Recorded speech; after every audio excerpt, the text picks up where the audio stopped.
Graham, and it was all a con so Carl could get Mondays off.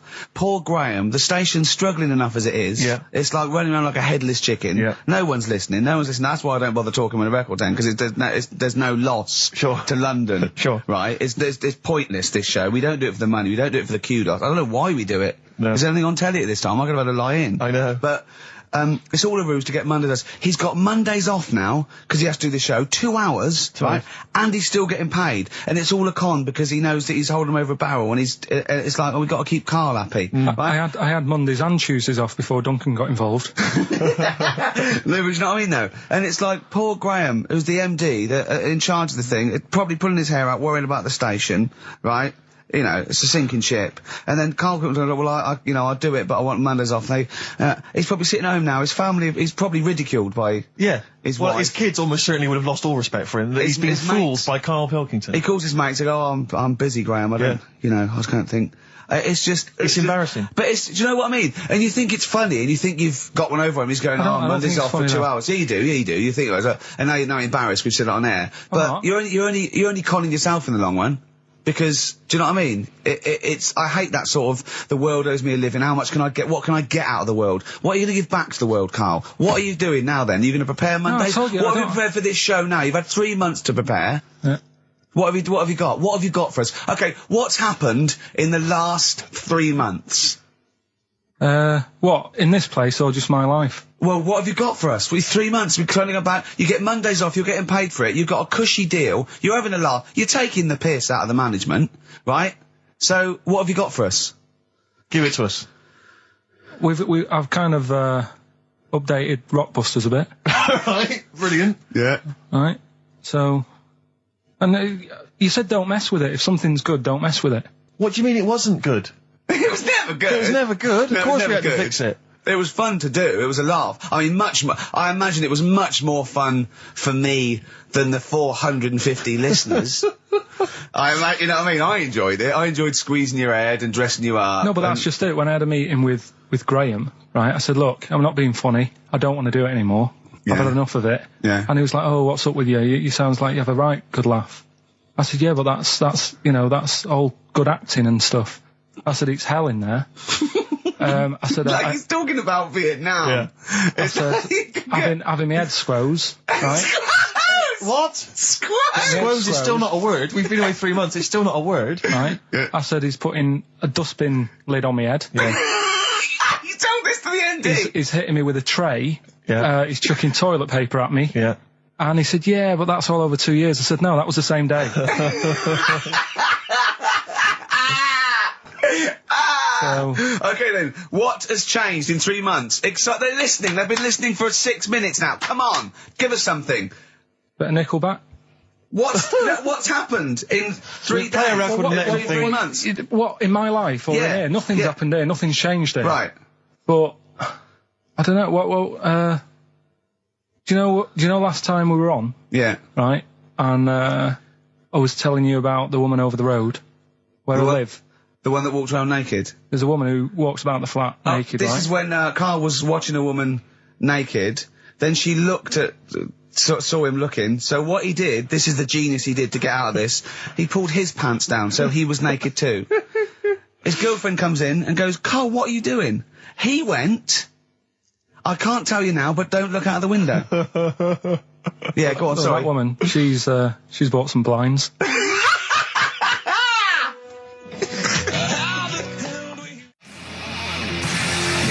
Darkness. I believe in a thing called love on XFM 104.9. I'm Ricky Gervais. You're Steve Merchant. That's little Karl Pilkington over there. Where is he? There he is. There he is, yeah. All right. Yeah. Hey. Back together again. The old gang. Yeah, it started last week. Yeah, I think triumphant return. I think it went well last week, didn't it, Karl? Good show, wasn't it? You loved it, didn't you, Karl? Brilliant, right? Yeah? Yeah. Now, you weren't speaking to Suzanne last week at this time because you said she had a haircut, probably quite an expensive haircut. She's a lady in media. She's got to look good. She probably doesn't go to the barber like you or just shave it at home. Probably spent quite a little bit of money on it. She came home. She thought, well, my sweetheart, my lover, my sweetheart, you know what I mean? The man in my life is gonna love this. Well, he adores everything about me. He's gonna love my hair. She walked in. Hello, Karl. All right. you look like Dave Hill from Slade, is what Hugh said to the poor woman. And then talked about it on air. She was furious about that. So what did you do? Carl? She did listen, yeah. She wasn't happy. And she heard you slagging her hair off? Yeah. Well, what So this is probably annoying her now. Well, no, it doesn't matter. We can do a lot today because she's at work.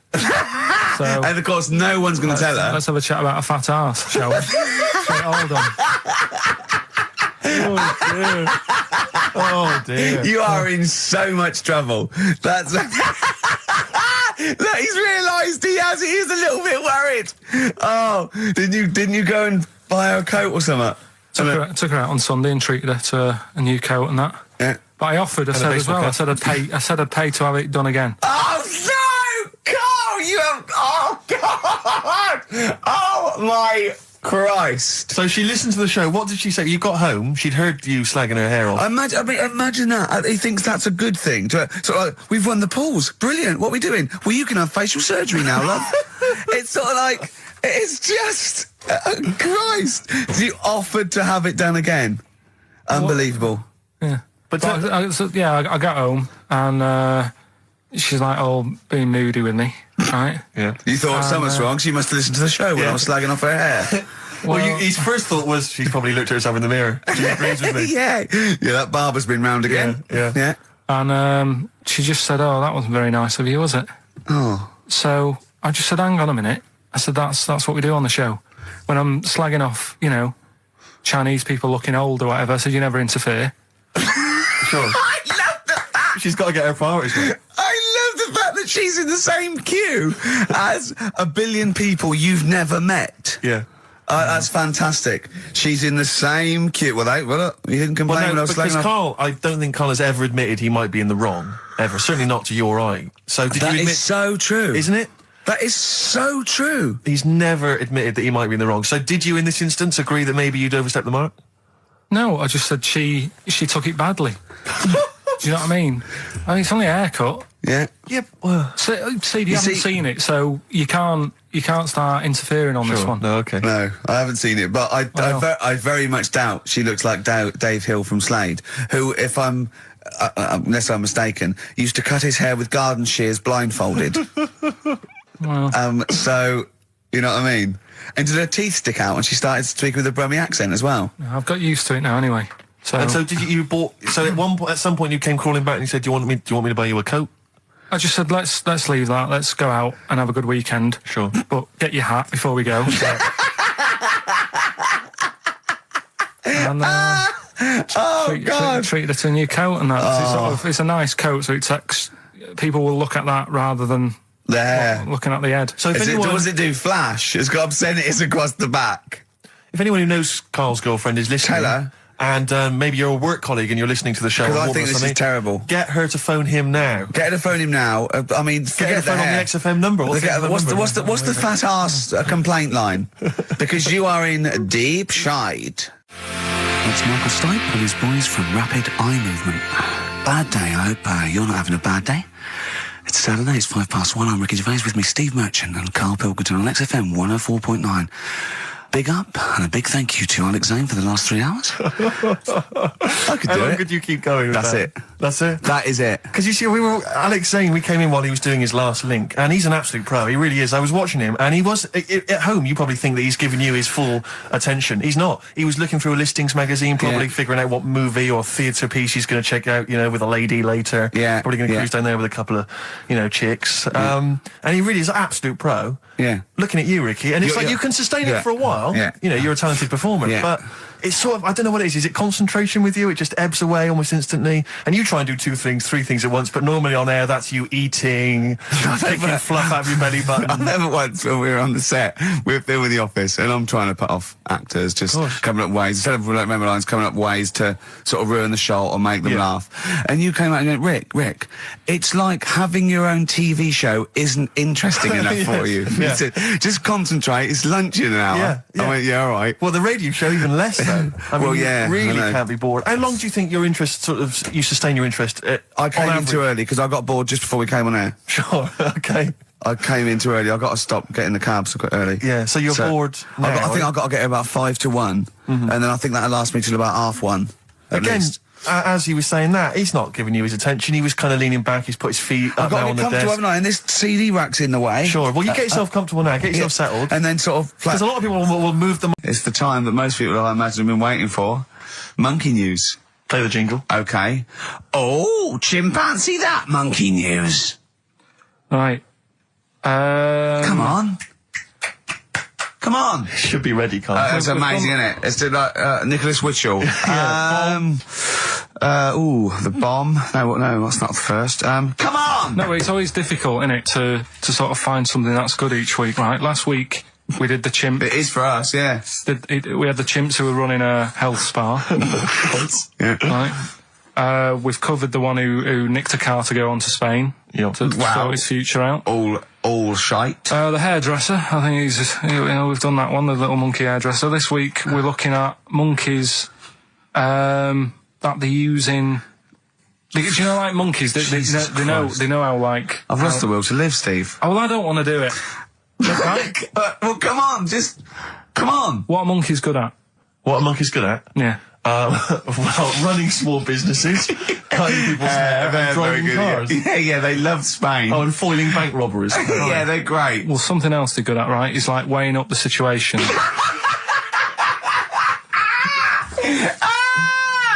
Oh, God! If you stick them in like a field with loads of like obstacles on it, right, they're good at sort of, I can get over that, and I climb over that, I'll swing from there to there, that sort of thing, right? Okay. So the people in charge of somewhere, I've thought... somewhere! Come on. I've thought we can use that skill, right? What? And what they've done is they've got a load of little monkeys, right? They've given an IQ test. Yeah. And the ones that score above 80, right? Get to produce this show next week. Join the army. Right. How do they join the army and what do they do? They just, what they do is they set little obstacle courses up for them. They do that. They do a cross-country run. They do, the IQ cross-country test. run? Yeah. Okay. And then once they've done all that, they make them a little uniform, made to measure little uniform. Slightly longer arms, shorter legs than usual, yeah. Yeah. And, basically then they taught how to use a gun and that sort of thing. Yeah, of course they are. You're talking rubbish again. This came through literally, pretty late on, so... So you've not had a chance to corroborate all the facts, as usual? Just have a look.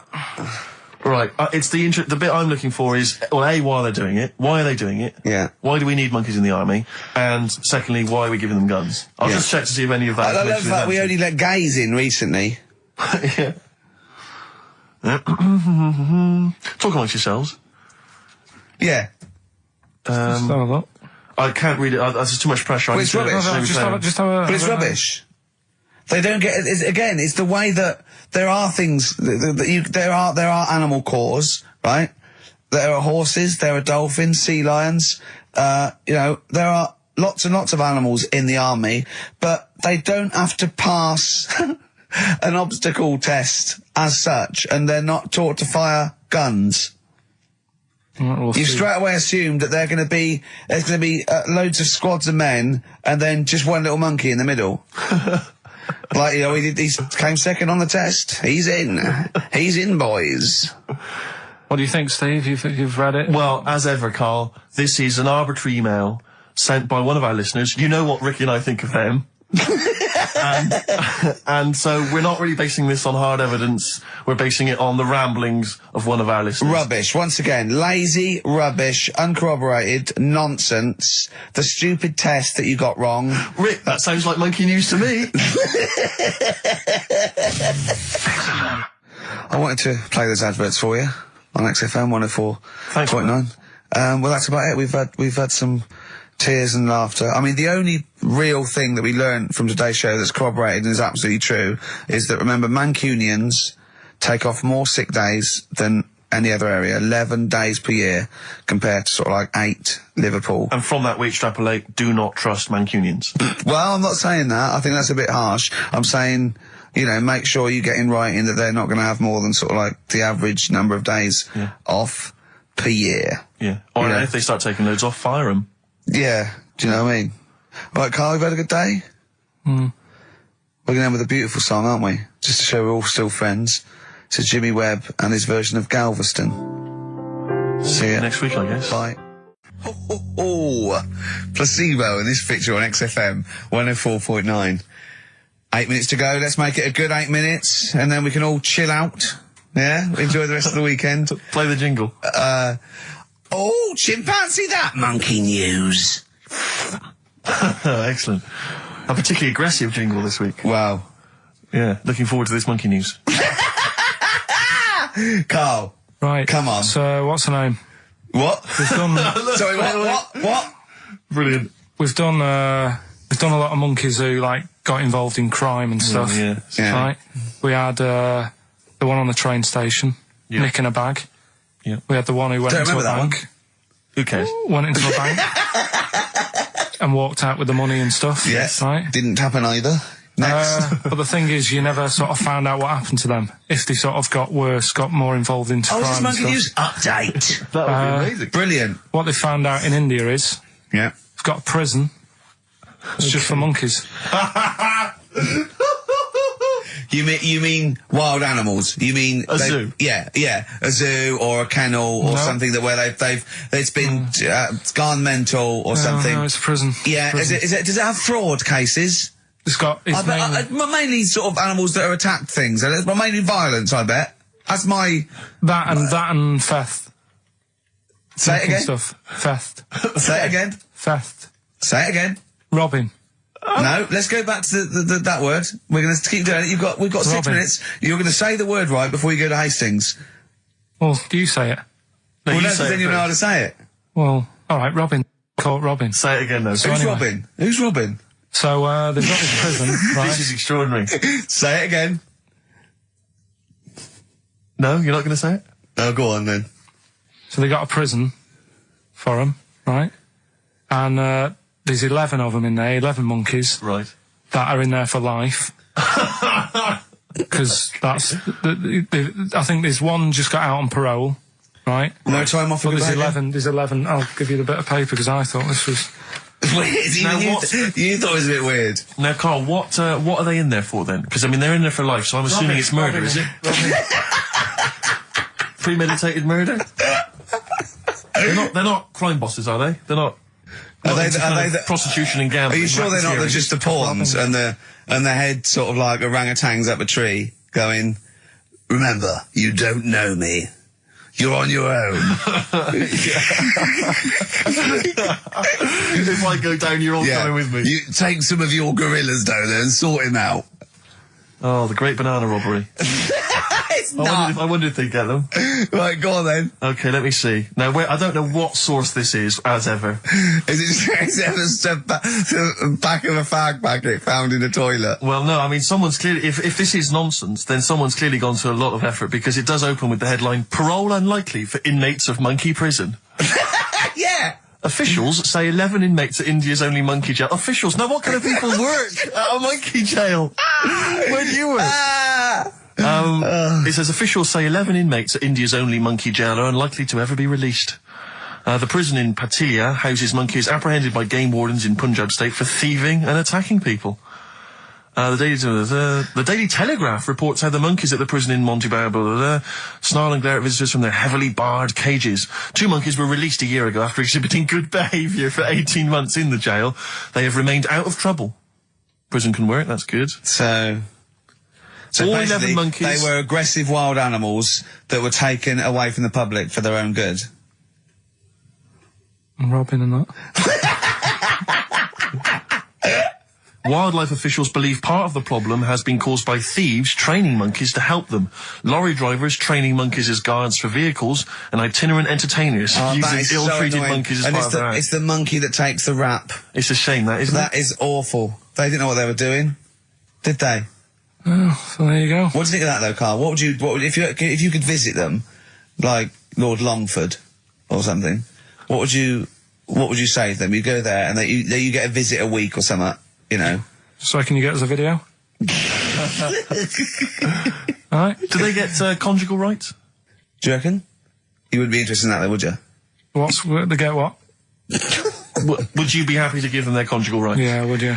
Fair enough. Alright. Off to Hastings. Off you See you go. later. I'm always educating. I'm always telling you about stuff that I learn about and that. That you get off Anna Nova and it's about a monkey who became king. No. So is... No? Have you got monkey news this week? Got a little bit of monkey news coming up. What does he do? Drive to Spain, rob a bank, or get married? No, we've done all them, haven't we? We have done all them. Yeah, No, it's a good one, it's a good one. And in fact, it's a bit related to what we've been talking about in a way. Oh, God. Ain't that brilliant? Ivan Dando, All My Life. Beautiful. On XFM 104.9. Well, that's nearly it. It's the big one. It's what people tune in for. They probably tune in about 10 to these days. For Monkey News. With, Karl Pilkington. Can we hear the jingle? Only 4 to go. Oh, chimpanzee, that Monkey News.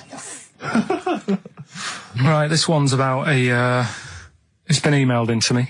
Right. I haven't really had time to check it out this week. No, you're joking. Been busy. Ooh, I hope it's not stupid.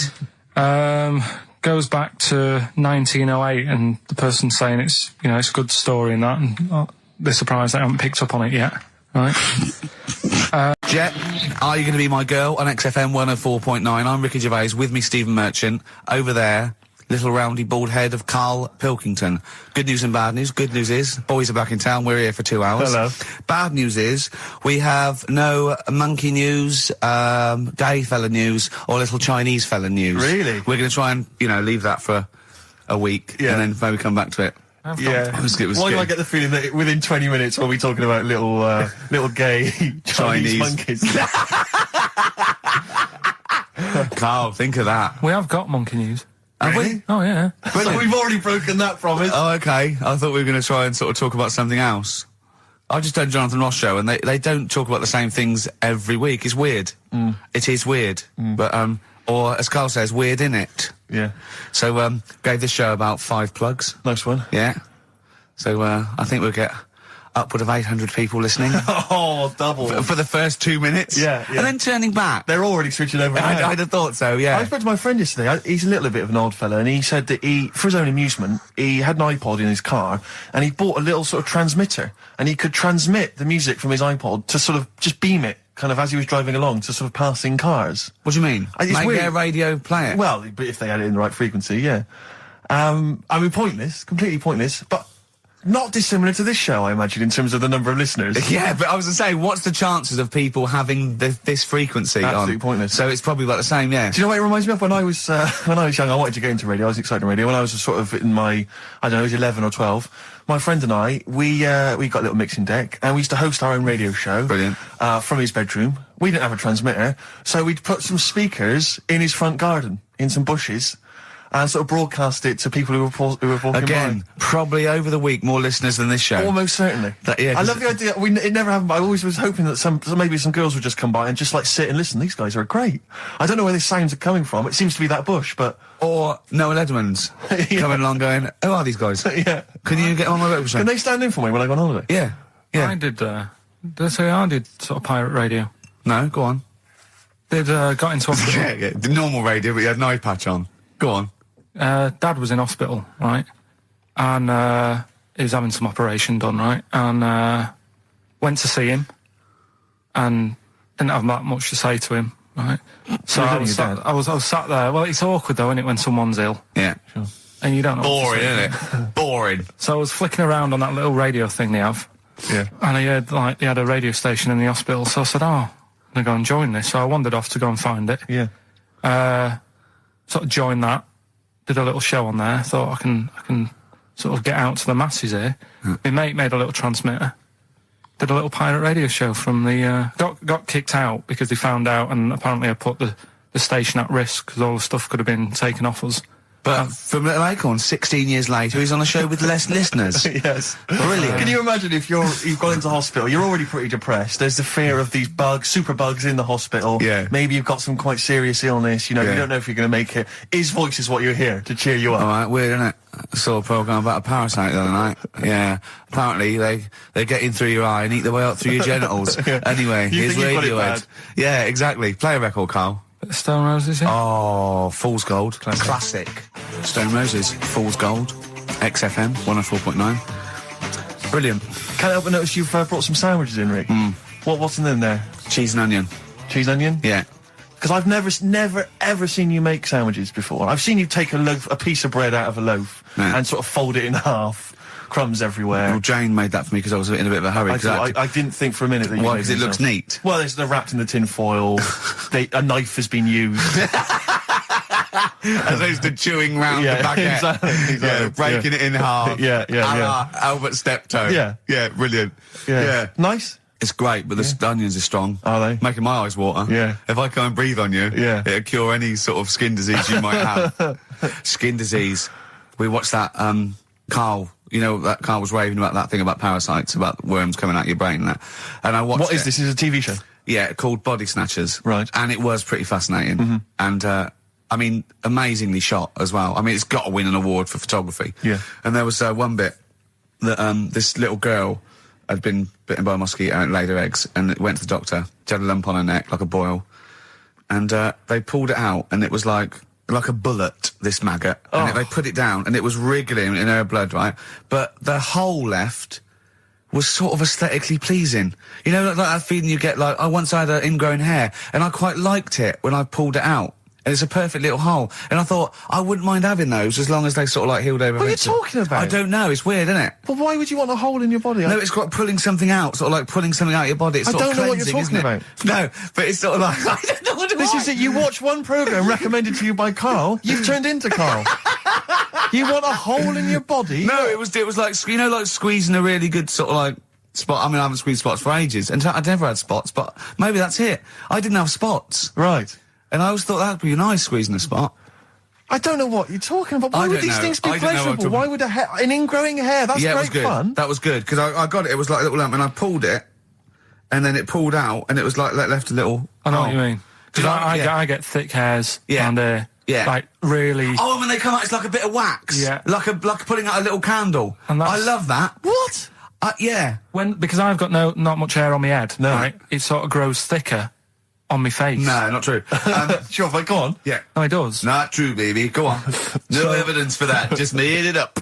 So it grows sort of thicker on my neck and that, and now and again I'll see like something that's like a twig, right? It's really thick. Yeah, you feel it, and then you think, oh, I'm going to have that. And then you work at it, and then when you get hold of it, it's brilliant. It's like pulling out, it's fantastic. It's waxy and build up, and it pulls it out, and it stretches your skin, and it leaves a hole. I've just realised why we talk about Chinese people, monkeys and gays every week. Why? Because this is the sort of replacement. This is what we've got if we're not talking about them. But it was great as well. And there's this parasite, right, that lives in a fish, right? And what it does, it changes the fish's behaviour. Because to breed, it has to get its body temperature up, so it has to get into a bird, right? What needs to get into the bird? The The fish? parasite to The complete parasite its needs to life get into a cycle, bird, yeah. right. So it changes the behaviour of the stickleback, and it makes the stickleback sort of suicidal. So the stickleback doesn't flee when it sees a heron; it gets caught. Right. Because this stickleback has changed its behaviour. Karl didn't quite understand this. I Did still you? don't really get it. I watched it and you see like the fat fish and that, and you go, oh, it's not well. But I don't understand. Well, all it does is it has to get into a bird because it has to breed. To lay its eggs, it has to have a raise of body temperature. So the fish is cold-blooded, so it has to get into a bird which is warm-blooded. There's lots of things. There's certain things at Yeah, that but level. why is it doing that? Because it needs the temperature. It needs the heat energies for its reaction. Just like, for example, that's why your balls are on the outside. Because the cells have to be a certain temperature to survive. I don't know if it's the sperm or Sertoli cells, but they have to be a couple of degrees below body temperature.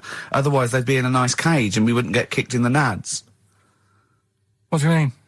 That's why your testicles are on the outside of your body. They have to be a couple of degrees below body temperature. Yeah, but that isn't why they're there. You see, this is like the chat we had last week about the giraffe having a long neck. What do you mean? They're there because that's where they happen to be. They didn't go, right. Well, that's what evolution is. It's a selection process. It's not a will. The balls didn't say, look, I'm too hot, let's get us outside, let's get outside of here! All right, hang on a minute then. What? So a little man monkey, right? Theirs are in the same place as ours. Yeah. But they're walking around naked, so it could be anywhere. They could be, like, on the back. It doesn't matter where they are. They call it, well, they could be on the back, yeah. So why aren't they? This is a completely different... Steve! You started it! I wash my hands of the whole affair. And we're not only back to balls, but we're back to monkey balls. Yes. In one thing from about parasites, we're back to monkey ball news. Yeah. How do we get back to chimp testicle news? All right then. So this worms in a fish. Yeah. It's like a little platyhelminth. I think it's some sort of. But what I mean is, why are they about? What do you mean? They Why? evolved. But why haven't they died out? Because they're very successful. Yeah. What do you mean? Yeah. What do you mean? Yeah. Tell me the brain event that made you say yeah in that 1 second gap. Because in a way I don't get it, and if I think about it too much, it hurts a bit.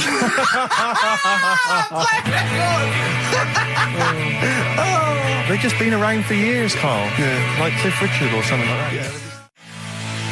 Roll Over DJ by Jet on XFM 104.9. I'm Ricky Gervais, with me Steve Merchant and Karl Pilkington. All right, Karl? Yeah. Bit miserable today, Karl. Let me explain why. Go on. Steve, and to you, the listeners. Well, we came in to a big bunch of stuff. Dropped off was it Becky from Marks and Spencer? Just like lovely stuff. Food, presents for the cat, books, just, to Ricky and Steve who do the show, right? Ricky Gervais and Steve Merchant. GQ presenters of the year. Creators of The Office, right? Award winners. Carl's looking over, I go, maybe, it's not for you, no. And then he told me why he's grumpy anyway. Go on. Do you know what XFM are giving everyone? How long have you been here? About 6 years. What are you getting for Christmas from XFM? 2 CDs. Is that of your choice, or do they choose them? There's a list of about 30. Right. Tell them what you About chose. 30 CDs. I've gone for Kings of Leon album. Yeah. And the Best of Bob Marley. Haven't we, given them away in the past or something? Or you could have burnt them off, couldn't you? You could have done copies. Illegal, but you could have done that. Anytime you wanted. I don't think Bob Marley minds if you bootleg his CDs. It's out of order, though, isn't it? It is bad. Although Is that always the case? Has it always been the truth of all the time you've been here? No, it has been better than this. Yeah, although you do get paid quite well and you do have an easier time. Yeah, but don't give me the CDs then. If it was a milkman, you don't go, have 2 bottles of semi-skimmed. Happy Christmas. Yeah. That is a valid point. Do you know what I mean? You complain? Who is it who made this decision? There's no point. No point, is there? Why? Just no point. I don't like moaning anyway, just... Has it come from up top? Is it from the capital people? Just everyone. That's what everyone gets. Yeah. Yeah, but will Christian get 2 CDs for getting up at 4:30 every day for about 5 years? And keeping this station afloat. Probably. Yeah. So that's why I'm a bit fed up. What do you listen to first, Marley or Leon? Well, you have a bit of Marley. I'll tell you what Marley's good for as well. You'll go have a little beach holiday, aren't you, over Christmas, going to Lanzarote? Listening to that on the beach, you'll realise how wise XFM are in the long run. You go, well, look, they could have given me 400 quid, right? I'd have spent that. But this is, the legend lives the gift on. that keeps on giving. So you're probably, you know what I mean? Think how much what you got to think of is how much all these great songs took, not only from the depth of his soul and, all his sort of angst and knowledge and love, and then all the studio time, the marketing, and they're just giving you one that. They go, don't worry about that, Carl, just have it. And you go, what? All the time we spent it with Bob Marley and everything. Have it, Carl, have it, Carl. And Practice. Yeah, have that. Thanks, well done. Carry on. We're still going to pay you for the work. Yeah. That's just some on top. Here's a little piece of Bob, free. Yeah, so don't moan, it's extra. So, they didn't have to give you it at all. Play a record, you ungrateful little swine. Some people, like the homeless, aren't getting anything this Christmas. This is my Except to favourite chill. Elvis Costello track of all time. It's Alison. This wasn't on the list. Do a bit of research in a week, find stuff, news, history, anything that's interesting. 3 stories, I give them a nice little headline. You take your pick. Yeah. Between now and 3, you're going to learn 3 things. Yeah? Yeah. So, the headlines are, I'll be no buying one of them. Give us that again. I'll be no buying one of them. Nice, okay. Yeah. We've also got Hippopotamus News. Okay. Okay. And Chicken You Believe It.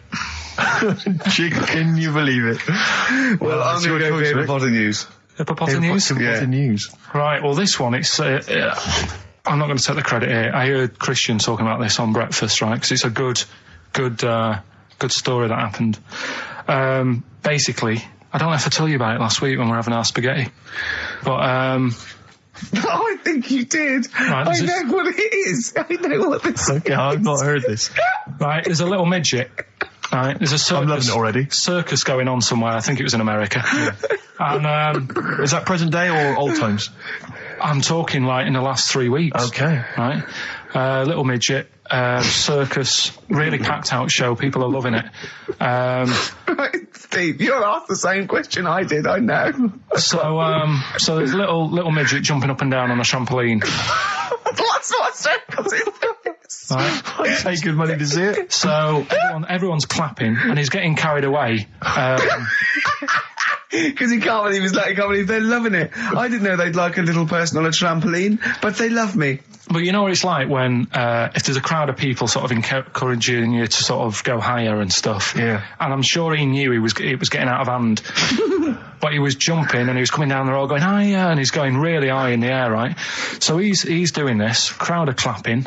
There's a hippo, right, just sat next to the trampoline, getting ready to come on and do his act. Oh, right, I thought he was in the audience. That's it. Getting ready to do his act, Steve. Yeah. So he's a ventriloquist. What do you mean he's sitting by the trampoline waiting to do his act? Because why does he sit in the dressing room and they go, 5 minutes, Mr. Muss, 5 minutes, Mr. Muss. So anyway, right, so the hippo's there. He's getting annoyed, is he? Because the midget's he's going, how can I follow this?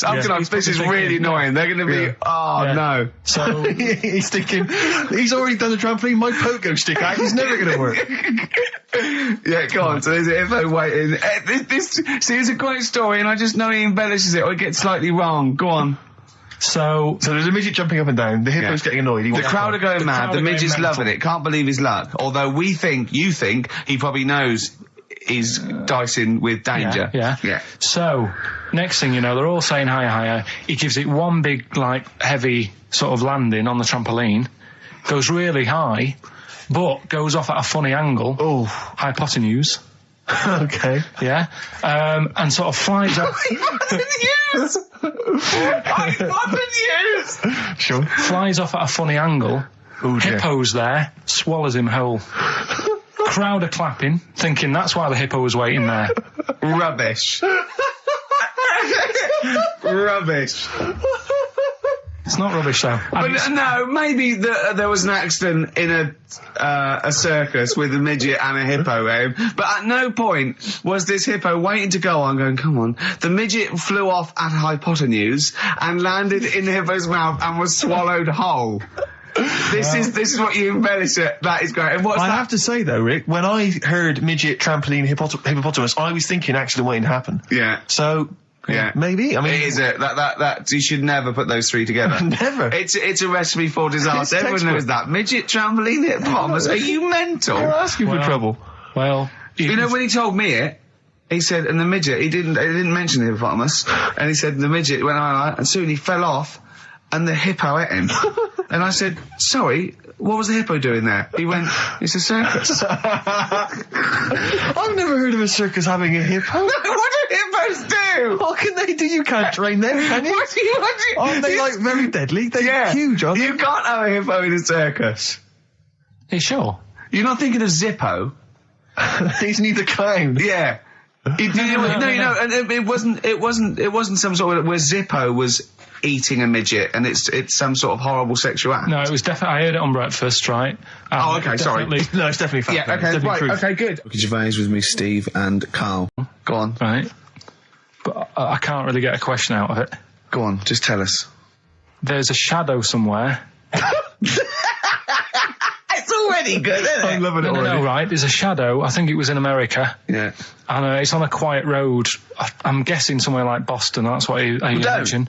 Okay. Right? No. Somewhere like Boston, and people at night used to see this shadow moving about, and they'd go, what's that? Right? And it got known, the town, the little local town got known for this shadow, but it didn't cause any problems. people. What are you talking about? Well, it was Just like, you lost me. What are you talking no, about? do you know like some places get famous, like Scotland's got the Loch Ness Monster and that, but No, it doesn't go cause on, any. yeah. But it doesn't cause any problems. It doesn't exist, go on. Right. So there's this shadow walking about on the road. What do you mean? No, what's he again? Rubbish. Right. So he's walking Nonsense. about. Where did you read this? Where did you He's see walking this? about. This was on the internet, and I'm Oh, sure. sorry. Sorry. Right. I thought it was shite. I didn't know it was on the internet. Right. So this shadow is moving about, and Independently of an object. yeah, and the local mayor and that is like, yeah, it's a bit weird, but it's not harming anyone. The mayor involved. Was he elected to that post? Hey, Mayor, we got a problem down here. Seems like a shadow. Well, it's not causing any. No, it's Is just. it causing any problems? Yeah, go on. But that's the thing. It was left for years, and then it did start causing problems. I see, that's it. If you leave these shadows to go unchecked, Rick, they go crazy. Yeah. You let them run amok in the Yeah. city. Yeah. You've got to stand What down did it do? on What did it roaming do? shadows. What did the shadow do? It was pushing people off the bikes. It was what? It was pushing people off the bikes. Oh, I'll find out more for that next week.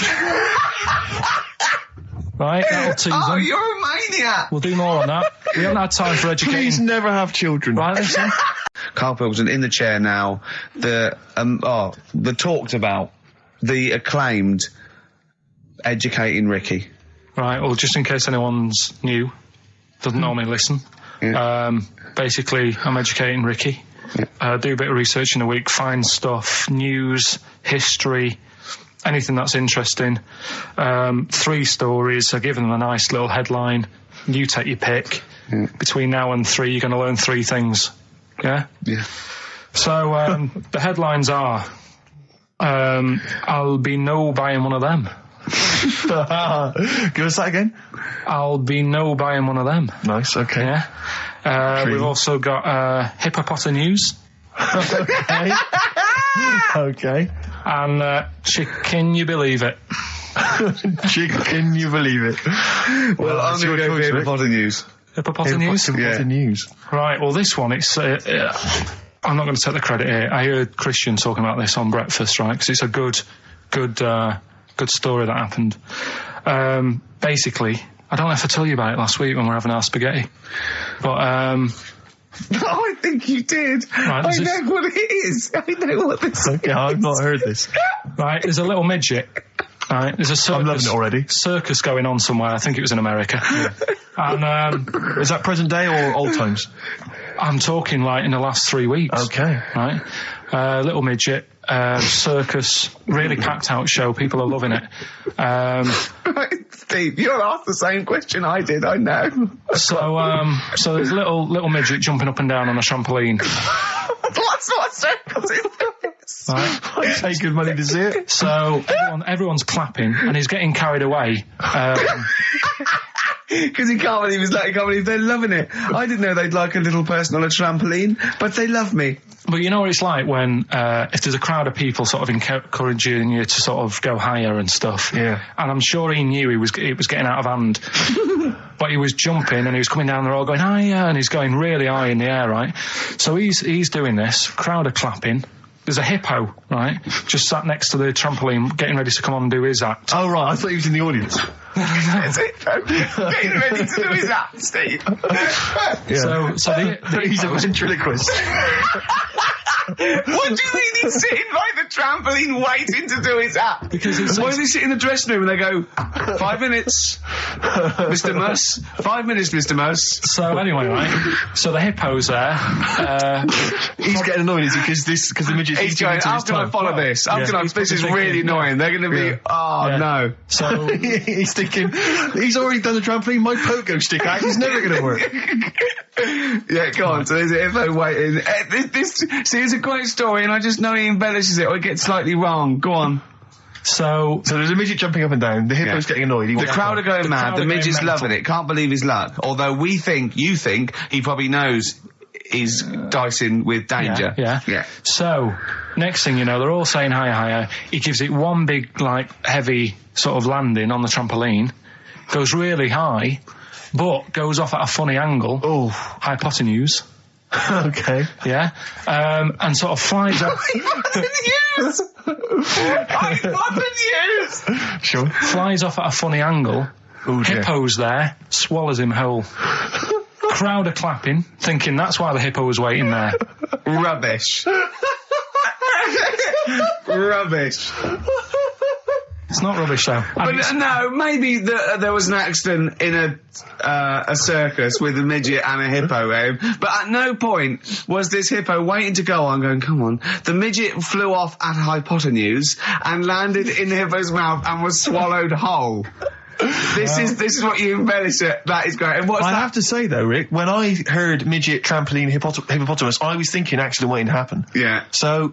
Yeah, maybe. I mean, it is that you should never put those three together. Never. It's a recipe for disaster. It's Everyone knows that. Midget trampoline hippopotamus. Are you mental? You're asking for trouble. Well, you know when he told me it, he said, and the midget, he didn't mention the hippopotamus, and he said the midget went on, and soon he fell off, and the hippo ate him. And I said, sorry, what was the hippo doing there? He went, it's a circus. I've never heard of a circus having a hippo. No, what do hippos do? What can they do? You can't train them, can you? What do you? Aren't they like very deadly? They're huge, aren't they? You can't have a hippo in a circus. Are you sure? You're not thinking of Zippo? He's neither clown. Yeah. You know. Embrace.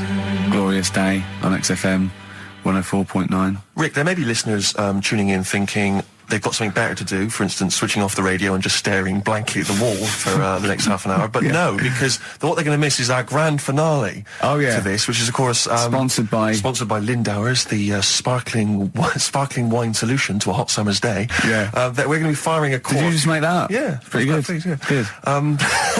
They're going to be firing a cork at Karl's head just for the sound. I just think it's sound... Huh? It's not happening. Yes, it is. You said, no, we've said it is now. We've promised it to the listeners. Yeah, come on. I'm not happy with it. Why? Because the pain. Well, I've never had it done, so I don't know how painful it is. Well, what reason to do it then? Yeah, we've got to try it out, haven't you? You're perfect. It's like a little cowbell or wood block. That's what I'm hoping for. Yeah. I'm hoping for pop. And I'm going to film it for my website. Brilliant. So go to that this week, rickygervais.com, and see Karl Pilkington getting hit. A high-powered cork coming out of Lindauer sparkling wine. Lindauer sparkling wine. And of course, if you want to send us anything in, and perhaps next week that you feel we could actually that'd be great. That's us to do. This is like interactive because a lot of people plan the show. Like Dr. Fox plans his show. We sort of come up, we riff on the. That's a great idea. Send stuff in that we could harm Karl with. Yeah, we harm Karl. Harm Karl. We do a jingle. Harm Karl. I've always wanted one of those George Foreman grills. I've always wanted one of them. I know, but that's too much, isn't it? What if we just pressed his head inside it? We'd have to put it on. Put it on. See. Just squeeze his head inside it. I've got to do that thing with a tea towel one day. You know that thing I did with a tea towel? You put a tea towel around his head, right, tie it. I put a wooden spoon in, and you only have to turn it like a couple of inches, and it kills you, doesn't it? Yeah, sure. It really is, yeah. So we'll be firing a cork at Karl's head. I'll be filming it for the website. So that's coming up about 10 to 3. Look forward to that. Yeah. Do you know what? I'm loving this. This is my. Just being in a room with him. I just can't. I want to squeeze his head. XFM 104.9 playing Green Day. The studio's falling apart. I know, his microphone broke. I'll be honest with you, Rick, I don't know why Lindauer's, the sparkling wine, want to be associated with this shambles of a show. It is falling apart. This is awful, this studio. It's got to be fixed. Right now, Karl, come on here. It's the time where I'm going to let a cork off. Do you want to film this, Steve? Yeah, that'll be available on the website next week, rickygervais.com. So see Karl getting hit. One bloke suggested we leave the metal cap on because it's get a better pitch, but we take that. He's straight. It's dead Hang on, let's get the camera ready. Get the camera ready. Ready? So if you just joined us, we are using some Lindauer's sparkling wine to basically, what can I say? Really fire a cork at Karl's round ready? head. Ready? Hang on a sec. Let me just put the headphones on. All right, film this then. Okay. It's in position. Look. Just firing up. Okay, Karl, come on there so we can see your head a little bit. We want to get the noise, the microphone there. Right, ready? Hold on. Good. So you're just doing it. Hold on. Now it's in position. What if it? Ready? Yeah. Oh God! Oh no! Oh, it's like Jackass. Did it hurt? Behind me. What do you mean, did it hear you? I sort of just... It went off course, did it? Just glanced at it. Right, Lindauer, is you going to send us 8 more bottles, please? Yeah, We're going to get this right. The reason I did this was to get that kitchen, right? Now, Brilliant. as we speak now, right, Builder's in the flat. He's been annoying me. Of course he has. Of course he has. What's he been doing? When he turned up on Monday, right? Yeah. Wanders in, and the first thing he says to me is, he said, "The pub across the road, is it any good?" I said, "Well, it doesn't matter, does it? You're working on the kitchen." Think of saying that to a builder. Probably making conversation. Probably meant, do they do a toasted sandwich? Because I've got a half-hour lunch break. Not an hour, like Karl Pilkington. So I'll probably go and get a nice, cheese and tomato sandwich. Is that genuinely what you said to him? Yeah. The first thing you Yeah, said so to him? Suzanne had to go at me saying, "Why have you said that? He hasn't even started on it yet." I cannot believe that. You're unbelievable, Karl. And you say it's us that are rude, crass, I wasn't being thoughtless. rude. I just was letting him know. Do you know what I mean? I know what He they're up knows to. what he was there for. He had it down on his little docket. Do the kitchen this week. He didn't come there and go, what did I come out for? Was it to go to the pub for a week? Why am I wearing these overalls? Yeah. Who's the little bald mank twat insulting me? Let me just check. Let me call the head office. I wasn't having a go, though. I mean, they should have finished it yesterday, and they're there now, right, on their own. And what annoyed me is they turned up late today. Hold on, Karl, I've just realised something. They're probably listening to the radio. This, I assume, tuned to XFM, isn't it, in your kitchen? Yeah, but they don't know it's me, do they? Do you know what I mean? No. They'd go, he's got a whiny mank voice as well. So's the bloke who owns this place. And the bloke who owns this place, when I said, what's that pub like across the road, said, well, you won't be bothering that. He's working on this. No, he won't be able to put two and two together, will he? You've suddenly, the penny's dropped, doesn't it? You've suddenly realised. Look at his face! Yeah. He's suddenly realised they might know it's him. And they could be listening, and they're going to clean you out, mate. Oh, if you are the builder working in, where is it? I won't say the address, but it's... Central London, isn't Yeah. it? Go Yeah. mental. Have whatever you want. Opposite Seriously. that pub that you like, that you're... He'll probably be in there now, so he won't be listening. Oh, insulting, You know what I mean? insulting a That's a further British insult. workman. He should So have been in just go today. mental. He should have been in at 8 this morning, Just which annoyed go me anyway. mental. Why? I really don't understand why they've got to start so early, right? Yeah. But he said he'll be there for 8, turned up at 9:30, right? Wanders in, and what annoys me is he could have left all this downstairs. He had a paper under his arm, Yeah. one of those crossword books, and a pot noodle. Now, I'm not being funny, but most of them take up quite a bit of time. A crossword book, he's not happy with just the one that's in the paper. If you're listening, if you are the builder that's listening now, doing... Can I just give you a little fact here? Someone's emailed in for you, Karl. They've sent an interesting fact for you. I think you're going to be interested in this. Don't read it on the email. Let me read it for you. I think you'll be excited. An interesting fact from Karl. That's from Toby. He says, Attila the Hun punished some fella who annoyed him by cutting off his arms and legs. You'll love this. And stitching his arms back where his legs should be. And vice versa. Look at his face. Look at the little smile that's just cracked on his lips. That is the kind of fact you've been waiting for all day, isn't it?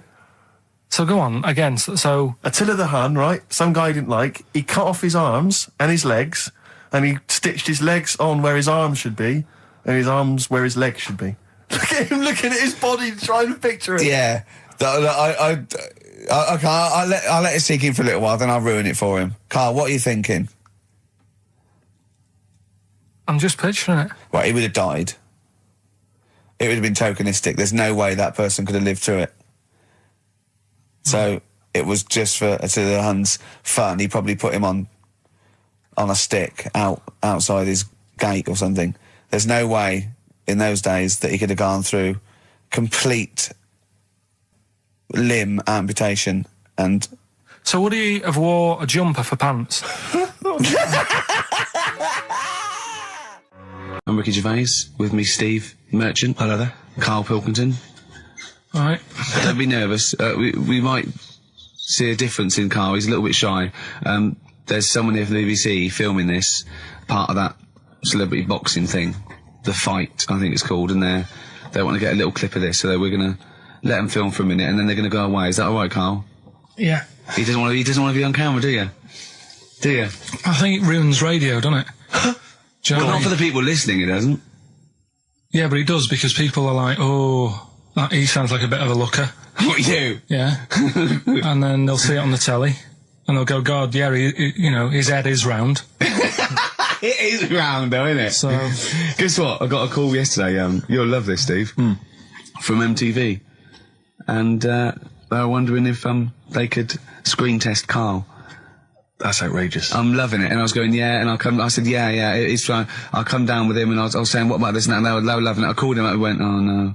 I went, why not? He went, well, I'm looking at my reflection now in the mirror.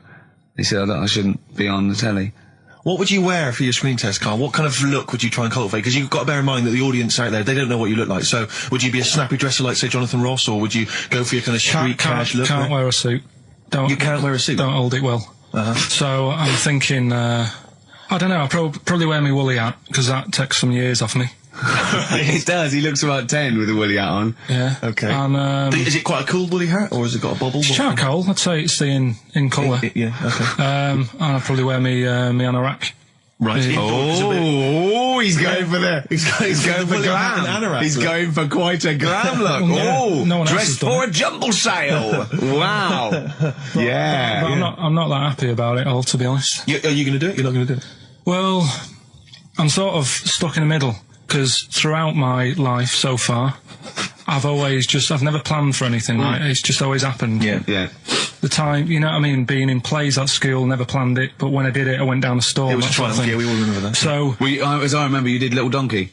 Did Little Donkey, yeah. And then later, someone was filming at the back. Was it your dad's mate? My dad's mate, well, yeah. And on the camcorder, he listened to it back, watched him playing it. His dad says, just off camera, what does he say? I don't want to say it because I'm in charge of the show and I'd be irresponsible. He looks like a right twat. So he gets home, listening, watching that, and then here's his dad just off camera go, he looks like a right twat. Yeah, alright, yeah. What are you worried about? Your dad saying that? Can I just interject? Because I'm really worried about this idea of Karl being on MTV. Because the problem is that, let's be honest, Rick. I mean, we're getting by the skin of our teeth, aren't we? Really, it's only Karl that's keeping this afloat. Yeah. And if he gets on MTV and the world sort of gets a sense of him and they understand him, and he won't be ours anymore. We won't be able to control him. It'll be out there. It'll be in the. Well, that's the thing. No, that's the thing. That's the terrible thing, though, isn't it? It's like Karl is my pet, but I realise I've got to release him into the wild. And because I love him, I know he's got to go free. Sure. But I want to. It's like Kez. Maybe someone will beat him to death and we won't have to worry. I'll have you on, though. I'll have you on as a guest. Which gets me on to something we've got coming up today. Oh, yeah, he's got a new idea. Yeah. Right. Do you know, like, I've talked about ghosts, and we had that good discussion the other week walking to Piccadilly Circus Station, and I was telling you about ghosts, and you were saying, Karl, don't be an idiot, and all that. Spoke to a woman in the week, done a little interview with her. You've done a little interview? Done a little interview, 2 minutes or so, with a woman who's got ghosts in her house. So I look forward to hearing that later. That sounds brilliant. Coming up later. Well, I'm going to play a classic tune now. I've just gone straight for it. I've gone for the jugular. This is Ziggy Stardust by David Bowie. Oh yeah, the smooth indie sound of Richard Ashcroft. The Science of Silence on XFM 104.9. I'm Ricky Gervais. Joined me is Steve Merchant and Karl Pilkington. It was an excellent link, that, Rick. Did you say Nime at one point? 104.9? Did I? Other than that, it was Again, textbook.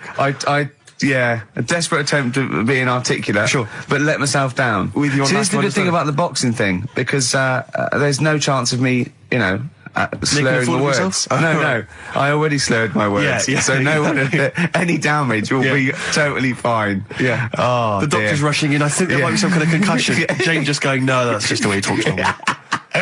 But because I'm thinking maybe, did you start the show with that particular kind of manner? Just because obviously a lot of new listeners, I imagine, thanks to the massive poster campaign, and you obviously want to impress them and charm them. There's a few examples today of irony coming back and biting you. Yeah. That seemed like a funny idea at the time, me posing that up. But Jonathan Ross phoned me up when they first went up and he just said, I've just seen a big poster of a predatory gay. Yeah, you do look a little bit. Hello. What's your name? Would you like to sit down here?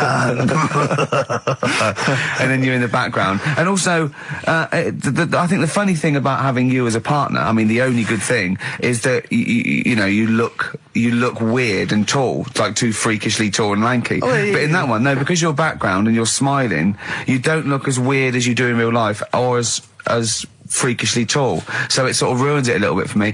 Look at Pilkington. Look. Pilkington, what are you doing? He's not listening. He's just opening a packet. What are they? McVitie's But see, we should mention them. We get some free ones if anyone at McVitie's are listening, because we're not getting the perks of this. Nothing. I'd say I'm not getting anything. I really got in this game for the ladies, for the money, for the voiceover work. Certainly, I'm seeing hide and hair of that. But you're not getting the voiceover work because Jethro's getting all the parts that you might get. Yeah, sure. Yeah. Okay, Rick. Yeah. You were the voice of what? The drink driving campaign? You sound like a man who was run over in a drink drive incident. I mean, it's like you don't drive. Yeah, but I didn't get any money for that, did I? Heavily. Oh, did I? I can't remember. It's like, I mean, I don't drive, well, that's good, I don't drive. No, it said don't drink and drive, so I've chosen just to drink. At least I can formulate sentences using the English language, and I'm not getting the voiceover work. The English language of the 14th century. Well, it's better English language and English language. Rather than whatever kind of Middle England language you speak, the language of the hobbits. All right, Carl. All right. See, you're eating a biscuit. I can't believe it. Are you bored with this already? Do you know what? MTV called me last week. They called me again yesterday and said, when can they come down to do they're coming down next Saturday, by the way, to do a little screen test for you. They're going to sort of just film you with a little camcorder. You said this. They're going to film you. Are you alright? Do you want to, are you hungry? Do you want to go out and have a meal? I can't believe you're eating while I'm on air. No one can hear that. Do you know who I am? No one can hear that. Explain who I am. Well, that's Ricky Gervais, right? He's made his name on TV. Yeah. Okay, he's done any number of corporate gigs, and they pay silly money. So, I mean, this guy's earning, and really earning beyond his talent. All right? So I think I deserve a little bit more than a little mank eating a biscuit while I'm talking. Rick Gervais? Yeah. Have you won a BAFTA? Yeah, too. All right, so just a little bit of respect. Yeah. Yeah. Carl, well, what have you won? What have you won? I got a bronze certificate for doing a full week at school. That's great. It was only a bronze. What's that then? 3 5 days. And I got me a little Crusaders badge, if you remember. What's the little Crusaders badge? The Crusaders badge for the religious club. So I was that the fella that you went and played ping pong ball, so they wanted to talk to you about God. Yeah. Yeah. You got a Crusaders badge, did you? Yeah, that's why I went. That's why I joined. That's why I joined. For the badge. I like the little badge. Did 4 weeks, then packed it in. But we're talking about MTV, right? And I was feeling a bit nervous, wasn't I? About like, the way I look. Right. And what have you. And then I watched a bit of Celebrity Big Brother and all the fuss that Mark Owen's getting. And he's not that good looking, is he? He's very. I want to be Mark Owen's mate. If anyone who knows Mark Owen or Mark Owen's listening, I want to be his mate. I think he's brilliant. I think he's a nice lad. But what I'm saying is, right, all the girls go mad over him. Yeah. And he's not that good looking, is he? Well, no, he's got. He is in a certain way, isn't he? That sort of non-threatening. But he's not stunning, is he? Do you know what I mean? No, but no. Well, what's your definition of a stunning? Yeah. Well, who do you like? Someone who you look at and you go, God, they're good Which looking. bloke do you fancy? What bloke do you think's attractive then? So if I was into men. Yeah. In fact, you can still say a bloke's a good looker without fancying him. Who do you think is attractive? Probably. I mean, it depends what you're looking for. No, just look. Just look. You think it's different looks as well. Of course, yeah. Who do you say was attractive? Who do you say was like stunning in your definition? A good-looking lad. Yeah. Good-looking lad. Oh, look at him over there. He's.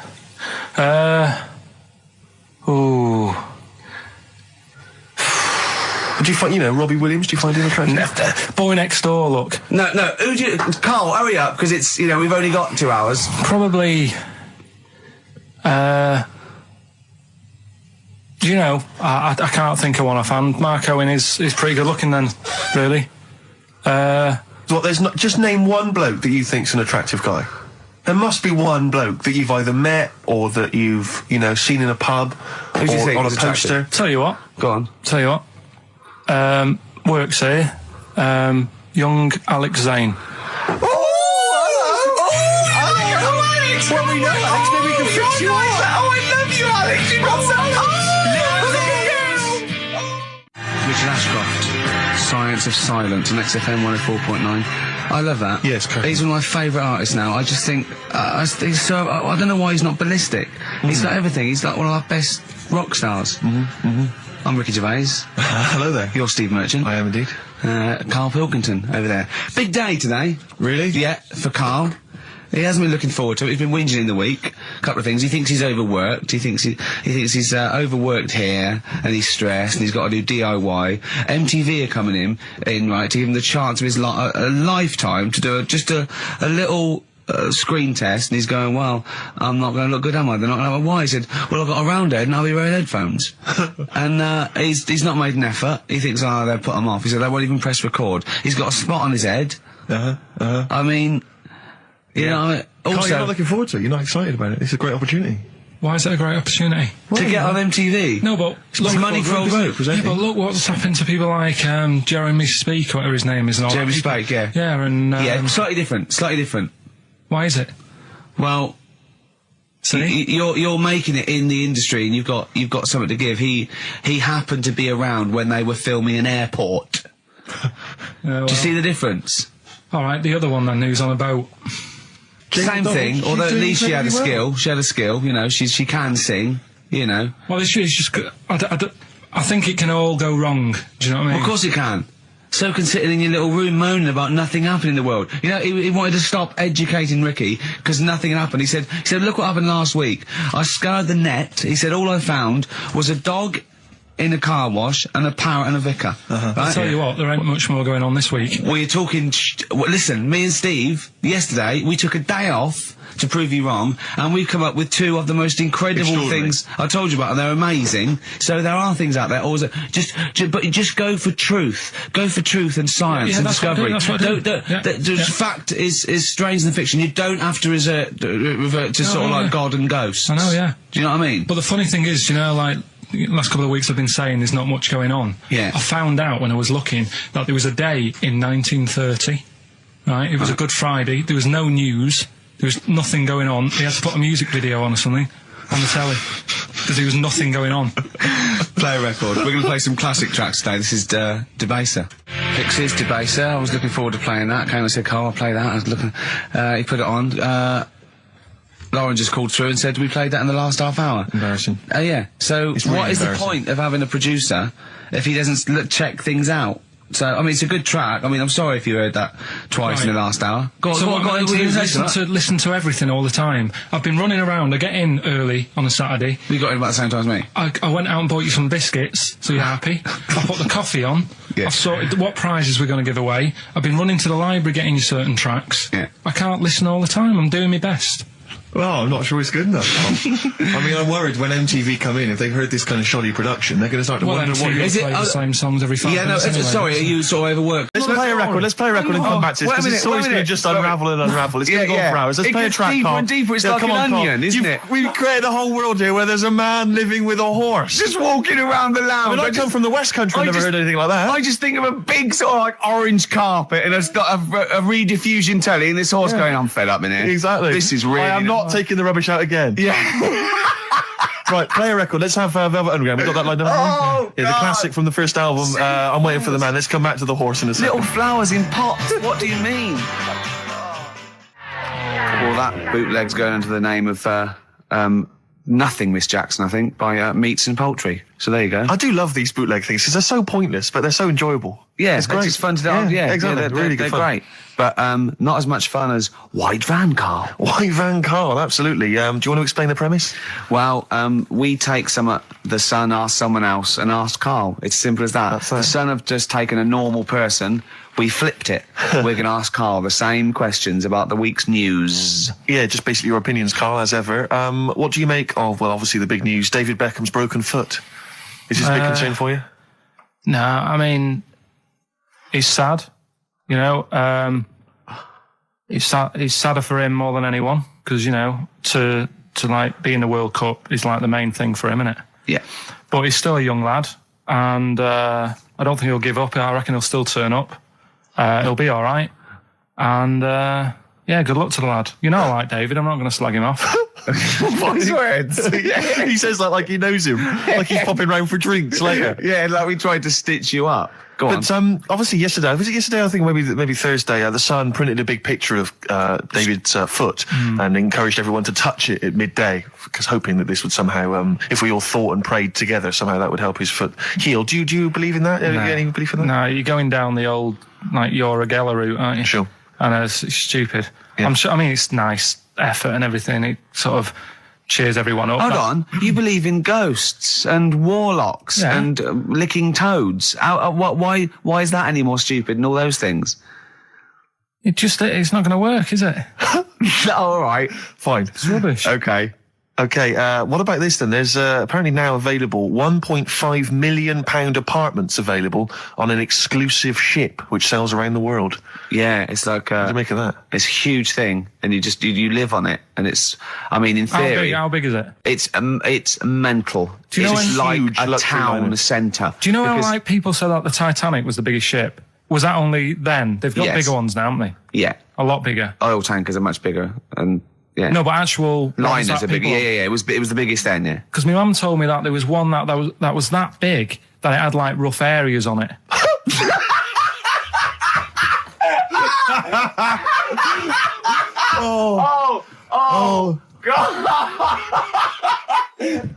Don't go starboard. Oh God! No, but do you know what I mean? Right. It was like we're thinking of moving. We're seeing Yeah. the captain. We're thinking of moving to a nicer area.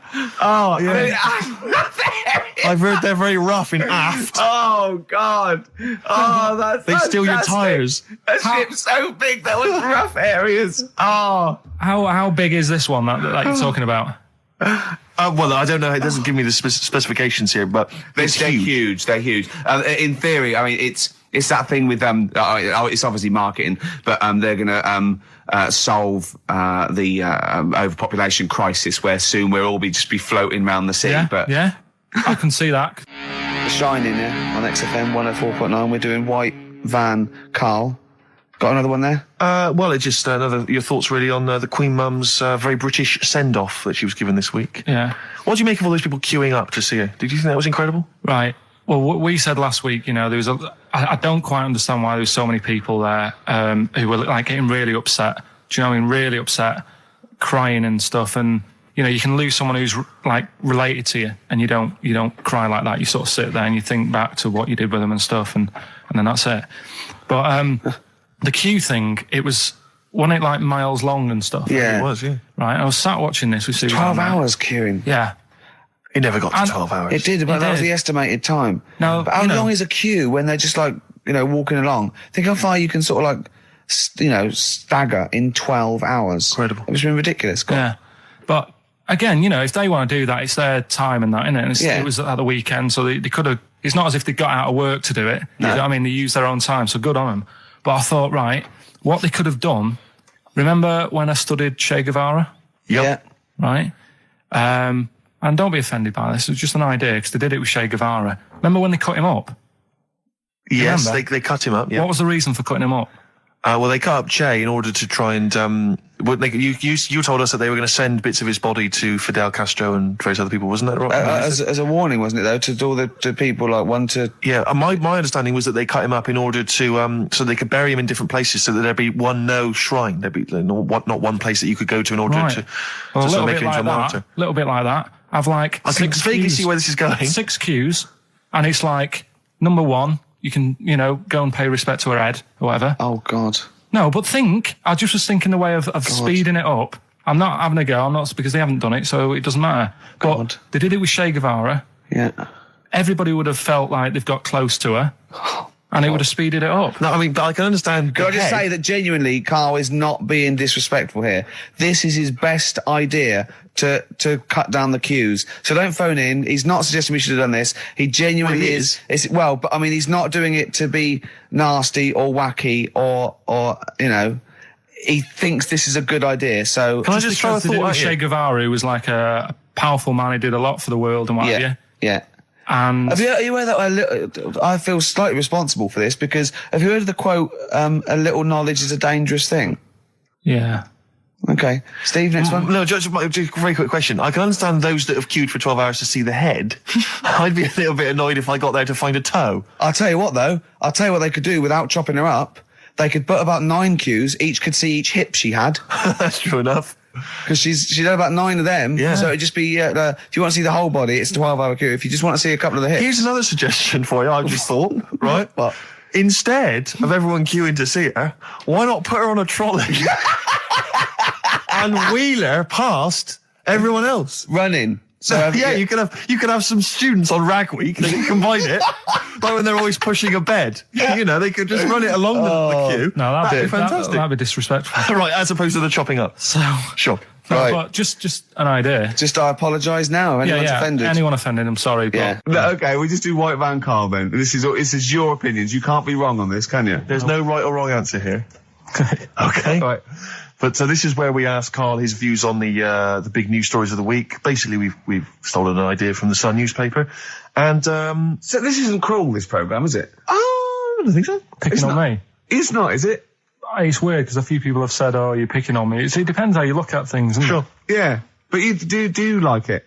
We could look at it like it's a laugh, so it's not a problem for us. You know we like you. You know you're our favourite. Yeah. I'm going to say thing in the world, but I don't mean that, in a derogatory way. No, I'm cool with it. Yeah? Yeah. Right. Okay. So your views, please, on the fact that attitudes are changing to the possible marriage of Charles and Camilla. Oh, what do you think of that? The roars at the moment, because the recent tragedies are apparently high in the polls, and people are coming around to the idea of Charles and Camilla getting hitched. What's your thought? Whatever, really. I mean, if they're happy with it. The thing that comes out of it most is it just goes to show, right, that there is someone for everyone. Just because, I mean, no disrespect to Camilla, I'm not a good-looking person either, but she isn't a stunner, and yet she's gone and picked up a royal. Right? Yeah. So I think it's good for things like that to happen, because it cheers you up. Do you know what I mean? Gives you a bit of hope. Thanks, Karl. So yeah, it's good. If they're happy, if anyone's happy, it's a good story, isn't it? Yeah. You know what I mean? Yeah. He's had a bit of bad luck, and now he's got someone else in his life. So. While he's doing this, I'm just doing a list of questions to ask him what he thinks of things in the world. Is that all right? Yeah, no problem. No problem. Okay, what about this then? Are you disappointed by the nation that a third of us are apparently unaware of St. George's Day? 23rd. Is St. George's Day the one with the snakes that we've talked about? No, that's... Are you one of that third, do you think? St. George is the patron saint of England who killed the dragon. Yeah, I mean, there's too many of these days, isn't there? That's the problem. If you make it a bit more special, like Christmas, so you buy presents and that for each other, then people will remember it. But there's so many of these days with Easter and Pancake Tuesday and all that. So it's not surprising. I think as time goes on, we'll find that a lot of these days will just disappear because, people are busy. There'll be new ones, won't there? Right. White Van Carl. Carl. It's real. White Van Carl. Yeah, this is where we steal the White Van Man column from the Sun and basically fire those questions at Karl, getting his opinions on the week's news. Okay, Karl. Okay, what do you make of this? David Beckham apparently was driving despite having an injured foot and just further threatening his World Cup chances. And obviously, you're a big football fan. Well, I'm not that big. I like the odd game. Sure. Would that hurt him? Would that hurt his foot? It can be good. Is it in a plaster? It's not It's in a big cast, sure is it's it? better to drive than it is to walk on it. Good point. Fair enough. Yeah. Go. Can't argue with Can't that. get the bus, can he? Okay, and what do you make of this fascist leader who's having a lot of success in the French presidential elections? What's he doing? Have you not come across this story? No. Right, this is one of the big political So stories. he's got far right that got nearly 20%. He's a far-right fascist leader, and he's having considerable success in the French elections. I don't think we should be asking Carl questions like this. Not something you've got to I'm getting scared. There's all sorts of bad stuff going on in the world that we don't know about. Yeah. But we know about this. Yeah, but you're better off not knowing because there's nothing I can do about it. You're absolutely right, Karl. Fair enough. I can't argue with that. Oh, God, man that's alive. fantastic. That is brilliant. White Van Carl. Yeah, White Van Carl. I mean, for those that don't know, we do this. We ask week. Carl the questions that the Sun asked someone else. That's right. The Sun every day asks some, average Joe his views on the week's big stories. Karl, let me ask you now. What do you make of Prince Harry smoking openly at a polo club? Are you aware of this story? No. Was it? Go on. Prince Harry, you know that he's one of the royals. Yeah. And he was seen smoking openly, a fag, a cigarette, a polo. Third in line to the throne. Something like that, yeah. Imagine that. Someone smoking a cigarette is third in line to the throne. A cigarette, Karl. Is it a non-smoking polo club? Do you know, I don't know, but if it were, would that make things even worse for you? Well, No, yeah. seriously, what do you make of it? This is, you know, the whole, you know, the furore is he's a role model, you know, he's a royal, should he be seen puffing away in a public place? I don't think it matters, does it? Not a concern for you? How old is he? Is he old enough to smoke? I think he probably is, yeah. Right, yeah. Well, fine. I think the trouble with this role model thing, with anything that's legal, it should either be illegal or not. Yeah. I just don't think you can impose things like that, because you could say that it is bad for you, and it is bad to start smoking, and it really is bad for you, and you know, it causes cancer and everything. But everyone knows that, don't they? Well, yeah, but you should either make it illegal or shut up about it. So this is Carl you're asking, isn't it? I am indeed. Sorry, So we can throw these questions your way as well if you fancy. Sorry, yeah. It doesn't matter. But Carl, what are your views generally? I mean, it's obviously cigarettes are perfectly legal and so on, but what about stronger narcotics? Because I know you're very scared of drugs and stuff, aren't you? I'm not a fan. I don't No, what's your concern? What's your worry? Just that you might get into them. It's like you might have them and go, oh, this is all right. Exactly, Carl. Exactly. Although I was talking to you about it earlier, and you weren't very sympathetic about a lot of young people who have perhaps gone to crack or smack. You describe it as their own fault? Sometimes it is, isn't it? Yeah. I mean, I could have turned to it where I grew up, but I said, well, don't want to do that. It's not good for you. Sure. And I avoided it. You turn to ghosts. So you've got no sympathy for anyone who's a drug addict? It's their own fault, is your... It depends, doesn't it? Sure. Do you know what I mean? You can be an addict if, I don't know, something... I'm trying to think of a nice way that Well, you most might people end up... start on stuff like that because something really traumatic's happened to them. Very few people go out for a laugh one night and go, let's all try it. So, you know, but... Yeah. Just say no, I suppose, is the Just say action no. in the end. Listen to the cast of Grange Hill. Now, this will scare you. Now, Carl, you will be a little bit unnerved about this. Have you seen the film Jurassic Park? Yeah. You know what happened there? Well, according to the Sun here, it says scientists are planning to clone mammoths for a theme park. Look at his face. Look at that. He looks like a dog caught in the headlights of a car. He's terrified. I love Carl. He sprung to attention Carl. there. Is that the best news you could have? Man moths.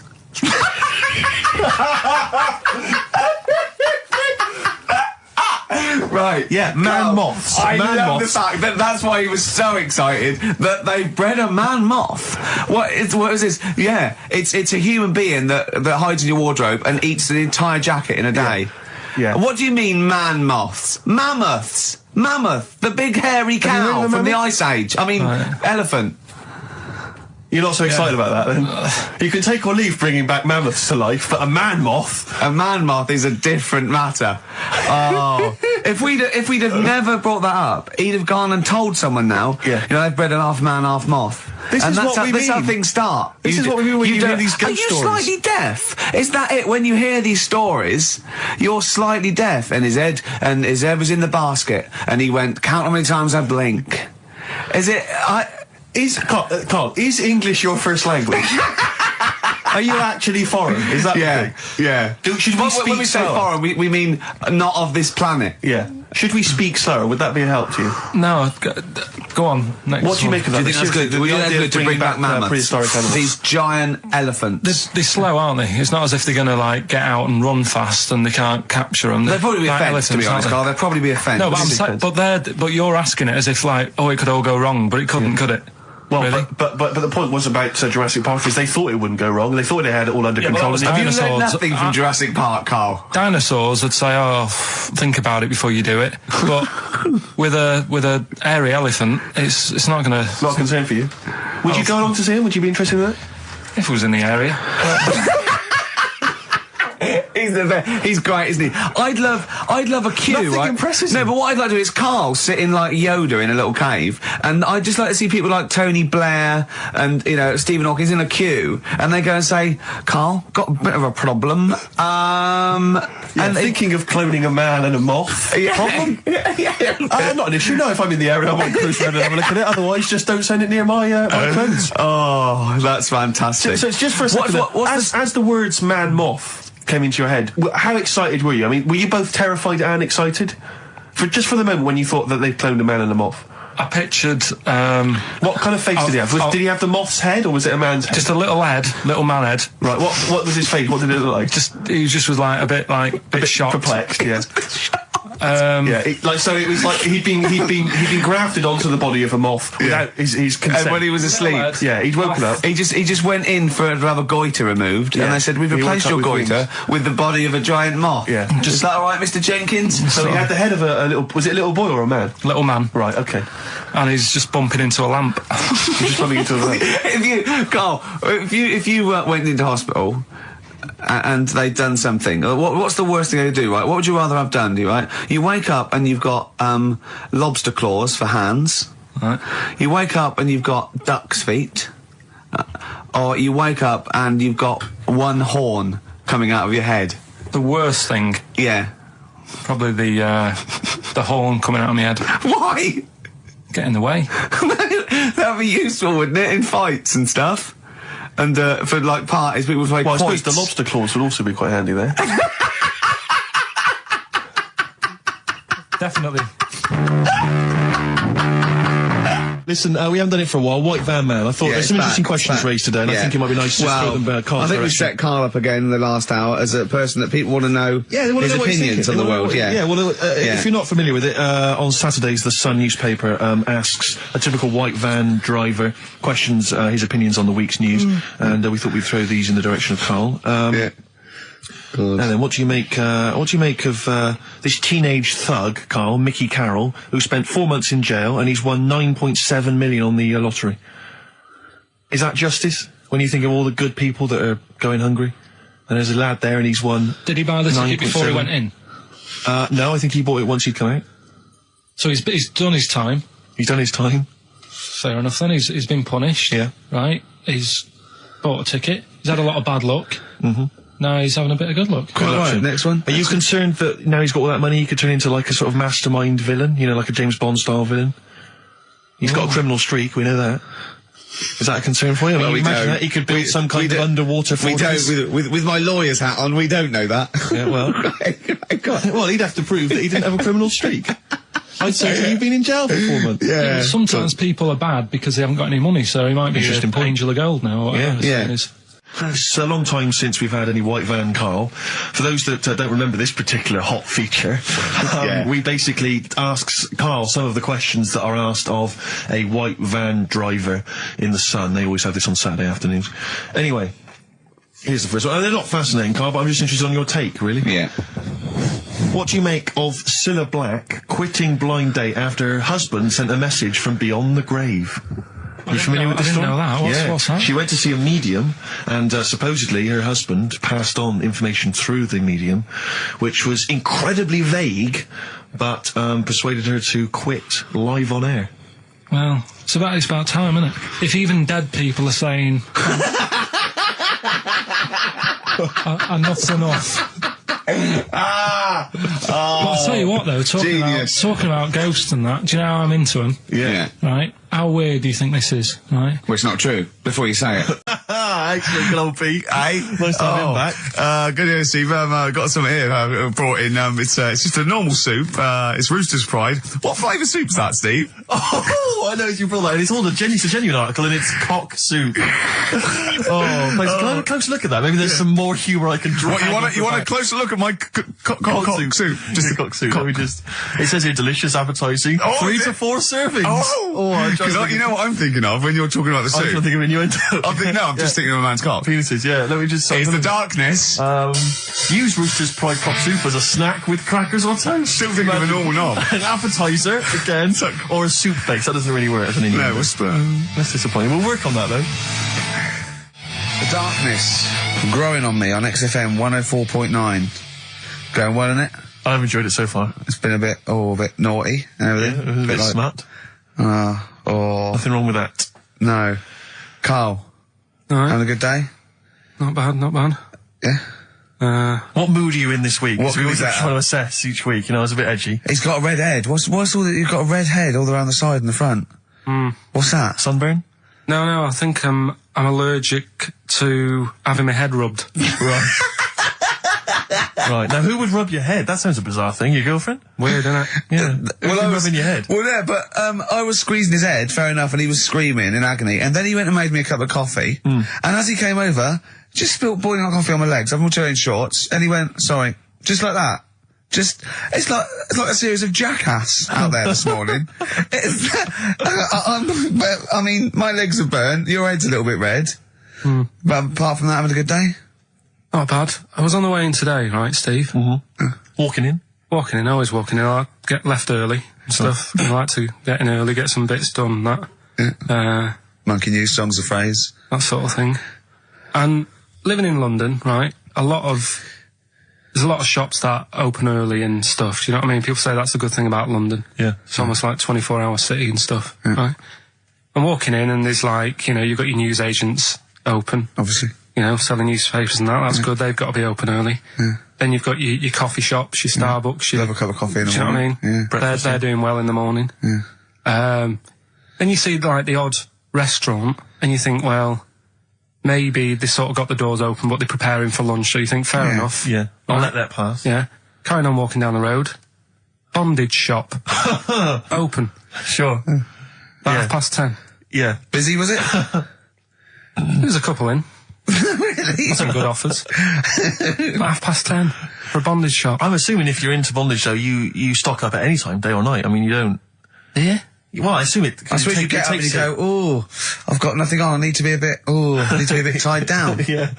I need some rope. These clothes are too baggy, I need more belts. Oh, God. I need more straps. Yeah, get some rubber on my face.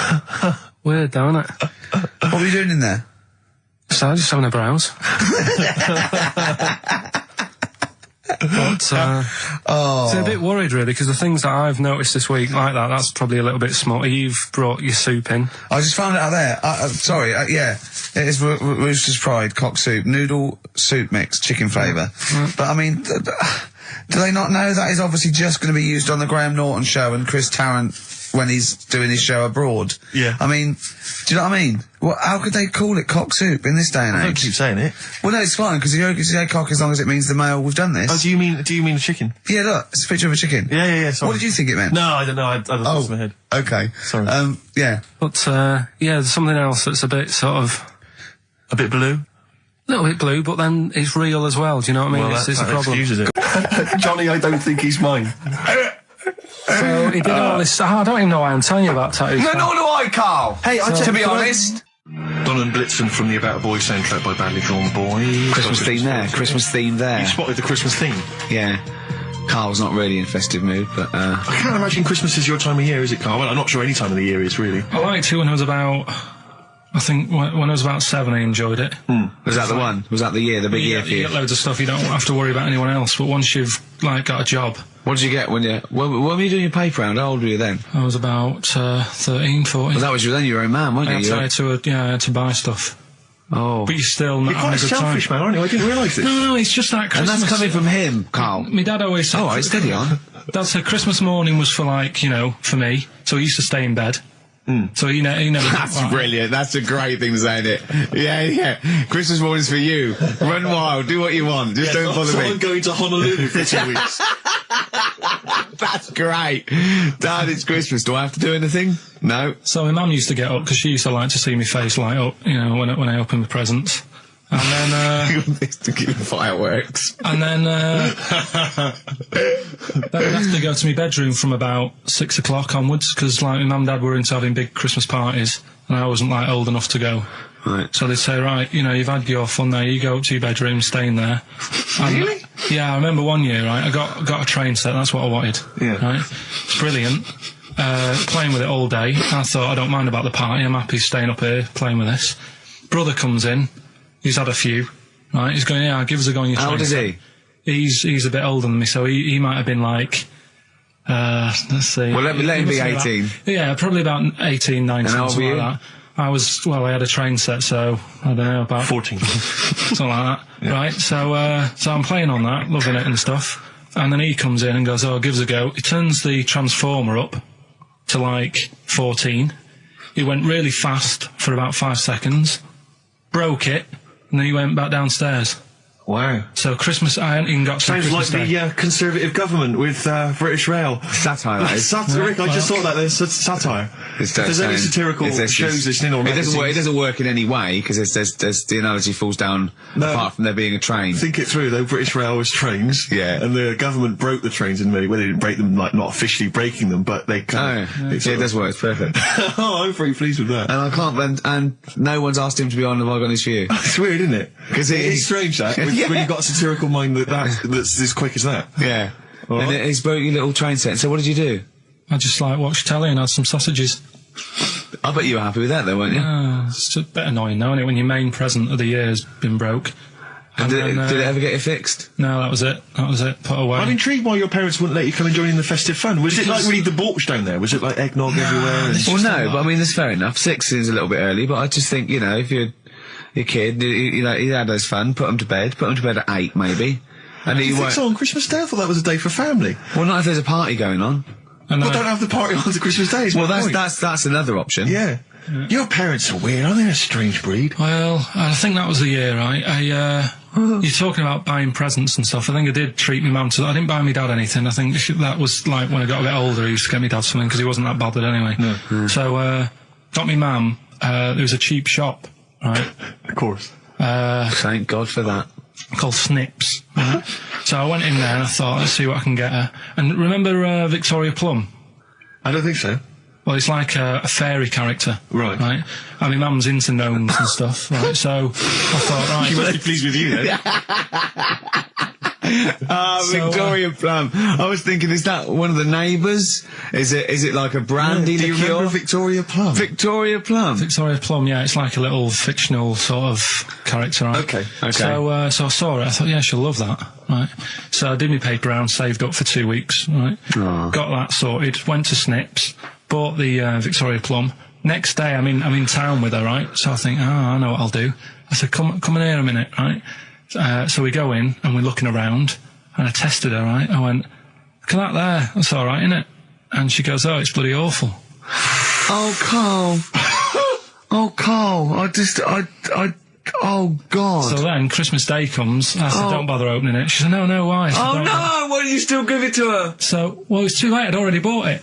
Oh, Carl. So she opened it, and I was like, and she said, oh, that's nice. I said, why are you saying that? I said, the other day, so it's bloody awful. She said, oh, no, I thought you were pointing at something else. Oh, no. So that's why I don't get anyone anything anymore. Oh, God. Play record. Oh, God. Oh.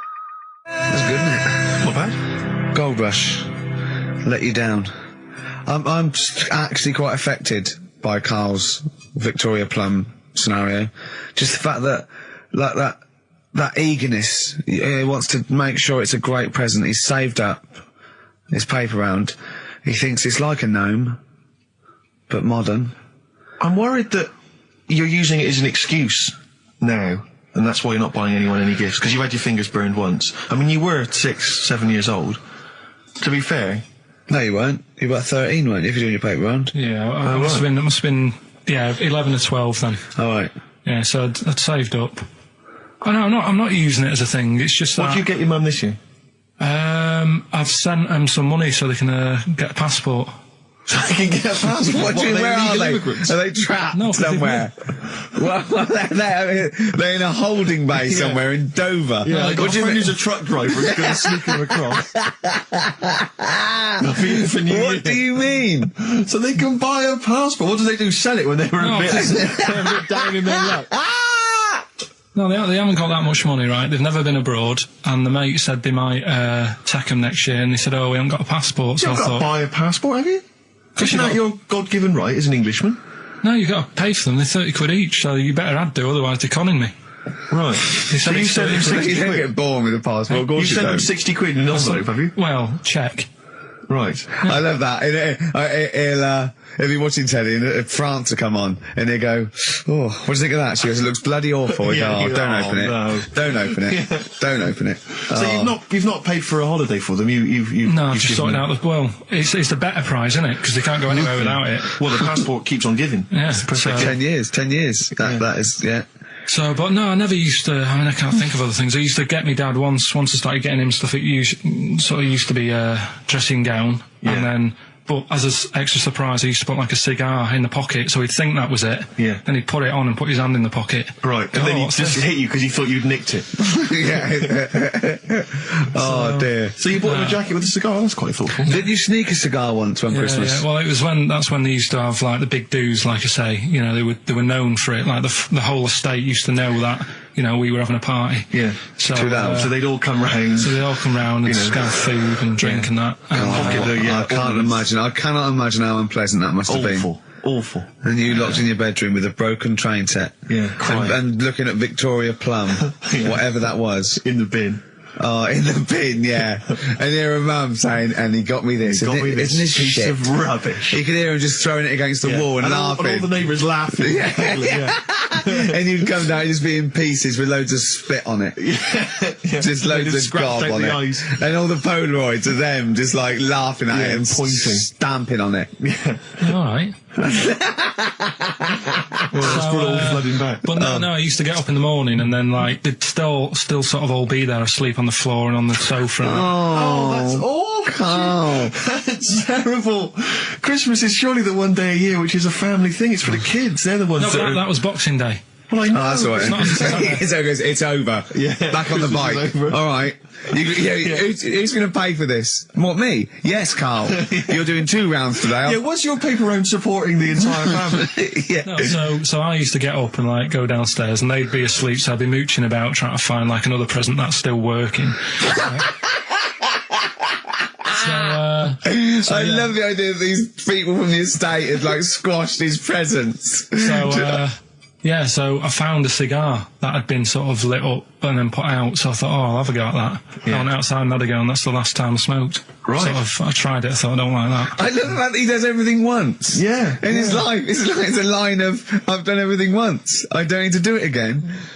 Teenage Fan Club from the XFM Christmas album, and that's Christmas Eve. Their guitar sounds are just brilliant. They're just always so nice.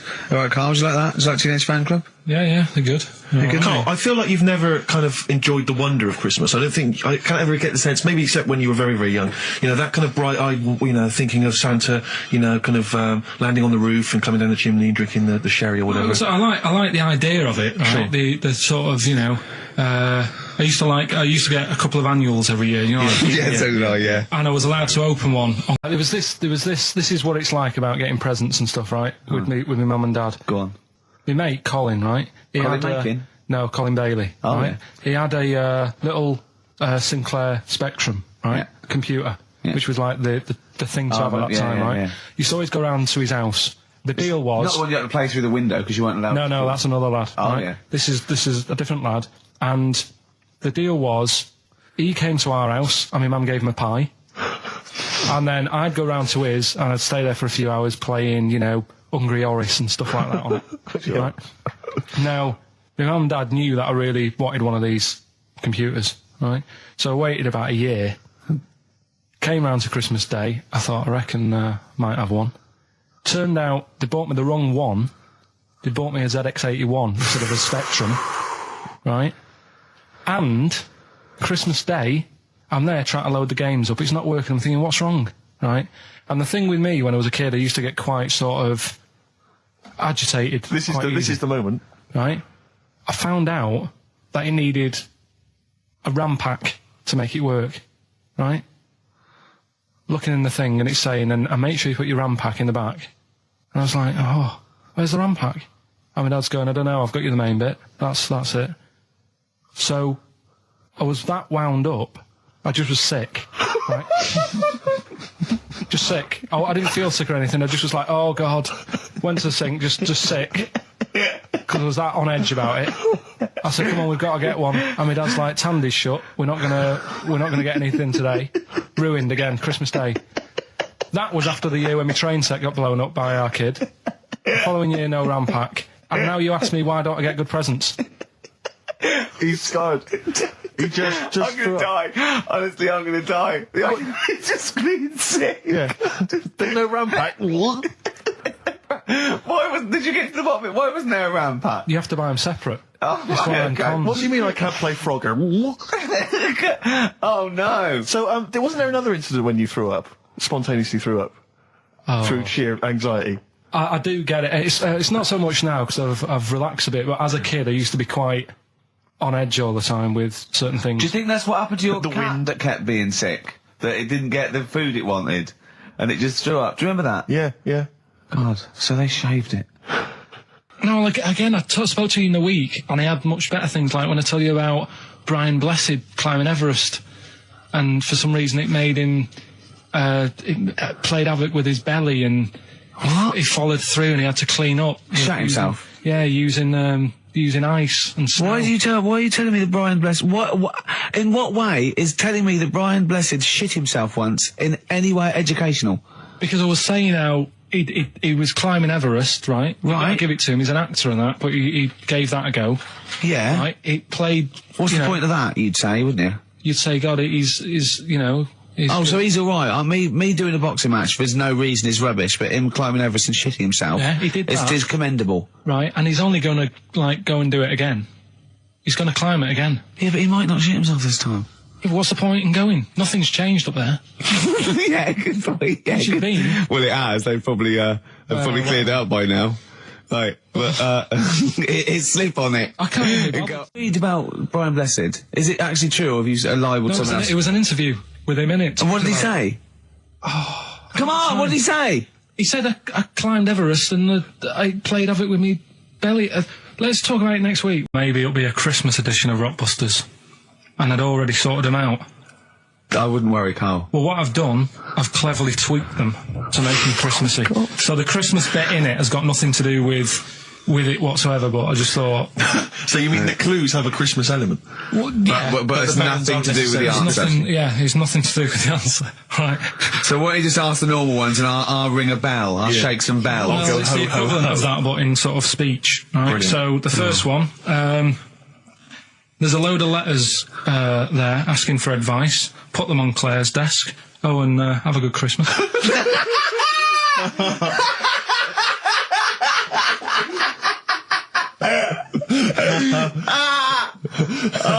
Give it to us again. Oh, God! Right. So there's a load of letters asking for advice. Put them on Claire's desk.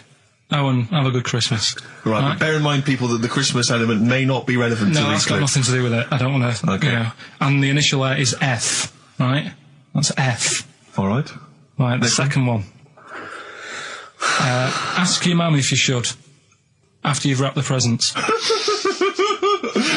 Right, so Ask your man if you should. ask your mum if you should, after you've wrapped the presents. That's S. Yes. S. All right. All right. Okay. And the last one, a couple of people were arguing in the supermarket at the fruit and veg counter.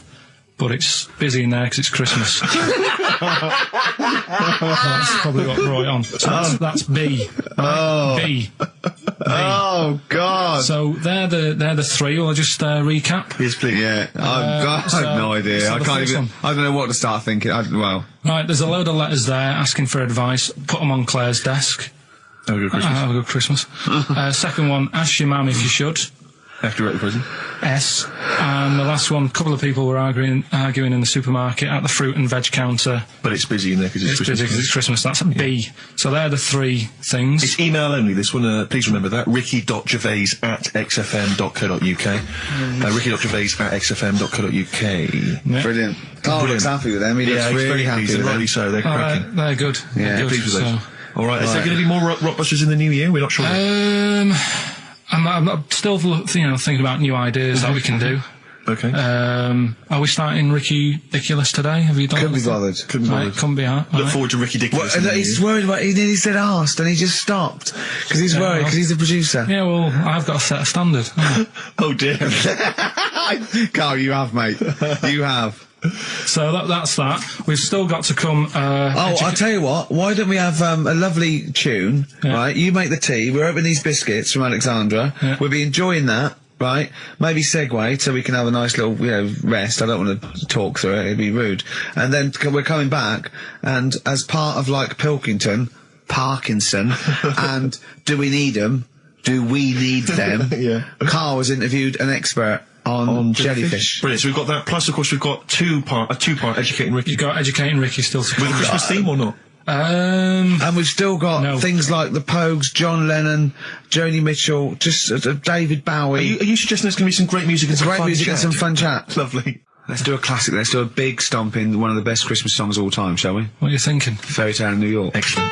Fairy Tale in New York. Oh, it's always amazing. Pogues featuring Christian McCall on XFM 104.9, the Christmas edition. Indeed. David Bowie, everyone says hi. It's quite a melancholy feeling about today's show, isn't it, that Christmas? I think there's often... Carl with his Victoria Plum. I want to see a Victoria Plum. I want to know what it is. Does it look like a little gnome? It's a woman gnome. A female gnome? Yeah. A little gnome. Well, yeah. Did your mum collect gnomes? She likes anything gnomes. She likes fairies. She likes Indians. She collects all that stuff. Yeah, and it doesn't matter what it is. What do you mean? You know, like a proper Indian with all the headgear on. Oh, Native American. American. Yeah, she likes anything with them on. Like, you know, it can be a fridge magnet. It can be just anything. A lot of Native American wisdom is around the fridge magnet because they think it has special powers of adhesion. Yeah. Yeah, that's, you read some of their writings, the great works. Snowbird from Mark Ikes are part of his covers album. He's so happy that the XFM listeners understand his stupid clues, and he knows it annoys me. We've got some right answers. We'll be for giving out the Blockbusters. answers just quickly, just in case someone sort of missed one of them. I'll just quickly do them, yeah? Yeah, go on. First one, there's a load Sure of letters. show. There's a load of letters there asking for advice. Put them on Claire's desk. Oh, and Merry Christmas. Ask your mum if you should. Oh, and Merry Christmas. And a couple of people were arguing in the supermarket. It was at the fruit Christmas, and that's veg why. counter.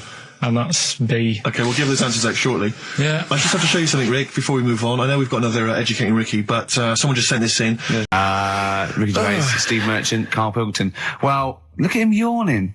How rude is that? Carl, what's wrong with you, man? Have you been up late? A little bit. Girlfriend was away, wasn't she, yesterday? Yeah, I always have a problem with that. I always have, because you don't go to bed, do you, early? Do you know what I mean? You sort of think, I just always find that thing that if, you know, you're used to living with someone, Yeah. one of you will go, let's go to bed, then you'll go, all right. But when you're on your own, you go, You just forget to go to bed. I just stay up. Okay, stop eating now, Carl. You've ate all the food. That's just a plate. All right. Okay. Yeah. No, I stayed up and watched, there was a thing on about Dracula. Right. What, Dracula? And I found a flaw in it. Go on. Not the fact that he's the living dead and No. and drinks blood to stay alive and he doesn't reflect And he can in turn into a mirrors. bat. Well, And you can go on. the mirror thing, you can't look in mirrors, can he? Well, he can look in mirrors, but he can't see himself in a mirror. Yeah. That still doesn't work. Go Okay, on. go on. It doesn't work at all, Carl. It doesn't work Go anyway. on. Well, Centre parting's always really neat. His centre parting's always... how does he do it if he can't look in the mirror? Blood on the floor or something it was called. Rubbish. I love the flaw in the Dracula film is that his centre parting's too neat. How did he do it without a mirror? Oh. Was it a documentary about Dracula? No, Yeah, there was the real it's Dracula. The real called- Dracula. bit. Yeah, the real Dracula, the It's true just a Dracula. film. It had blood on the floor or something. It's called. Yeah. It's rubbish. We had a little lunch yesterday, didn't we? We did indeed. That was a nightmare. Yeah. I We- hate going out with you two. I was explaining to Carl, right? I like to excite Carl's imagination, right? And if it involves chimps or monkeys, all the better. Brains he likes, parts of the body, deformity. You know, I know where to, you know, what buttons to push.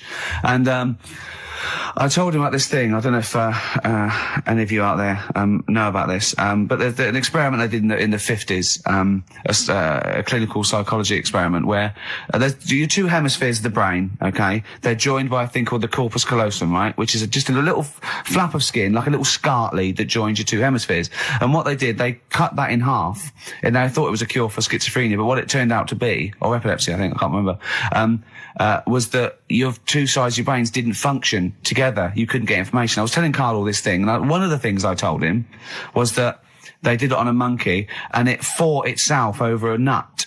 Like its right arm was connected, you know, by its left lobe of the brain, and it was fighting over itself. And Karl went, instead of like thinking this is amazing experiment, he went, would it have been happy if you'd given it 2 nuts?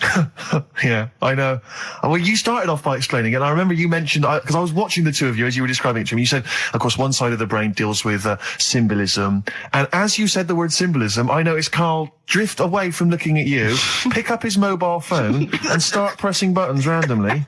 And I thought it was the word symbolism that got him. And I noticed you took you just a moment longer. And I think the first thing you said was, when did I lose you? Yeah, I knew I'd lost him. It's extraordinary. And he doesn't even try to disguise I said it. nomenclature at one point as well. Right, yeah. And I knew I was dicing with death there. Yeah. But, Yeah. but I told you tried to look it up, didn't you, on the web? You didn't find anything about it, did you? The spelling of it's, what is it again? What's the word? Corpus callosum. Yeah, so I couldn't do it. No, don't bother. Give up. Don't bother. Give up. So if anyone knows any interesting facts about that, But yours hasn't been cut in half, has it, Karl? That would, again, might explain something. I'll tell you what we will be talking about later. I don't know if you're sort of aware of them, Steve. Go on. Bonobos. Oh, I don't know much about bonobos. I told him about he was looking for stuff. I said, put in bonobo. He was having no luck with chimp. And they're a form of chimpanzee, but they're even closer to us, evolutionarily speaking. They've got their social groups are more like ours. They're more intelligent. And he was loving it, weren't you? So is it human bonobo Karl? Is that how it works on the evolutionary ladder? Chimp Karl. Yeah. Yeah. Talking about 'em. So we're talking about bonobos. You're excited about that? Yeah, That's yeah. Coming up in Monkey News? No, I think it's a bit of a monkey bonus. Oh, that was great. That was very, very funny What a indeed. wonderful clip that was. I enjoyed Do you it. remember that? Yeah. Wow. It was a few weeks ago, wasn't it, really? I mean, I think it was last week. we'd have to have very, very bad memories not to remember that hilarious clip. I'd like to hear that again maybe in a couple of weeks' time when I'm away. Yes, absolutely. It's embarrassing, isn't it? And we, but the good thing is, on telly, I feel a bit guilty about putting out shoddy rubbish because I'm getting paid an awful lot. Yes. But here, I don't give a They can bleep that. They will do. They will do. Bit of David Bowie.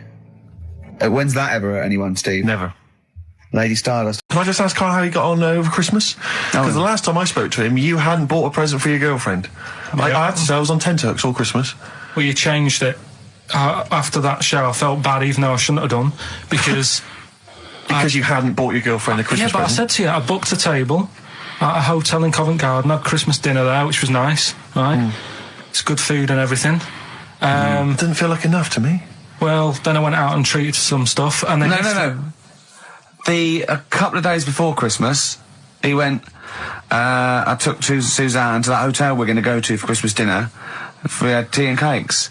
And I went, oh, you treated her? He went, no, she paid for it, but I was just showing her what it was going to be like. That was her extra treat. She paid for it. I love that. Brilliant.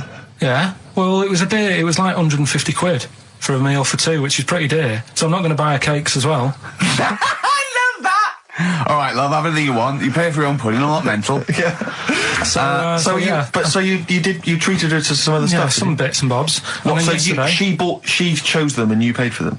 what, the presents? Yeah. No, Or you no. chose them and she paid for them, but, it's the No, thought that counts. I got them on the way home that Saturday. Well done. And what Past did you some buy? shops. Well, just some bits. Might be personal, Steve. Well, I don't care. Just some bits. Yeah, Just but bits and pieces. leave out the personal bits. What bits? Just little things. And then yesterday, right? A monkey wrench and a new washer for the shower. Yeah. Some recordable CDs that you need for your job. Oh, So, dear. now, when you gave those presents to her, did her face light up? Right. I don't want to tell you what they were, right? But she wasn't that impressed. You're going to tell us what they were now, Carl. what they are. You even know what they are. She told you on Christmas Day. Hold on, wait a minute. But it doesn't matter what they are. It does matter what No, they it are. doesn't. It doesn't matter. does, Carl. It's you, mate. Of No, course it doesn't matter. Oh, God! Have you just remembered? Yeah! Right, but there's no need. I've got to tell him, Carl. I really want your permission because I don't want to be I know it's not, but we know it's not that embarrassing. It's really quite sweet. Yeah, but in a way, right, the way I look at it is, right, Christmas, even when I was a little kid, right, is not... Please let me tell him, Carl. Well, let me just tell you first, though. Let me tell you why I didn't go all out on the old present front. All right. Justify yourself. Right? First of all, I've covered it up since then anyway, right, with that present, because I bought her some shoes yesterday, and she did say I'll give you the money for them, but when I get home I said it's all right. I said, you can have them, right? So not only did I buy her some food on Christmas Day, I got her shoes. She's probably had a total. And they feel like a horse. Yeah. It's not like, yeah, there you go, there's your shoes, there's your food, right, bed down, see you later. Yeah, but what I'm saying is I she's have done. fed and clothed Yeah, her. did you comb her hair? She's done well this year, right? So the thing She's is, done well this year. It's like you're a single parent living on a council estate with a smack problem, and you still managed to buy them some Lego. when I was a kid, right, it wasn't about what you got. I remember one year when I was about 8, right? Oh, this is going to make me cry, isn't it, this? No, it's not. I'm just saying the way it is, right? I woke up at about 4 in the morning. And I was like, oh, what have I got? And I couldn't sleep. I was that on edge. It's the excitement of Christmas, isn't it? It's like, oh, what's wrapped up? I need to know. Sure. Yeah. And it's the fact that people are saying, no, you won't know until tomorrow. Yes. That annoys you and winds you up. Okay. So I got up at 4 in the morning, opened my presents, and then went, right, I know now, went back to bed, had a great sleep. Yes. Right? So it's nothing to do with the excitement of what you get. It's the excitement of not knowing what you've got. And then what happened when you got up to go down with the presents? Hang on. So what you're saying to me is that you could wrap up a brick because the thrill of Christmas is in hoping and being excited about what it is, not the actual gift itself. Yeah. Is that what you did? That's- Rick, did you get a brick? No, let me tell you now what he got. He got her a present, right? And she said, she came. I said, yeah, he got me. It was an industrial-sized packet of condoms. It was a joke gift. No, it No, wasn't, it wasn't a joke. It wasn't even a joke. I went home that Saturday after here, past Boots, thought, might have something in here. They were on, like, some value. Right, you passed the Were they makeup. used? Right, but Passed the anyway, makeup. You passed all the other. Past the makeup, Feminine stuff. past the lovely vanity cases, Yeah. the foot spas. Exactly, Yeah, the bathroom Oh, products. hold on. How much are these, love, for 100? Yeah. $4.99. Yeah. Do I get them reduced if I buy in bulk? So how many did you buy? What was it? I don't know, probably about 100. Right, okay. And is she allowed to use those with anyone? Did you wrap them? Can she just go out and have a wild Well, time you with don't need them? to wrap. They're already wrapped, aren't they? Oh. And then what did she say when she opened them? I'm No, just- wait. Carl, what did she say? Right, play a record and we'll come back to this. Oh, you're worse than my father. That's genius. Made famous, of course, by Jimi Hendrix. Yeah. That's All Along the Watchtower, as originally done by Mr. Bob Dylan. On XFM 104.9. So, Carl, just take us through the moment where you gave this gift. Firstly, So you went into Boots, right? You thought, all right, 100 condoms, brilliant. Okay, did you wrap it I up? don't know if it was 100, probably 80. Right, okay, yeah. Right. You don't want to So, go mad, do you? Wrap them up. I'm just resting easy knowing that he's not trying to breed. Right? No. Yeah. So I got her them. I got her Grease on DVD because she's Okay. always watching that. Yeah. Right? Yeah. So just think of when her mum said, what did Carl get you? Some condoms and grease. I was going to say, I'm glad he said on DVD. And, she was surprised anyway, right? Because Yeah, I bet she was. no, when she got she was thinking like jewellery. no, right? That showed her. That surprised you, hasn't it? All right. So hang on, wait a minute. You thought it was a holiday, didn't you? Yeah, look at your face. You don't know me at all. So hang on. So did you give these on Christmas Day? Right, what happened is she got in from work that Saturday, right? And I said, look under the tree. Knackered. Oh, at least it's Christmas. Yeah. At least I'm going to get a little bit. Yeah, go on. I said, look, you got some stuff under the tree, right? So that Did you give her a surprised sugar lump? Right, she was really chuffed with that. But she said she was a bit puzzled because I didn't know we had any wrapping paper, right? So I ended up using wallpaper. You didn't take it off the wall though. You had some. No, it was some left over, right? So she said, why have you used wallpaper? I said, well, I didn't have any paper and you were getting in a bit and I wanted you to have a surprise. So she said, can I have a feel of them? I said, no. Presents. You thought, right, I've got the right thing. Yeah. Right. And then Christmas Day, I said, no, don't get carried away. It's nothing really good. You know, we said we weren't going to buy each other much. So there you go, open them. Yeah, go on. And Can I just ask, had you received your present from her yet? yeah. So what had you received? What did he have? Had some shoes, Nice. right? getaway game for PlayStation. Nice. Which is all right. I'm just tightening up Just the tighten value up the value of of this. those, Go on, yeah. And just also think about how much fun and pleasure you get from them. Yeah. Although, of course, condoms, I can see the Well, see the appeal. Well, okay, so I think but I can... also add to that bit 150 quid for a meal. If you're going to start totting up, 150 quid for a meal. I bought some shoes, 72 quid. Yeah, that was after the event, though. Doesn't matter. All right, so you received these, dare I say it, thoughtful and nice gifts. You handed over the box of condoms. They were wrapped up. She unwrapped them. Yeah. Go on, take us through it. Walk us through it. Well, it's not something you play with on Christmas morning. Oh, God! Oh, right. But when she opened What them, did she say? What did she say? Well, I wrapped them twice as well, so she thought it was something really good. Extra Like, protection. Right. And So she thought it was something really good. and then So the disappointment would be doubled. Yeah, go on, yeah. then she just opened it and went, "Oh yeah, so what's on the telly?" And that was that. I'm grateful. That was What an ungrateful woman that is. that. Well, she got stuff. Fancy not wanting I told her. a box of economy condoms from Boots. I said to her about the thing about, it's all about the surprise and that, innit? Yeah. You explained that to her? Yeah. What, after she'd unwrapped it? Yeah. Thoughtful. And she was all right about it. Yeah. She understood. Rick, I suggested to him that he buy his girlfriend a gift. I'm worried I've done more damage to the relationship by suggesting that than if he had just forgotten. Next time you've got to go shopping for yourself, Steve. I think I might do. You've better go shopping for yourself. I'm glad it's all over though. It's mental. Yeah. It annoys me. The whole thing annoys me, and she knows that as well. Yeah. She should know. What, she still insists on having Christmas once a year? Well, Wow. I'm no, but well, anyway, what did you get? I can't think what you bring to the relationship, Carl. I don't know what it is she's getting from you in this relationship. It's like she's doing all the work. 80 times. Oh God, God! I love it. You're brilliant. I know what she's getting. He's the. What? No, he's not thoughtful. No, but he's thoughtful. He's the best he can do with the brain he's got. Do you know what I mean? Right. He's doing his best. He's absolutely doing his best. There's no. He's working at the limits of his powers. Do you know what I mean? Though he's done as well as he can with what he was given. Sure. Yeah, and that's admirable. Yeah. It's like, I think he's done better than you'd expect. I bet his teachers didn't even think he'd get this far. Do you know what I mean? What, find a girl?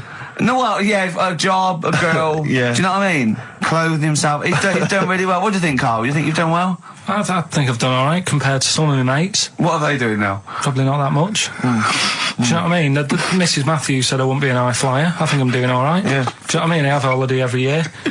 Got somewhere to live and that. Yeah. Got a new flat, haven't you? Yeah, so where are they then, the condoms? Did she show them to her family and friends? No, Take no. them into work? Look what Carl I'm got me? surprised she told Ricky, actually. I was a bit disappointed in that. Yeah. Because I didn't go shouting around. Well, she was what so I got. excited, Carl, clearly. She was just so pleased and proud. All right. Play a record. We'll come back to it. No, that's it now. Streets, Don't Mug Yourself, XFM 104.9, Ricky Gervais, Steve Merchant, Karl Pilkington, a regular Santa Claus. I'll leave it now, I'll leave it. Oh, dear. Right, listen, right. Yeah, New Year and all that. He's great, isn't he? Rockbusters is on the way. We're getting some good stuff coming in. I have to say, I'm amazed. Every answer I've had so far has been correct. I listened to the clues. I've got no idea. And I know you, Carl. I've spent time with you. Have I you know how you seen the work. XFM listeners? Well, of course they're the same as Carl. Sure. Of course they've got the same mindset. Yeah, yeah. Oh. Right. You got to play a record. No, but- Because I see Steve's No, but I've got used to it. Shut up.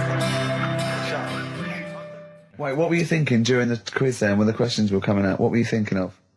Well, what it was, right, just before the quiz started, I had to go to the toilet, right, because the rule is, right, people who don't go to it, once it starts, phone's off, Oh, yeah, no you more can't leave toilet. the room, They yeah. take it dead serious, don't they, right? Yeah. So, I went to the toilet. Now, I'm not being out of order here, it just got me thinking, right? I went to the toilet, the gay fella in there, right? There was a gay fella in there. Gay fella in the toilet. Now, How could you tell? How did you know? just typical, everything about it, right? Everything about it, right, yeah. Oh. What, Just large imagine- handlebar moustache, leather cap. Butt plugs, amyl nitrate. Could I just say that These views do not reflect the views of the management of XFM or me and Steve. Go Or on, most Carl. of the people in this country. Go on, Carl. What's your problem? Yeah, but this is what I'm worried about, really. But this is why I only got Danny Minogue right. Right? Because this was floating around my mind. Went She's to a the big toilet. gal, Now, isn't she? go into the toilet.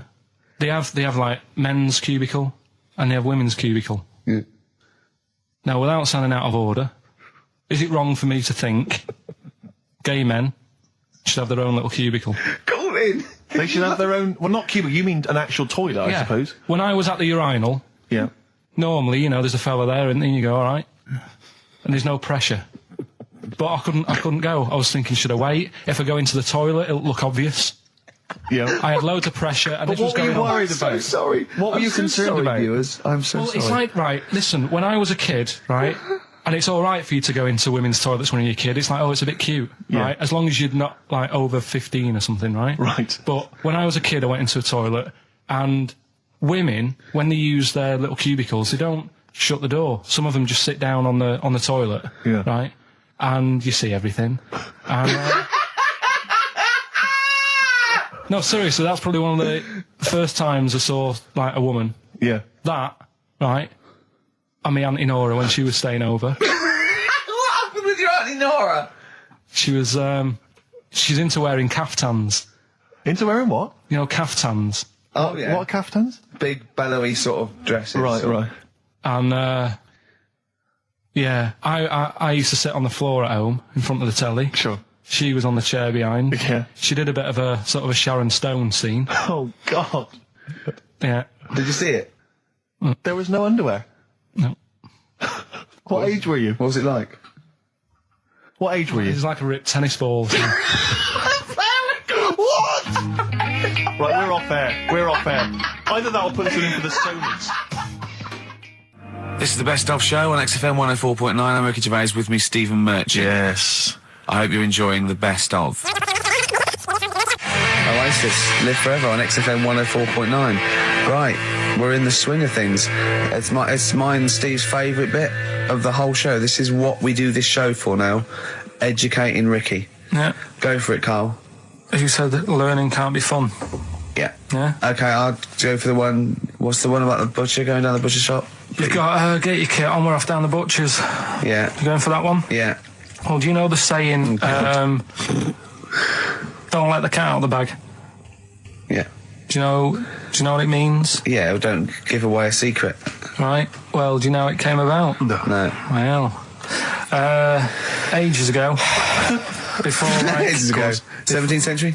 Yeah, before, like... Yeah, 17's good. Yeah. Before, like, proper butchers and Dewhursts and supermarkets and that, you used to get these blokes who sold meat. Right. Butchers, they were called then, I think. Yeah, but the difference was they didn't stay in the same place, they moved about.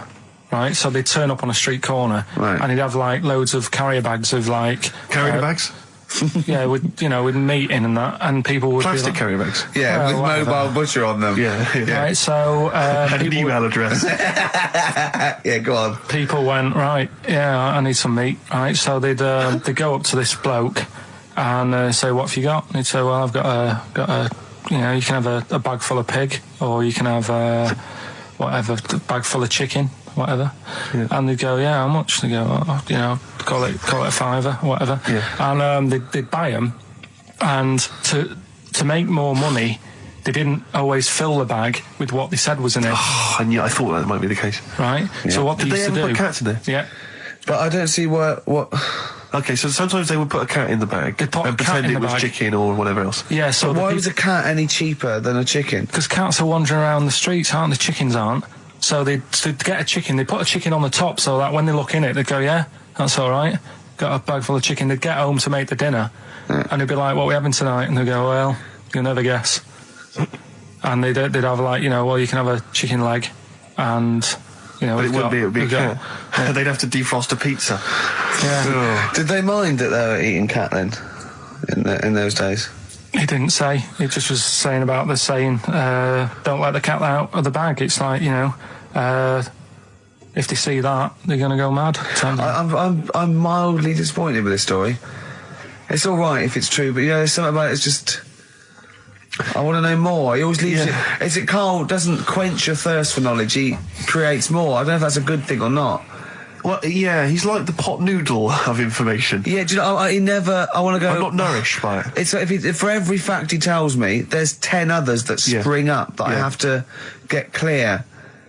Well, so it was the people that were doing this. It was the dodgy butchers that coined this phrase. Were they saying to each other, "Don't let the cat out the bag"? I.e., what I mean by that, Jack, is don't let them see the cat. Yeah. What we've stuffed in there. Yeah. Dodgy butcher. There's another phrase, isn't it? So that's the first one. Is that a euphemism or is it dodgy butcher? As his meat delivered around the back. Sure. So that's that one. So let's get your kit on. What does that mean? It's a euphemism for homosexuality. Okay. And meat, presumably, in that means different things. It doesn't. It's a word that is also a male Would bird. it mean chicken or cat necessarily in that context? Or well, I suppose it could. Yeah. Do you know what a fable is? Got a rough idea. Okay, it's a thing that uses sort of metaphor, analogy, just to explain sort of morals. I mean, they're very old for a start, and it's all. I'll give you an example of one. A quick one. Oh, the one about the dog with 2 bones. He goes to a dog's got a bone. He sees a reflection in the lake, and he thinks, "Oh, that dog's got a nice bone. I'll have that." And as he goes to get that one in the reflection, he drops the one he's got, and that's one about I think I was told one when I was younger. Go on. I think it was one. This young lad, he's got a dog, right, and he sort of is about 8 years old. And this dog, he's had it since he was about 4, and it's a bit tired now, and he chucks sticks for it, and it doesn't go for it. And he's saying to his mum, "Oh, I want a new dog because this one's useless. It doesn't do what it doesn't have any fun with me." So they say, "Oh no, but Rover's a good little dog. You should look after it." And he's like, "Oh, I don't like it. I want a new one." So they buy him a new puppy, and it's running around, yapping about, and he's loving it, and he's playing around with it in the grass. And then one day he goes to the park and he's messing about and rolling about with it, and he falls into the lake, right? And the little puppy's like yapping at him, and he's going, "Help me, help me." The little dog's yapping, and then the old dog comes and gets his collar, and it pulls him out of the lake, and he goes, "Oh God, why did I forget about you? You're the better dog." And he loved that one again rather than the puppy. I got a feeling that was Lassie. Well, yeah, that was an episode of Lassie. What's the moral? What's the moral there, Karl? What's that telling? What's that explaining through analogy? Sort of, don't forget the old. Look after old people. I remember there was one I heard once about a young boy who got trapped in a lake inside a cage. But he loved his trainers so much. He wasn't going to get them wet. But even though he had to get out there, and even though he thought that was the important thing because it's material value, he actually drowned, and the trainers were no good to him then. I woke up this morning, feeling fine. It's not a blues song, and I turned my phone on, and it was from Karl, and it went, "Forget it, I've made my mind up." And I thought, wow, what is that? And I forget it, I've made my mind. I went, "Karl, what is it?" He went, "Oh no, it's about the text I sent you last night."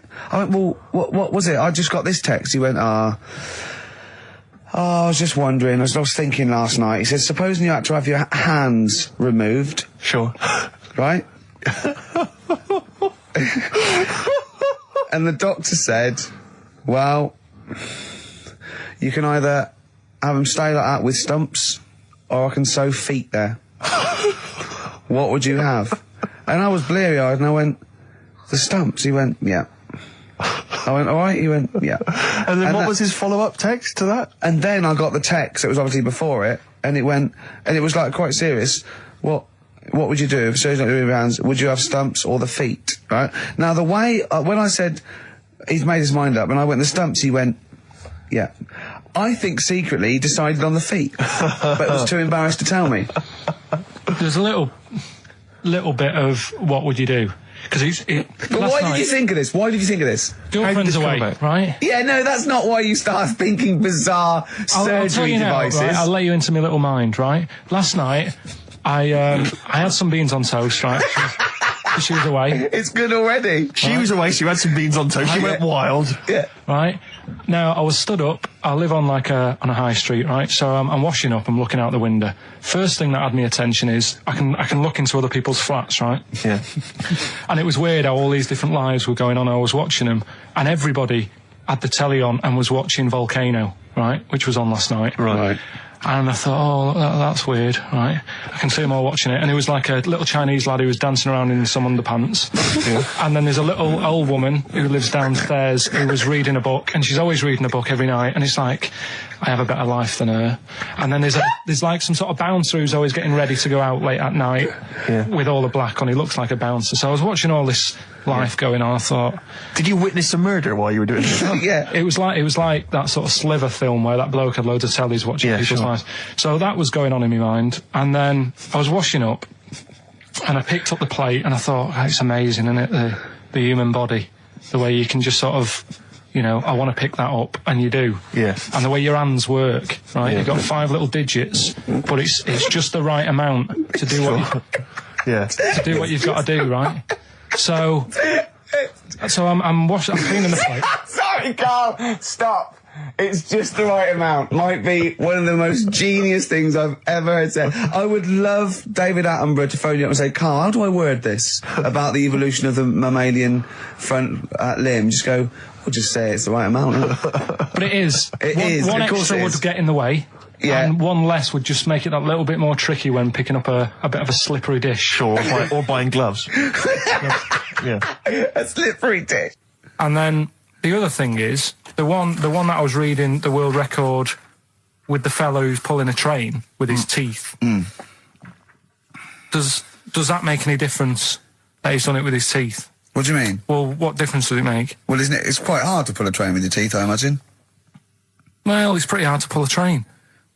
All I'm saying is it because he couldn't beat the fella who's pulling it with his hands? Well, this is my point. I think there was one bloke with the record for the running backwards 100 metres was sort of like 11.5 seconds. And I was thinking, turn around, you'd probably have a really good go at that. Do you know what I mean? Yeah. It's sort of like doing a marathon with a milk bottle on your head. Take the milk bottle off and see how fast you can go, you twat. But you can just tweak it, like the fella who has done the pegs on the face, right? Yeah. His name's Gary Stretch Turner, right? Right. So you're sort of cheating already if he's got a stretchy head, right? But you are, right, you are one of the most stupid humans I've ever met. Well, get me in the book. Yeah. Right? Well, listen. So Gary Stretch Turner, right, his record is 153 pegs. Yeah. He did it again, and he only got 150 on. So he hasn't broke his own record. Right. But what I'm saying is, if he tweaked it a bit more, would that make a new record? What? Well, if he said, I've got 150 pegs on, but at the same time as eating a burger. I see what you mean, yeah. He'd be the world record breaker for pegs and eating burgers at the same time. Yeah, just change it a bit. If you know you're not going to make it, just do something else. I'm assuming the rules are set at the beginning, Carl. That's it. That's where they say, right, you're just going to do the pegs thing. You're not going to introduce burgers halfway through, are you? Definitely not. And then they have a go. I was on one leg, not interested. How many pegs? 150. Can I just ask very briefly, I was quite interested by the family had to move because they lived on Butthole Road. Yeah, I quite like that one. I don't know if I've told you before, Rick, where I used to live. I'm not going to tell you the name of the street that I used to live on, not on air, because my parents still live there and I don't want to, But I'm going to write it for you now. This is the genuine name of the street I used to live on. Just imagine when you're at school. Yeah. And like in class, for instance, in French, you've got to say, you've got to answer where you live. Yeah. J'habite, wherever. Yeah. That's the name. This is actually the name of the street we lived on. No, it's I not. swear to God. That is... Absolutely right. I could phone my father now and he could confirm that for you. I swear because he doesn't want to God. And I tell you that... But listen, do you know what worries me? It's the apostrophe S. I know. Because that's blatant. Yes. Amazing, isn't it? That is incredible. Imagine how embarrassing that was. So if I look that up in the Bristol... You will find that in the Bristol A to Z. I swear to God. That is really... Why have you never told me that before? I can't believe I haven't. That's I'm incredible. still embarrassed now. Do you know, whenever I have to phone up, if I have to give that address, I always spell it instantly. Really? Like, somehow that'll hide it, that'll disguise the name. But I can't get over that. Anyway, if you perhaps live in Tits Avenue, Yeah. you know, or Wankling Drive. Wankling Drive, just get in touch. Let us know. We're not really interested. You've been voting in all week, sending your emails. So here's the clips that you wanted. Carl, you're making noises while I'm talking. Yeah, but you do this all the time trying to wind me up. And I'm not saying Manchester's the best place in the world, but what I'm saying is there's bits of it that I really miss. Yeah. Like last Sunday, right? When I'd met up with Ricky, we had spaghetti bolognese, which was all right. And then I said to him, I need some soil. Damn, I wish you'd invited me. It sounds amazing. So I need some soil. What do you think? You need some what? Soil? Soil, yeah. I need to repot a plant, right? Yeah. So you need to repot a plant? Yeah. Fair enough. So I'm like, where you can't see these shops in London. You Do you know what I mean? There's nothing around. I took him straight to one in my street. Yeah, but near your street, and that's probably the only one in London. Well, you say that, Carl. No, it does annoy me. Round my way, it's like, you know... You can't move for soil shops. You can't. There's Earth, you can just pick up handfuls walking down the street. Yeah, incredible. Which People is- just lean over into someone's front garden. No, you can take the plants as well. No, but Yeah. what I'm saying is, Go on. Manchester, there's loads of decent hardware shops. Yeah. Here, you know, if you want a panini and a latte or whatever, you can't move from. But for soil, I had to go virtually how many miles away from me to carry that soil home and stuff.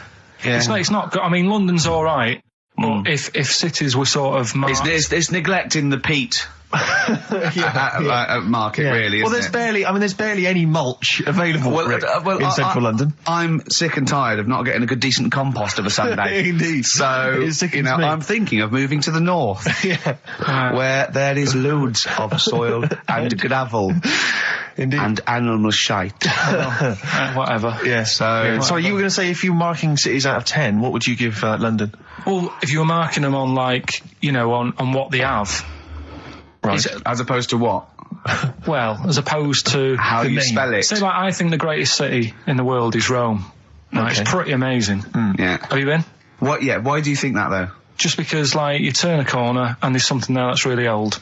Right? Like, you're going down Normal Street. Go and stay in a Derby and Joan club. Yeah. No, but it's like you're going down the road and then you turn a corner and like the Colosseum's in the middle of a busy road. It's like, what's that doing there? Yeah. Yeah. And just when you think there's no more, you turn another corner. It's almost as if that was there first. Yeah. Well, Yeah. But do you know what I mean? London, Yeah. what have we got? You know, Trafalgar Square's world known. And you go there, what's there? Yeah. Do you know what I mean? So there's a lot of space there.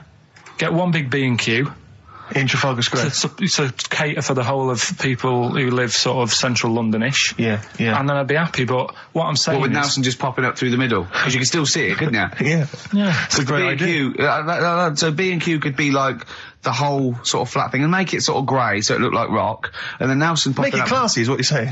Yeah. Stone clad it. Yeah. So it looks like you've made an effort. And then you can pop in, and then you can go out and go, oh, look, Nelson's column. Oh, look at that. Isn't Nelson? Oh, look at that. The victory. Defeat. That's fantastic. One of the greatest living. Yeah. I need some nails. Yeah. Perfect. Killing two birds with one stone, you say? But why isn't there more than them shops? Because when I went into yours, every time I've been in there twice now. The first time was to get a shower head, right? Right. And I went in there, couldn't resist buying something else. I ended up getting some super glue as well. Blimey. Hey, Right. big spender. And then last Sunday we went in there, got 2 bags of soil, not one, I bought 2, Yeah. and I bought some scissors to cut plants with. Secateurs. Well, Scissors. you never know when you want, you might need more soil, I suppose. Well, I've got You've 2. stocked out now. Where'd you keep it under your bed? Sorry, this isn't going out, is it, this conversation? It's not going out on air. I got a feeling it might be. Your time off at school. Why did you have time off? Because it was windy. Were you windy or was it windy outside? No, it was like when Your auntie wasn't out the window, was she? when the winds were bad in the 70s, and my mum said, "Oh, What? Whoa. What? I remember space operas and flares. I don't Yeah. remember the winds being bad in the 70s. well, my mum just said, you might get blown into the road, so don't do that." She had so much faith in you, didn't she? As a human being. Is that why she got fired from the pie shop? I'm not coming in today. I might get blown into the road. God. The funny thing it was, right, Steve, they had this thing going at school, because a lot of people used to wag it back then. You still what? Wag it, sort of not go in. Right. Right? And they sort of try to make it interesting for you by giving you An education. a certificate if you did a full week. Reward for the rest of your life with achievement. That sort of carrot. And also, like, let you go home at 3 o'clock on a Friday, right? If you'd done a full week and that. Yeah. So it was lovely weather all week. Then it just sort of changed on a Friday, and I got up and it was all windy. It's always My mum windy said, for Friday and Sunday, isn't it? don't if you don't go in because you might get blown into the road and that. So I said, all right, then I'll stay off.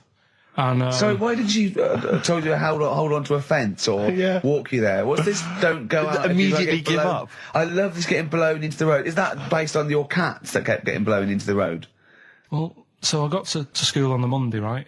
And the teacher said, Took you a right, long time. today, to punish you, you're the only one who wrecked the whole week, right? Everyone else came in. You didn't. So everyone else is going home at 3 o'clock today. But you're not. Brilliant. Serves you right. And I wasn't bothered though. It was great because I said, well, you'll have to stay with me, won't you? And it was great. So all I did for half an hour was doodle and stuff. It was great that afternoon. yeah. And that was ages ago. That was like when I was about 8. And that's one of the times I was off ill. Yeah. So it was, But that wasn't even ill. That was wind. yeah. Yeah. So Yeah, it's a bit different when you're To be honest with you- world though, Carl. You can't just not turn up because you've got a bit of a cold or you're a bit fed up. I mean, we had an appointment 4 o'clock Thursday, wasn't it? And he had to call it because I cancelled it. Meeting went on a bit late. Time management. Get things done. If it was important, you'd get it done. Play a record, Carl. Pull your finger out, please. when I was a kid, right, and it's all right for you to go into women's toilets when you're a kid. It's like, oh, it's a bit cute, right? As long as you're not, like, over 15 or something, right? Right. But when I was a kid, I went into a toilet, and women, when they use their little cubicles, they don't shut the door. Some of them just sit down on the toilet, right? And you see everything. And, no, seriously, that's probably one of the first times I saw, like, a woman. Yeah. That, right? And my Auntie Nora, when she was staying over. What happened with your Auntie Nora? She was, she's into wearing caftans. Into wearing what? You know, caftans. Oh, yeah. What caftans? Big, bellowy sort of dresses. Right. And, yeah, I used to sit on the floor at home in front of the telly. Sure. She was on the chair behind. Yeah. She did a bit of a sort of a Sharon Stone scene. Oh, God. Yeah. Did you see it? There was no underwear. No. What age were you? What was it like? What age were It you? was like a ripped tennis ball. What? Right, we're off air. We're off air. Either that or put us in for the Stoners. I've told you before about buying presents. Did those gloves have your name sewn in them? And a piece of string that ran over the back of your duffel coat? You know, I've never been into getting presents and that. I had the problem at that Christmas one, that time with the Victoria Plum. Yeah, we'd hate that. We'd hate to bring that back. We've done that. Because you talked about because it's kind of to do with your dad, isn't it? He's a very bad gift buyer. Was that the problem? Well, yeah, my dad just wouldn't bother. It was my mum who sort of made an effort, and she sort of worked out half of what I wanted, then she left it to my dad to get it off someone, see if he could get one cheap or whatever. I love the fact that usually people talk about, like, drinking heavily or violent abuse, right? Yeah. But here's what he's been left with and scarred with from parents is bad gift buying. Yeah, and That's the not so Victoria bad, Plum is it? incident. In the greater scheme of things in the world, Yeah, but- that's not a bad thing to have, is it? Right, there was this is what it's like about getting presents and stuff, right? With my mum and dad. Go on. My mate, Colin, right? He Colin had, Makin? No, Colin Bailey, right? yeah. He had a little Sinclair Spectrum, right? Yeah. Computer, which was like the thing to have at that time, right? yeah. Used to always go round to his house. The deal was... Not the one you had to play through the window because you weren't allowed No, that's another lad. Oh, right? yeah. This is a different lad. And the deal was, he came to our house, and my mum gave him a pie. And then I'd go round to his, and I'd stay there for a few hours playing, you know, Hungry Horace and stuff like that on it. Sure. Right? Now, my mum and dad knew that I really wanted one of these computers, right? So I waited about a year. Came round to Christmas Day. I thought, I reckon might have one. Turned out they bought me the wrong one. They bought me a ZX81 instead of a Spectrum, right? And Christmas Day, I'm there trying to load the games up. It's not working. I'm thinking, what's wrong, right? And the thing with me when I was a kid, I used to get quite sort of agitated. This is the moment. Right? I found out that it needed a RAM pack to make it work, right? Looking in the thing and it's saying, and make sure you put your RAM pack in the back. And I was like, oh, where's the RAM pack? And my dad's going, I don't know, I've got you the main bit. That's it. So I was that wound up, I just was sick, right? Just sick. I didn't feel sick or anything, I just was like, oh God. Went to the sink, just sick. Because I was that on edge about it. I said, come on, we've got to get one. And my dad's like, Tandy's shut, we're not gonna get anything today. Ruined again, Christmas Day. That was after the year when my train set got blown up by our kid. The following year, no RAM pack. And now you ask me why don't I get good presents? He's scarred. He just I'm gonna die. Honestly, I'm gonna die. It's just being sick. Yeah. There's no RAM pack. What? Did you get to the bottom of it? Why wasn't there a RAM pack? You have to buy them separate. Oh, It's one of them okay. cons. What do you mean I can't play Frogger? Oh no. So, wasn't there another incident when you threw up? Spontaneously threw up? Through sheer anxiety? I do get it. It's not so much now because I've relaxed a bit, but as a kid I used to be quite on edge all the time with certain things. Do you think that's what happened to your The cat wind. that kept being sick? That it didn't get the food it wanted? And it just threw up? Do you remember that? Yeah. God, so they shaved it. Yeah, but again, you see, the cat thing, I mean, it's mad. I was thinking about it the other day, right? I used to think I had quite a normal upbringing, You didn't. right? And someone was talking Your about the mother cat. once told you not to go to school because it was windy, Carl. It was Yeah. not a normal The upbringing. cat was being sick, so she shaved it, so it was easier to clean. Right, well, my mum and dad went on holiday, right? And I stayed at the Rosses down the road. Oh, yeah. Only a kid, must have been about 5 or something, right? And I was always running around in the house. I had a lot of energy as a kid. What the Rosses did, they had this cat that was dead violent, the most violent sort of angry cat I have ever witnessed. A tiger. It was honestly, Steve, if it was bigger, it would have been, because it was just always having a go at you. Yeah. If you went to pat it on the head, it went to bite you and stuff. And what they used to do with it, to stop me running around, I'd sort of be running around, and then I'd get a bit tired, and they'd say, have a lie down on the settee. So I'd lie down on the settee and I'd nod off. And what they used to do, I'd wake up and I'd put the cat on my belly. Right? So I'd be scared to move because it's like it's going to get me. But it would keep you there. It kept me there, and it used to sort of slaver on me, and they'd sort of, go out or whatever, and I'd be lying there. That's not normal, is it? Carl, sorry, were you created by the Brothers Grimm for one of their fairy tales? What kind of a life is that? A cat paperweight to keep Karl in place. He keeps blowing around. It's windy. We'll have to weigh him down. Be careful. Your mum probably told him that it's a windy day. You got to get something heavy on him, otherwise he just gets blown into the road. God Bless him. Did I ever tell you about my Uncle Alf? No. He wasn't a proper uncle, right? Right. But it was just he an aunt? one of my dad's mates and Yeah. that. And he was getting on a bit. He must have been about 60, which is pretty old when you're younger and that. And he was the same. He used to always wear a suit and that. But it was never in good nick. It was always like a rough suit. But it doesn't matter. He's still making half the effort and that. Yeah. And he used to sleep in a dinghy. Right, my Uncle Alf. What? In his house? Yeah. Why? Well, in a flat, he's in like a little bed sit. Because he only had a little bed sit, and he was into boats and stuff. So he had this Two dinghy. birds with one stone. Had this little dinghy, had a little flat, thought, well, it's tight space and that. He had a dinghy as a bed, and he had 2 tellies, right? He had 2 tellies, one that the sound worked on, the other one only the vision worked. So if you wanted to watch a programme, You had to turn both on. put them both on like BBC One, turned one up, and watched the other one. Wow. Monkeys and arses. Yeah. We should put that on the poster. I think. And they go together, because I joined the zoo last Sunday, went down and became friends of the zoo, right? Oh, well, I thought maybe you had to sit in a cage for no.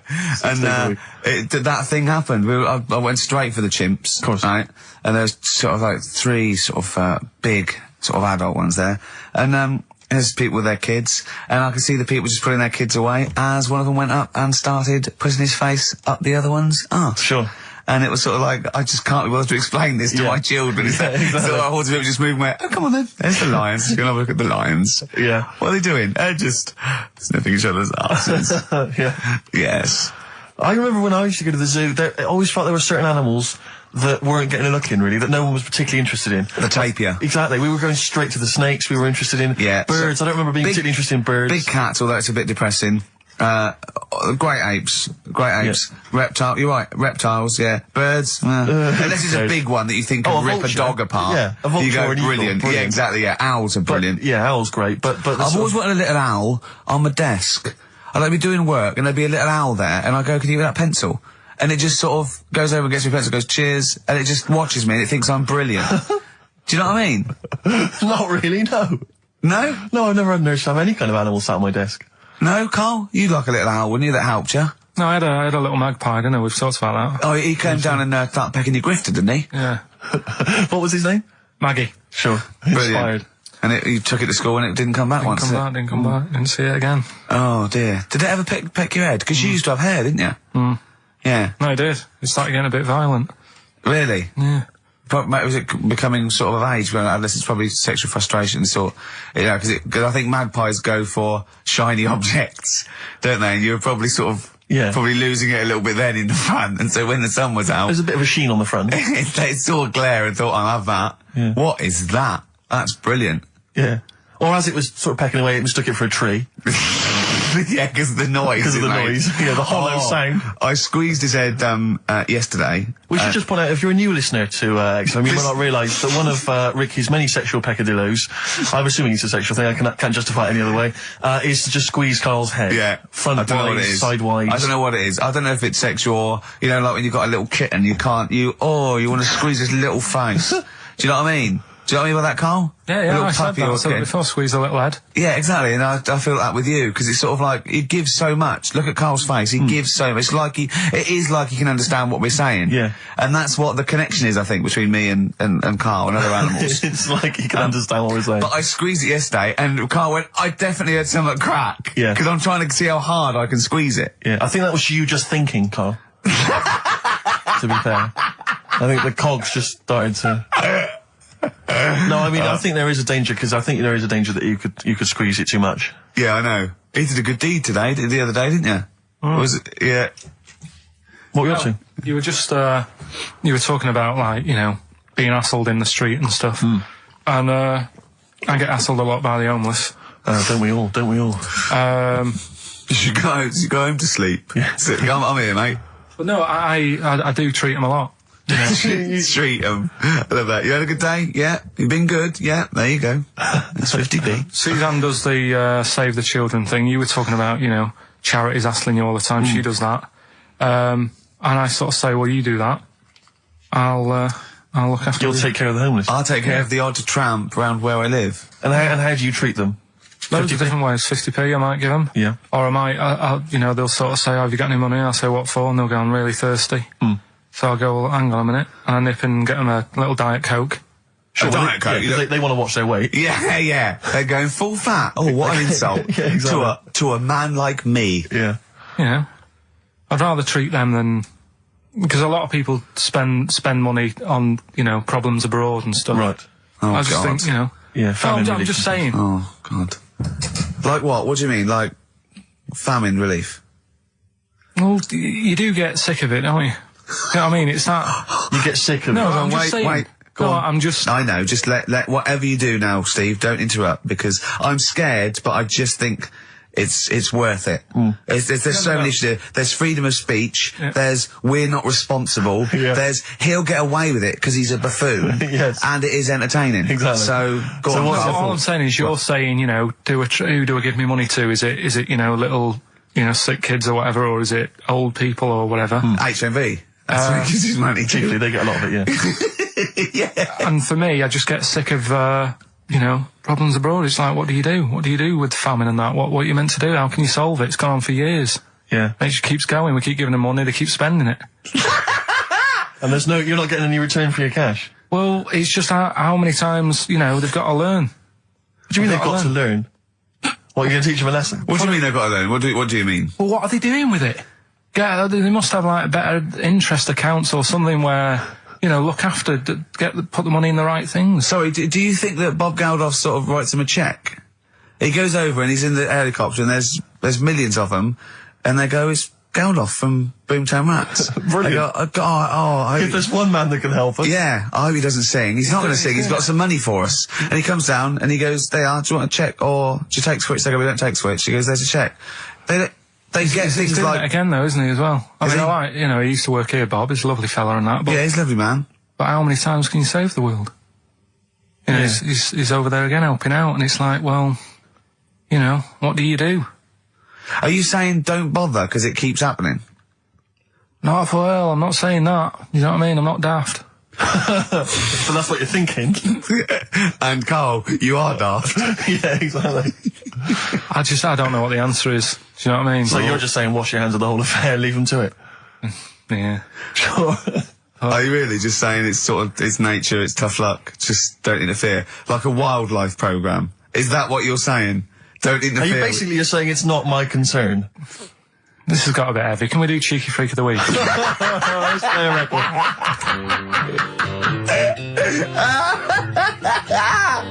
Oh, God! My Hey Hey out of the blue from the album Rust Never Sleeps by Neil Young. Such a brilliant song. Oh, he's a great musician. He's amazing. Yeah. He's incredible. I think we're playing Neil Young track a week. Okay. From now until Christmas. Brilliant, okay. Alright? Excellent. On XFM 104.9, I'm Ricky Radio with Steve Merchant and Karl Pilkington. We were talking about the homeless. I saw a homeless guy in the week as I was walking down Finchley Road, and he was peering in the window of one of the Dixons or something like that, just checking out the details on one of those cable TV packages. And I thought, one step at a time.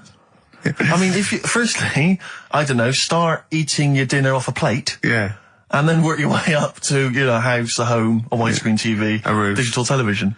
But it's odd. Well, that might answer one of the questions, because I keep getting recognised by homeless people, and I never know what to say. I go, I think, well, either they're not really homeless, and they've got sort of digs or something, and they watch television, or the scariest one is that they've become homeless in the last few months since the office. I think, oh God, that's really scary. Or they are watching it in Dixon's. They're going, the office is on tonight. Yeah. What are you doing? Yeah. Going down to Dixon's. Or they think you're one of them.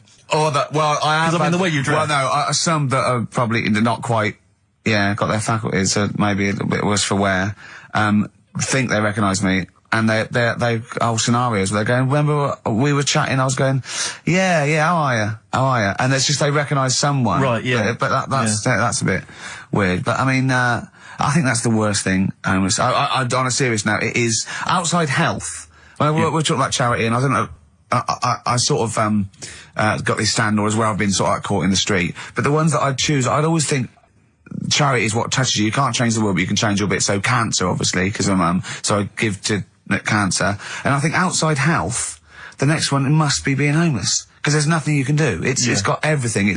You're scared, bewildered, you're cold. It's just everything. Even if you're healthy and homeless, eventually you're not going to be. Well, I do feel bad because, you know, I always feel that I want to give to the health charities, like cancer, for instance, because there's that fear that I might get it. Well, yeah, it's not just that. It's just like, if you're not healthy, that's the first thing, isn't it? If your life's being threatened, there's nothing else you can really worry about. Yeah. But, I don't know if that makes it wrong, though, that I'm sort of, it's like I'm investing in a possible future. Yeah. Well, not really, because it's the same for everyone, isn't it? But, you know. Yeah. I saw a homeless guy as well, looking through the bins, but he wasn't pulling out food and scraps, he was pulling out newspapers. Just having a read. Yeah. I always found that odd. I see that a lot, homeless guys. I don't know if they're just checking out the TV listings. For when he finally gets his When's the office cable. on? Yeah, the office, they've moved it. They've moved it to Choice and UK Gold. I don't blame him, because I mean there is some cracking stuff on cable TV. There's great stuff. But I was flipping through the other day, and on digital TV you can see what other shows are on while you're watching something. I was flipping through, and there was one, and it was called. Now, when are you ever in the mood to watch a TV show called "I Survived a £200 Tumour"? When was that on? Because it seems to me that if you've got a £200 tumour, you probably want to watch something else that'll take your mind off it, Big Brother or whatever. I'm not £200. Well, I can't imagine what this is. A £200 tumour. It must have been an error. £200 tumour? It must have been a £200 tuna. It was probably someone fell in the water. And it came I in. survived a £200 tuna. Yeah, and it was just a spelling mistake. Sure. A £200 tumour. That's like, isn't that like kind of having That's Mr. another T person. That is another person. person. Maybe, oh my God, maybe it was like, all his life they told him it was a Siamese twin. But someone had just painted a little face on it when he was at school. Just drawn a little face on it. Exactly, yeah. And they go, it's not your twin brother. I goes, isn't it? There's no, it's a tumour. We better take it off. It's £200. £200? That can't be right. You sure it wasn't £20 tumour? I'm assuming that's what it probably would have been. But it was certainly £200 on the digital thing. Maybe that's a mistake. That's great, isn't it? They're trying to make it more interesting. Yeah. It's someone at Carl got there. £20 tumour. Let's make it 200. At least they're watch. Exactly. That's what I'd be like, though. I wouldn't want to go to the doctors. You know what I'm like? £200 tumour. I know. It's just that thing. I mean, you know what I'm like. I don't like. Yeah, it depends where it is as well. Taking your clothes off and all that. There's the pressure in it. You don't like anything being touched, do you? I remember when he said he doesn't check his balls. He doesn't like the feel. That's live with me. He doesn't like the feel. I think. Do you mean that you don't like what it feels like in your balls when you're fiddling with them? Because I imagined it that you meant you don't like the feel in your fingertips. You don't like the feel of your balls. It's the thing of you start thinking about what you're actually touching, and there's something in there, and you might break them and all that. I don't like. Break them? Oh, they are delicate. I am scared with the little knobbly bits. Yeah. What knobbly bits?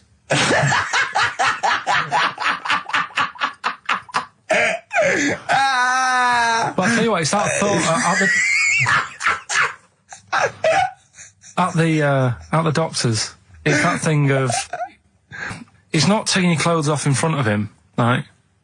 It's the way you've got to take your clothes off, but he asks you to go behind that curtain to do it first. Yeah. So there's more pressure because then you come walking out with nothing on. So it's like, why have you asked me to go behind there? Yeah. Rather than if I just sat there having a chat and he's going, so how have you been? It's like, all right, and just taking the pants off. And then exactly. Yeah. It's the pressure. What was don't take your clothes off, and you came out and he lit a candle, and there was some soft music on. The lights were down. Nice. Yeah. Or he said, if it'll make you feel more relaxed, I'll take my clothes off. Yeah, exactly. Yeah. But I'll do it in the form of a striptease. Now, Carl, I'm going to ask you the question, knowing the answer. What do you think of maybe a gay doctor just checking his testicles out? He's a professional. He just happens to be gay. That would never happen, would it? What are you talking about? Why not? Oh, speaking of... Go on.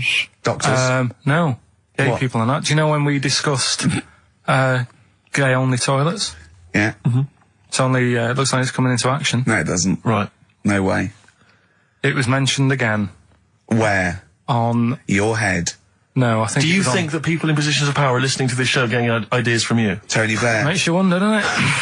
No, it really does. And the funny thing is, why are they getting upset? Why are gay people getting upset that they might have to have their own toilets? Carl, you don't know what you're talking about anymore. You're having a sly look. You don't know what you're talking about. Okay, can we have Cheeky Freak after this? If you want. Placebo. This picture on XFM 104.9. Steve, you're thinking of taking over as producer, aren't you? Well, I just think it's a shambles. I've asked for Cheeky Freak of the Week, and it appears that Carl's not ready. He's not prepared. No, I can sort of remember it. It's just that I like to have all the information. Contempt for the listener. You've just had a whole bunch of adverts and placebo in order to get it ready. We're having a chat and that. Right, do you want to sort yourself out in future? Yeah, someone that's what we were chatting about. Someone emailed in about they watched the £200 tumour thing, and when it was removed, it was carried away in a wheelbarrow, right? Carl said, what, even when she had it removed, she still carried it round in a wheelbarrow. And he went, I thought it's sort of like she'd become attached to it. You definitely are my favourite thing in the world. It's great. Look at the way he's looking back. But I think they're all the same. The people, I have had more emails about people saying I watched the £200 tumour and I shaved me arse than anything else. I know. When we ask questions about science, Shakespeare, we talk, nothing, high concept, we talk about political issues. One person emailed in, they said, I tuned into the £200 tumour documentary, it looked disgusting, I couldn't watch for long. What were you expecting? Yeah. That it might sing and dance? Do a little show for you? Anyway, these are really your listeners, Carl. Now, I think do you know what I mean? You find your niche, you attract your. I think me and Steve are pretty much just here. I think the people that we had in the early days, Rick, they've long since abandoned us. They jumped ship. They've got jobs. Yeah, they've got jobs. They're out now. They've been released. Exactly. Yeah, they're getting their life back together. Come on, airy Chinese kid. Right. Well, we've talked about airy people in the past. True enough. aren't we? Yeah. You know, the little kids who grew up in woods and hung around with wolves and that. Yeah, again, you're confusing it. Yeah, they're not. There were some people that were born very hirsute. They were not the people who were brought up with wolves. You just put that together in your Homer Simpson type mind. Right. Well, this is like a sort of close to that sort of story. But the weird thing is, right? Chinese people aren't that hairy as a nation. No, seriously. That's a well-known fact. They don't have that much body hair and stuff. Okay. So this little kid who was born over there, he was like covered in stuff. Was he? And it was only his nose that wasn't hairy. The rest of his body was caked in hair, right? And his hair sort of What grew. sort of hair was it? Was Thick hair. No, what I mean is, was it sort of like a pony's mane? So he just looked like an Ewok. You know what I mean? Just like hanging down, sort of straight, dark hair. In the picture, it looked like it grows from his eyebrow. It grows from his eyebrows quite thick, and then it just goes all the way over. You his don't think head. it was just really long eyebrows that he'd done a comb over? No, it was all over his body. It had a picture of like his back and that. Yeah. And Had he styled it? Had he styled it at all? Did he have it in a quiff or? no, it was just hanging everywhere. all over him. Yeah. And they were like, you know, this is a bit weird happening in China, where we're not normally that hairy. That was the scientist speaking there. Yeah. And the local press and that were getting him down, calling him Monkey Boy and all this. Oh, And thinking Chinese press. but the doctor, Yeah. Oh. They're cruel, aren't they? The It's like doctor- those game shows.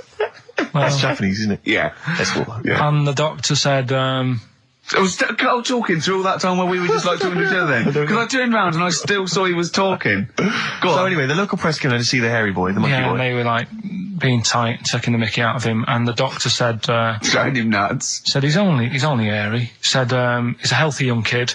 The only faults he's got is he's got a little bit of eczema and a boil. And he said everybody should just treat him the same. And I think he grew up a healthy kid. Yeah, so that's the That's the end of the story. That's not a story.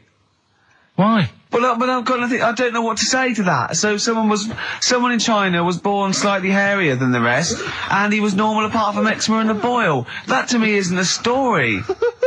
But if it is, I've got a million. I mean, it's sort of like bloke from Manchester went a bit bolder than the rest, got a job on radio. He was normal. I mean, that's not a story, is it? So that's educating Ricky. Will we Brilliant. do that next week? That is brilliant. No, I think Carl. that was good. I did. I mean, I enjoyed that. I learned something from that. I mean, I want to get. I mean, this is all from one book, is it? Yeah. That's an interesting book. With the, I don't want to dwell on it, but with the hairy Chinese kid, what did they say about that? What was the, I mean, was it once there was born a kid who was slightly more hairy than everyone else? But yeah, it's all right. He only had a boil. Oh, how did they word it? How did this capture your imagination? There was a Well, picture. it was a picture that grabbed me first of all. Sure. And it was like, God, what's up with him? And that's when I read it. Did you see the boil and the eczema or just the hair? No, you see, because his face is like, just under his eyes is sort of nice and smooth, and his nose is sticking out, and that's not hairy. But the rest of him, it looked like he had the sort of a balaclava on or something. And then I read on, and it's like, this is a hairy kid in China. Yeah. Yeah. So, Yeah. Okay. Good. Anything else in there? Because I mean, I like that. no, we'll do more of that next week. How is that alongside hanging bacon, alien abduction, a hairy Chinese kid, and a little interesting fact about the derivation of a phrase? What do you mean? He didn't understand a word of that. I knew the word derivation was going to cause problems. I thought derivation shouldn't have come out. I wasn't disputing. He's all smug because he just had a phone call. That was Beck, lost cause. Go on, tell him why you're all smug. Because Adrian just called up. Yeah. After hearing the story about the Chinese kid. Yeah. And he said, yeah, that's true. He said that there was a TV programme on it. Yeah. He had a chromosome defect. Yeah. And it made him hairy. And his mum and dad used to have to shave him. That wasn't in the book. But thinking about it, that's not a good move anyway, is it? Because they say that for women, if you get a few hairs on your top lip, don't shave it because it'll grow back thicker and faster. So They should just let him. they should have just said, well, let's see how bad it gets. But if they went in there straight away if he came out as a baby and a little bit hairy, they should have left it. for a little bit. But Adrian called up and said, yeah, he was hairy, he was all but right. we weren't disputing there was a Chinese kid born slightly hairier than the rest. We were disputing the fact that you didn't actually tell us a story. You just told us a And sort what of we are selection of disputing facts. is that man was abducted by aliens for 3 days and grew a beard. Yeah. That's definitely not true. You know, We don't know about chewing the fat, but it sounds quite viable. Yeah. You see, the difference is between me and Steve and you is that what we believe isn't random. Well, anyway, listen, a good friend of ours, Ross Noble, he's given me this picture, Carl, which he's got from a magazine. He loves you. He And I have to say, I think this... I just looked at it then. Obviously, it's not going to mean much to the listener. Oh, this is But it is self-indulgent. currently available. I think it's in the current edition of Bizarre magazine, so you might want to buy that. It's and you not can have horrible, though, is it? There's a certain grotesqueness about it. Oh, But I just think it's a deformed person, isn't it? Well, to a degree, but I think what it's going to do for Carl is give him, I think for you and I, Rick, we're going to see his face. Light up. Lighten up, like opening a wonderful Christmas gift. Oh, you know what? I think I've seen this. Is this the one with the kid with the big head? I'll be honest with you, Carl, it is. Have you seen it already? Yeah. Let me just show it to you again so you can have a look. It's like I haven't seen it. It's like... yeah, yeah. We shouldn't be laughing at that. No, but that is like the kid who I went to school with. That is the same. That can't be the So same. do you recognise him? Seriously, that is the same thing he had. I mean, I have to say, it does I'm look not like sure. it's been computer generated. It's so odd. Yeah. But look at the child's face. I Look know, at his what do you- reaction. Don't take another photo of me. I'm not sure this is right. It's not right. It's not right. But I was hoping that would give you, Carl, just a little glimpse of. We've had a request as well on the best bits. So someone wants to hear you talking about your mates with the big heads. I don't believe it, because every time we go there, we get some sort of complaint about something. About Just what? Leave it. Well, that for some reason that always goes from the story with my dad going to Blackpool for taking those kids there. The what kids? And, leave it. No, what? No, I don't know. There's people who don't know what you're talking I'll about. tell you when we put a song on. No, well, I know what it is, Well, but you if can't you just say wanna that. know, well, Is it email when? in. Is it okay? Is it when your dad put a kid in the wheelie bin because he was getting out of hand? Yeah. So we're going to be We can't go through it again. Gonna, Rick. It's too controversial. And it's in one of her magazines, and there's this article, right, about these identical twins, brothers, right, and one of them meets this girl, right, and it turns out she's got an identical, I've heard this. This is true. Right. They get married. She's got an identical sister. right, so they both go out. So two identical twins, male, Going going out. out with two identical twins Yeah. sisters. Yeah. So I was looking at it going, oh, that's weird, because you see them, like, they're always wearing the same cardigans and that's like... But then, That's no, all but right. if you're an identical twin, then you probably would fancy the same sort of person, wouldn't you? But then I was asking, she was going, it's getting near the, the plot, the murderer. If they had a kid, would they look the same? Yeah. Would Well, not necessarily, because it depends on what genes are passed over. Even though they've got the same exact sets of genes, that you don't pass on all the genes, do you? It's 50-50, but you don't pass on exactly the same genes in each sperm, let alone with an identical twin. Yeah, but even though you don't do that, like my brother and sister don't look like me, but No. you know they were related. Because they share 50% of your father's they genes. talk gobbledygook. Yeah. No, you share 50% of your father's genes and 50% of your mother's, but not the same 50% on two occasions. I think you completely lost him already. it. I've lost him already. When you brought in the word genes, Yeah. I thought you was thinking, what was No, on they the wouldn't trousers for? necessarily. They wouldn't necessarily, no. They could do by Did sheer Suzanne chance. look at you like Oliver Hardy looks at Stan Laurel when he's just like nailed his hand to a wall or something? She went, ask Ricky tomorrow. And, And then turned up John Nettles. and then turn it up. Yeah. That's all right. Oh, that is... No, what's the song? What song are you thinking of? The lines are going mental. Because We're it's going so live. easy. Let's play a record, Carl. We'll come back and we'll find out if anyone's got that right. That's a great one, Carl. Really. Right. Did you just come up with that? Literally in the last 10 minutes. Genius. This is genius. Definitely. I mean, if those calls aren't from major TV companies, I don't know. Dynamite stuff. A lot of them are... What's his name's lawyer? Simon Mayer. Simon Mayer. That's my favourite thing I've done for years. Yeah, not bad, not bad. That's great. Back to form there. So, okay, line. The lines are going mental just because it's easy. Go on then. So I think- first one to get but it. The you've first just- one to get it, but...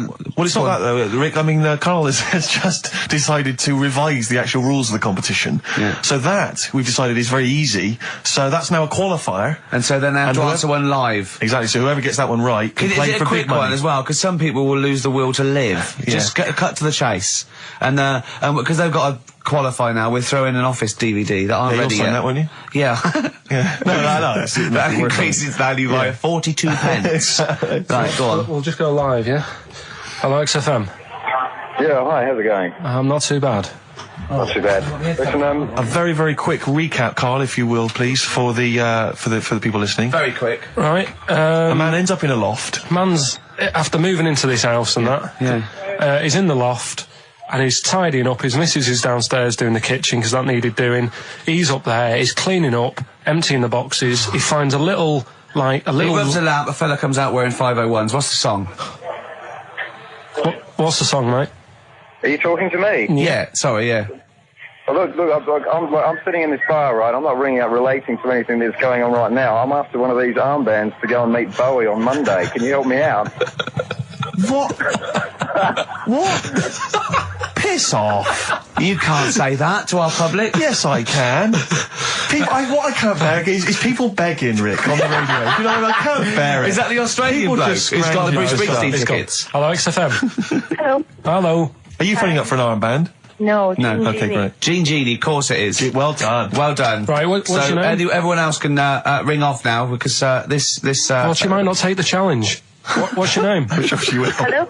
What's your name? Christina. Christina. Right, do you want to take on the challenge? Yeah. Yeah? Oh, Right. So this is for. She's already won a couple of CDs. This is for the Office DVD. Right. Okay. Signed by Ricky Gervais.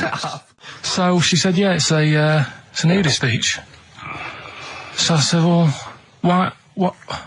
I said, we're all it's all mixed up. Normally on a nudist beach, it's a nudist beach and you don't go wandering on there when you get your clothes on and that.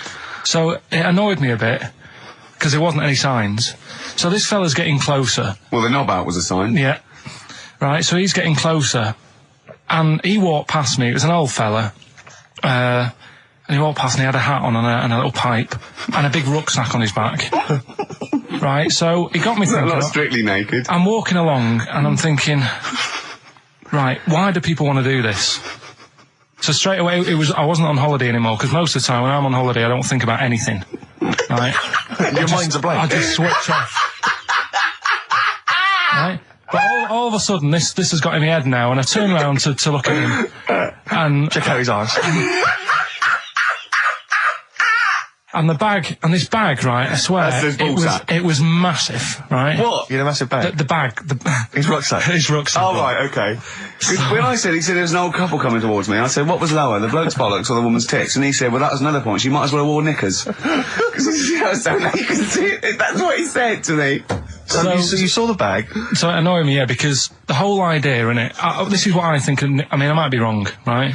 Might be wrong. Chances are You never have been. You never have been before. Being nudist, right? What's it all about? Because my auntie Nora, she same thing, pumped her with loads of drugs. She used to have a cabinet next to the bed is like boots. She's got loads of stuff, right? For all sorts of stuff. And, I mean, she's not that old, but she's on loads of stuff, right? She's and a bit coked up as she smelled. she called up my mum once.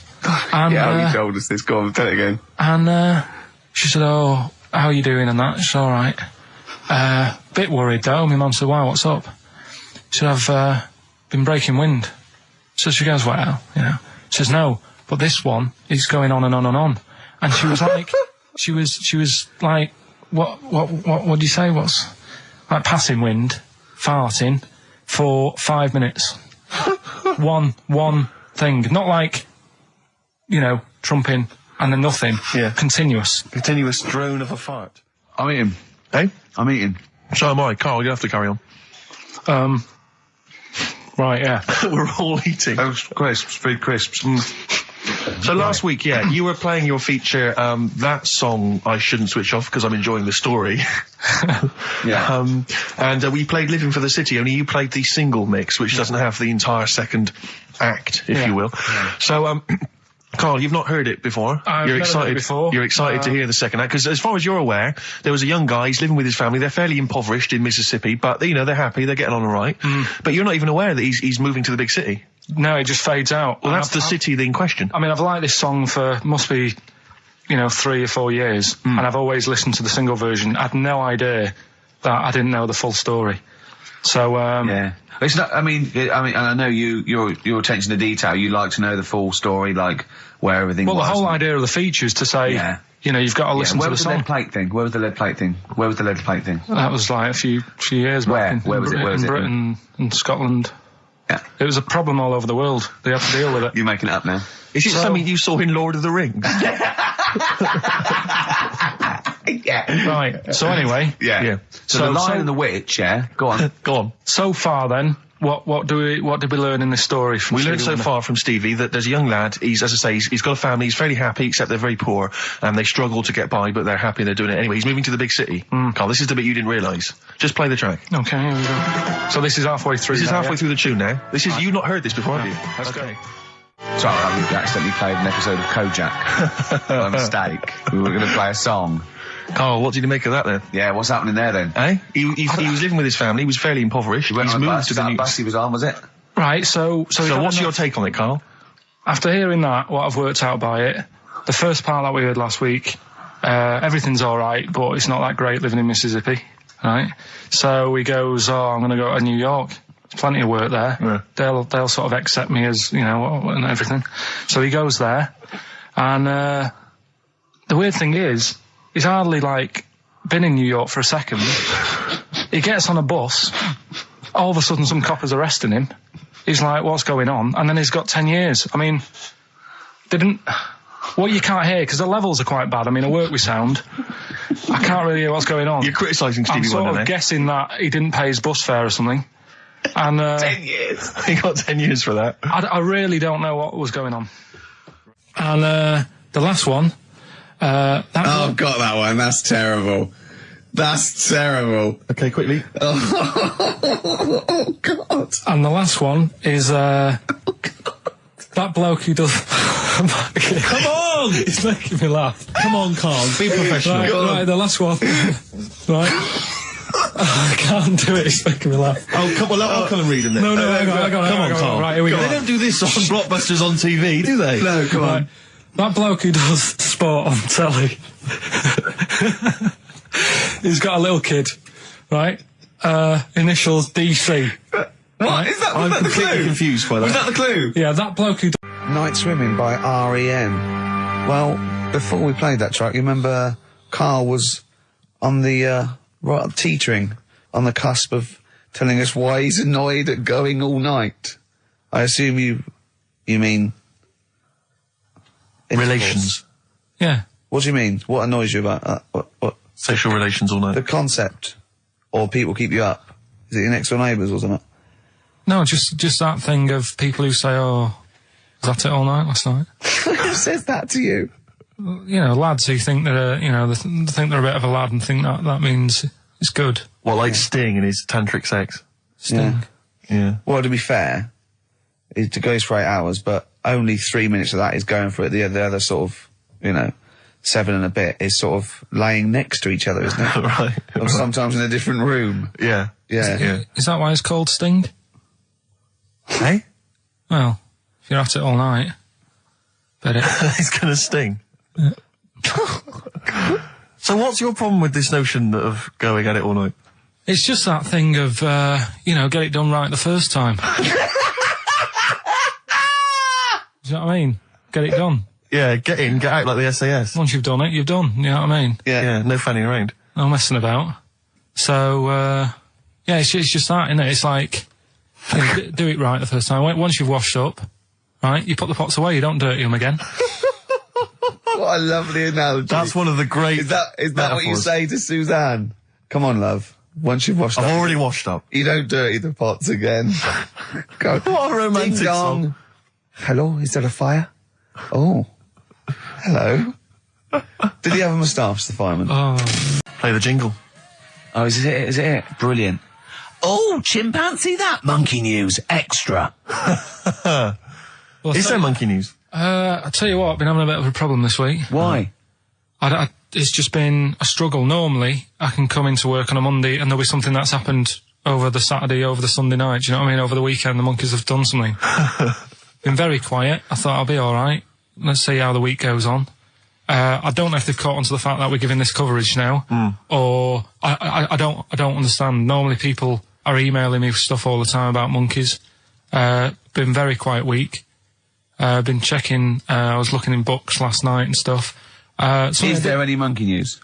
I've got some, but just because it's not that good, something else I found out that I thought I'd share with you. Go on. I was looking in the Guinness Book of Records, right, because I thought they'll have something in there about monkeys or something, right? Mm-hmm.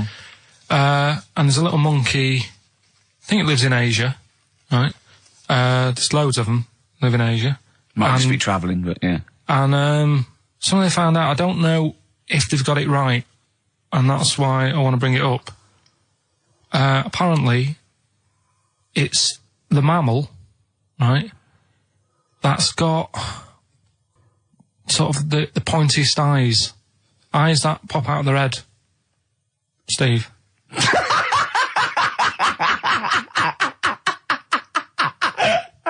Now, the thing is, right, I thought that's interesting. Yeah. Apparently it's the biggest with the sort of goggle eye type thing. Right, yeah, go on. Apparently they come out of their head 1.6 centimetres. 1.6 centimetres? What, you mean they protrude? Yeah. They protrude from the head at 1.6. Okay. What? How long? Have you got a ruler, Rick? 1.6. He's having a go. I'd say I'd be a little bit annoyed if the monkeys beat me. Well, I don't think it has. That's what I'm hoping. Is there anything we can... I mean, what's 1.6? Oh, can you...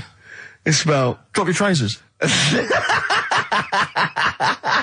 It's, about 3/4 of an inch. What do you think? I don't know. Have they got it right, or what? Maybe I should come down to Monkey World with you next week. So anyway, so that's not the monkey news, that's just something that cropped up and... Sure. I do know once, when we were playing pool in the office, I think Lucy was your partner. Yeah. It was me and Ash versus you and Lucy. And you were having trouble because his glasses kept slipping down. So Lucy pushed his glasses up his nose, but the glasses touched his eye. Do you remember that? Yeah.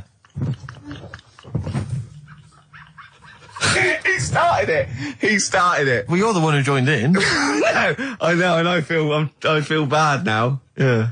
He makes me nervous when he goes, yeah. It's like, play a record. No, I'm just trying to think about which part of your fat, middle-aged physique I can pick on. The tits would be good. Yeah, yeah. Oh, the belly. Sure. Oh, what do you think of that? Oh, that's... What is that? Play a record. Is that monkey news for this week? Have we not got any other monkey news? Well, it's just, it hasn't been that good. I mean, the one that I found out here, because we've covered so much in the monkey world, right? The fact that we've done a monkey that was a sort of half man, we've done a monkey that got a decent job in a train station. Can you think of any of the other? Well, that's just some of the great monkey news from the past. That's what I mean. So that's what you got to compete with. So even though this is quite amazing, just tell us. Another monkey's got married. Oh, not another monkey getting married. What do you mean? It's got another one. You know, it was knocking about with some woman monkey for a bit. A woman monkey. They decided to, you know, get married. Yeah. They did. What do you mean they decided to get married? Was it pressure from her parents? They had a good do, and good do. I love the spread. I love that. Peanut vol-au-vents. Yeah. Celebrated in a pub, and then they both went off to the cage that night. That's what I mean. Even though that is quite impressive, because it's not true. Or it's a joke. It's nothing. It's not. On an Nova website, official sort of news website. 2 monkeys have married in Romania. After a whirlwind romance. Well, that's... After a whirlwind romance? God, yeah. Yeah, a quick one hanging onto the rope. Yeah. She was in the tyre. Yeah. He saw it. Yeah. He went, I'll have a go at that. They go, well, you got to marry her now. Yeah. Her parents came in and said, did you just shove my He was in daughter a zoo tyre?" knocking one off. She went, I can do that for you. Yeah. Yeah. Guests say the monkey bridegroom was scared by the number of people attending the wedding and refused to get out of his cage. But his bride Not bloody Hello Magazine again. No, it wasn't. No, I think it was like last minute nerves. Right, like, right, you know, right. I'm single Second now. thoughts. It's like, you know, it's the big step. Yeah. But his bride enjoyed every minute of it. She was loving it. Yeah, she sure, looked lovely, by sure. the way. She looked lovely. Yeah. Did she? Oh, good. Reports she only appeared to have problems with her veil and dress. Do you see, you know, this is the guest I hope they didn't included ruin there. it like Anthea Turner and maybe get sort of sponsorship PG tips or something. Totally, with strong plum brandy, so they got them drunk as well. So they carried on the celebrations at the pub, and the bride was taken to her new husband's cage at night. I apologise, play a record. I'll tell you what winds me up. What? Monkeys getting married. I know. And I'm not getting any action. And I got bigger eyes. It's amazing. What an amazing show this is. Shape.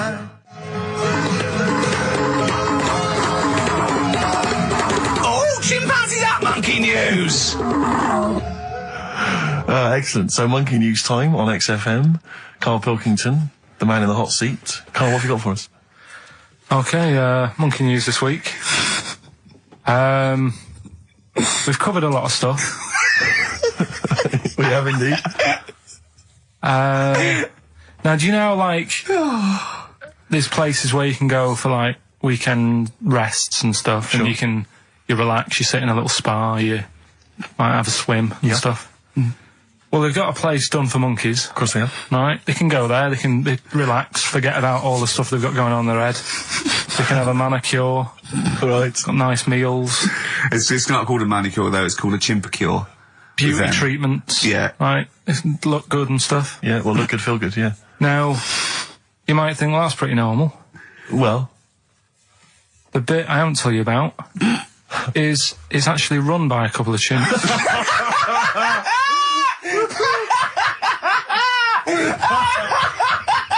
Oh God! Oh God!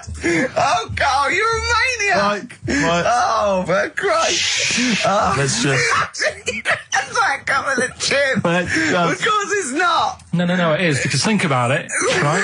No, not think about it. What do you mean? Yes, it is. Of course, it's not run by a couple of chimps. What do they do? Get a loan? Right, if a chimp wants Yeah. to have a rest, Yeah. where would you go to? A place that's run by humans that don't know what chimps' needs are? No. My point is this: how did they get it together? How did the two chimps, Mr. and Mrs. Chimp, went for a loan and said, "I'll tell you what we need: a spa." I think it started off quite simple, right? Just you know, basic stuff.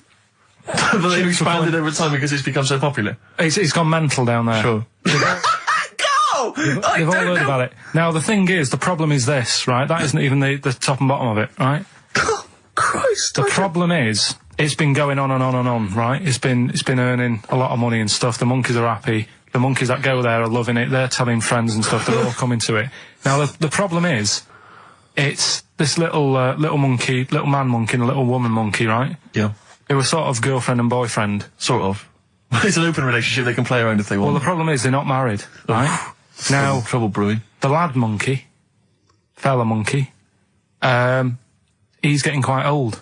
And the problem is, because it's his name that's down on all the stuff. Carl, All the forms. actually, Let him I don't- finish. I'm getting scared now. Let him finish.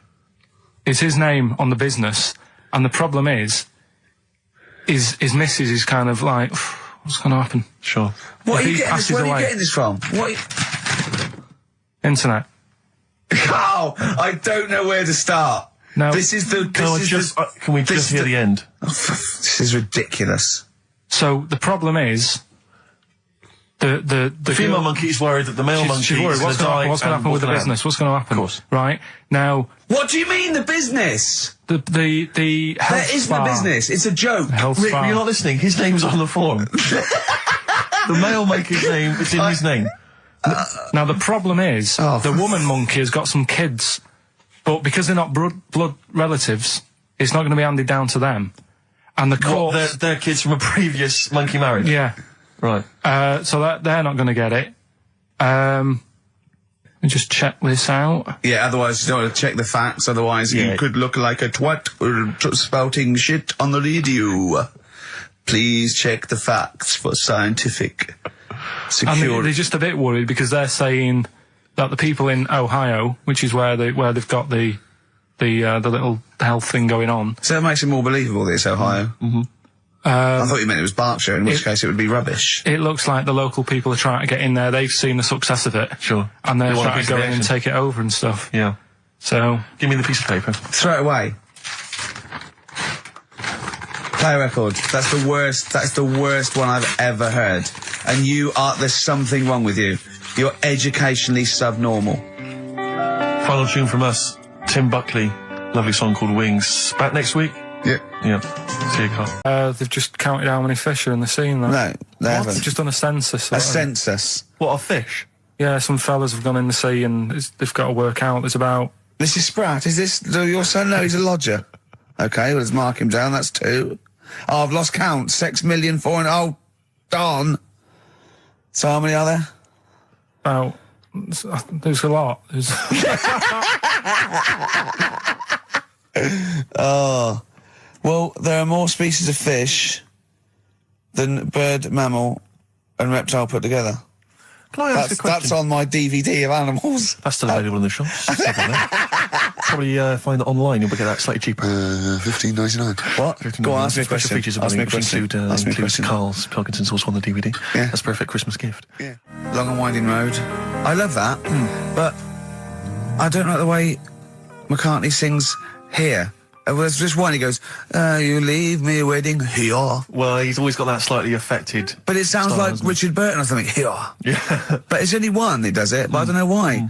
I just think he likes it or wants to go back and change it. Maybe it's like... But having said that, you know, I'm not taking away from the Beatles, one of the best bands ever. Well, yeah, good luck to Brilliant songwriters. Oh, they do well. Yeah. We've had a lot of emails, Carl. I don't want to sort of put a dampener on your Christmas, but a lot of people have been slagging off Lanzarote. One of them just said, well, one of them, I don't know if I can find It is Canaria, isn't it? It's it is one of the Canaries, isn't it? It's a volcanic island covered in volcanic dust. It's very windy, so you have to dig a hole to sit in on the beach, and there's hardly anything to do. That's from Mike Godham, and he says, unless you like quad biking, well, you know, you've seen what happened to... No, Ozzy don't Osbourne go this week, quad so don't do biking. that. Not with your little head. There's no protection at all, is there? I don't know what you're thinking. I don't know. At least Rick Mann and Ozzy had lots of hair. Yours would be like Humpty Dumpty. It would crack like a little egg. And then we'd seen, there's no kings or kings horses. So, Yeah, well, they couldn't do the job anyway. No, if you remember. shouldn't really send them. They're not really qualified. Horses not equipped to put send back an a egg medical man. man like Neil Fox in Yes. to mend But not eggs. some kind of military horse. I bet he's had an egg on his face a few times, hasn't he? What, Foxy? Yeah. Well, most of the series are Pop Idol. Right, Carl. Lanzarote, good or bad? Well, you got to give it a go, haven't you? Yeah, well done. Give everywhere a go. Exactly. That's what I was saying. You know, don't just take the word for it. I mean, if it had said Nananova, Lanzarote shit, he'd have believed it. Sure. You know, if he'd have overheard it in a pub, Yeah. Lanzarote a crap, he'd have believed it. He'd have seen it on a website that was mainly concerned with monkeys and witches, he'd have believed it. Yeah. As it is. Everybody raves about New York, and when I went there, I thought it was rubbish. Well, you're an idiot then, because that is possibly though, the isn't it? greatest city in the world, Subjective. along with London. Subjective, though. That's why they have holiday programmes and that, innit? So you see it and you decide for yourself and that. Yeah, but you saw Venice on a holiday programme, as you put it. You went there and you went, it was rubbish, full of black bin liners. Well, it is. Right. Didn't they show them? It stunk. Didn't Judith Chalmers say that? Oh, it stinks here and there's loads of rubbish everywhere. No, she didn't. Did she mention that? Oh, that's what I mean. So it depends what you want from holiday, doesn't it? Well, yeah. But So...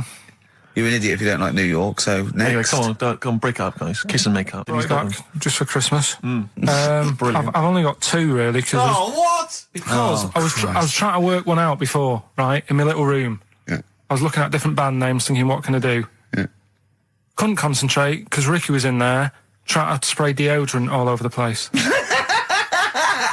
Right? Well, you should have done them yesterday. You should have shut me out. Right. So there's just 2. Brilliant. Well, Okay. I've kind of got an idea for the third one. fine, I'll yeah. have a go. Yeah. Right, so anyway, the first one... Should we play a record and come back to this? 'Cause We'll it's do been it quickly, we'll do it quickly. No, play a record. This is then. rubbish. Yeah. Rubbish. Libertines. Useless. Give me the gifts. Let me have a look what prizes you've got. Libertines, Don't Look Back Into the Sun on XFM. Well, the general public are getting involved with Carl's holiday, and, I mean, this has been a damning report. on Lanzarote. There's not been a positive word written about Lanzarote so far. Wow. It's volcanic. There's no natural water supply. Apparently there's no natural water supply. It's You all have to sit in a imported. hole. What do you think of this, Carl? What do you think of the people that want you to know that you're going to a rubbish place when you can't change it? What do you think of that? Rubbish though, will it? What do you mean? Be all right. What do you mean it'll be right? Because I'm going to go there thinking, oh, there's no water and that, and there will be water. No, they didn't say there's no water. What did they say then? There's no natural water supply. Whatever. I'm not bothered. Doesn't bother me. All right.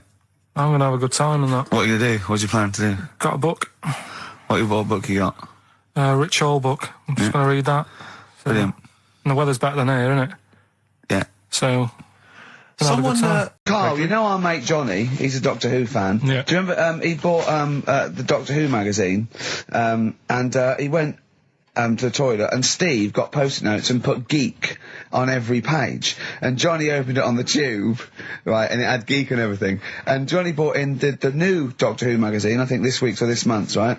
And they've done the perfect Doctor Who fan, right, what the geek is, right, and it looks exactly like Steve. All right, don't have a go, Rick. It does. And he went, and I'm going to try and put it on the website. It's amazing. It's got your hair, glasses, it stands like you, it's sort of dressed like you, and it's only, and it's hilarious. And he was, I mean, I'm insulting you now. It sounds like an insult, but if you'd see it, you'd laugh. Well, Rockbusters, right? Yeah. Right, here we go. Just a little bit annoyed. Just, 3 clues. We've lost all the energy in this show, haven't we? Well, I can't get over that insult. I'm just a little... No, Three. we did though. It It just just came out, no, I can be honest with you, Things, Rick, it 3 came out of left clues. field. I wasn't expecting an insult. No, And, but I think There was a sense of camaraderie on this. No, I'll bring Just it in, email and in, you'll see what I mean. Right, play a record. I'm ricky.gervais@xfm.co.uk. just annoyed. I can't What are we listen to doing? Robert's I'm clip. just reading out the clues. Should we put this, let's put this one in for the Sony Award. Let's put this show in for the Sony Awards. Play a song, Carl, because I need to discuss things with him. I've talked before about him Edit slagging it me down. off. Get this down to 3 minutes. It'd be a great show. Rockbusters in a minute. XFM. Lonesome Day by Bruce Springsteen from his new album The Rising on XFM 104.9. Ricky Gervais, Steve Merchant, Karl Pilkington. Foreman just phoned in and said to Karl, stick up for yourself. Don't listen to that Merchant. He does my head in. He's so arrogant. I don't think I'm arrogant. I think I'm mean. Yeah. I just think I'm sort of objectionable. I don't think it's arrogance. I think it's No. sort of nastiness. Yeah. I'm just not a very nice person. But believe me, I'm not arrogant. I think I'm pathetic. What were you talking about earlier about glasses as well and Steve taking his glasses off? What was that? What are you saying that in front of him now for? Was it an insult? It wasn't really an insult. Carl, what were you up to? No, what was it? I genuinely don't remember. I genuinely don't remember. Right, Steve, I'm not having a go. Right? Just saying how people, it's a bit weird that you've got glasses because you've got a good pair of eyes on you. Right? That isn't an insult. What were you talking about though? What was it? Why did It was the fact that people who wear glasses always look a bit weird without them on. It's like, you know, they should wear glasses. Okay. Why did we get round to this? What was we talking about? What were we talking about? I don't know. I don't know. I don't know what that was.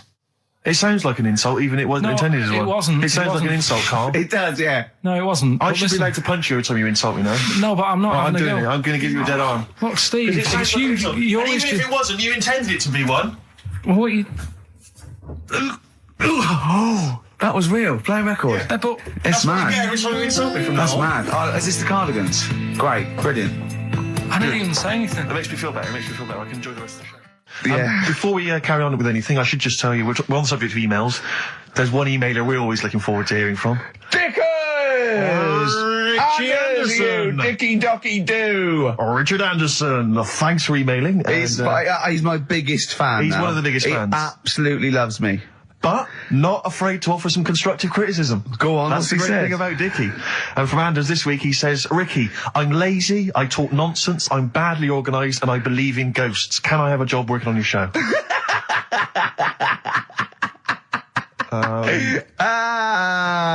Possibly, Anders. Maybe send in a CV. Or email a CV. He's and put a whatever. little bit of all of us in that, hasn't Exactly. he? Oh, I'll ask you if he's a goggle-eyed freak, Steve. All right, calm down. Well, no, I didn't mean there's no need to get insulted. No, I didn't No need to necessarily get mean nasty. you, No did need I? to get nasty. Well, Also, I was thinking about that, actually, Steve. Oh, God. Just talking of the old... What? What? Talking to the what? No. Do you know, like... This better be good. No, you don't have that many girlfriends and that. what do you mean? Carl, why are we on this? I was defending you in the whole monkey discussion. Come on, what's your point? What's your point? No, what's the point? What's the point? I just was thinking, If there was an infinite number of Steves? you're an odd-looking fella. Come on, Carl, get to the... No, you know I know quick. that. I've told you that loads of times. What do you mean you know I know that? Well, there's no point pretending anymore. Steve, I'm flabbergasted. But also, you don't like spending money, right? He's mean and weird looking. Valentine's Day. Are you sort of, you know... You've got to love him now, haven't you? What are you happier with? The fact that no girls like you enough, right? This is really mental. Or are you happy because you don't have to spend any money on a card for someone? A little from column A, a little from column B.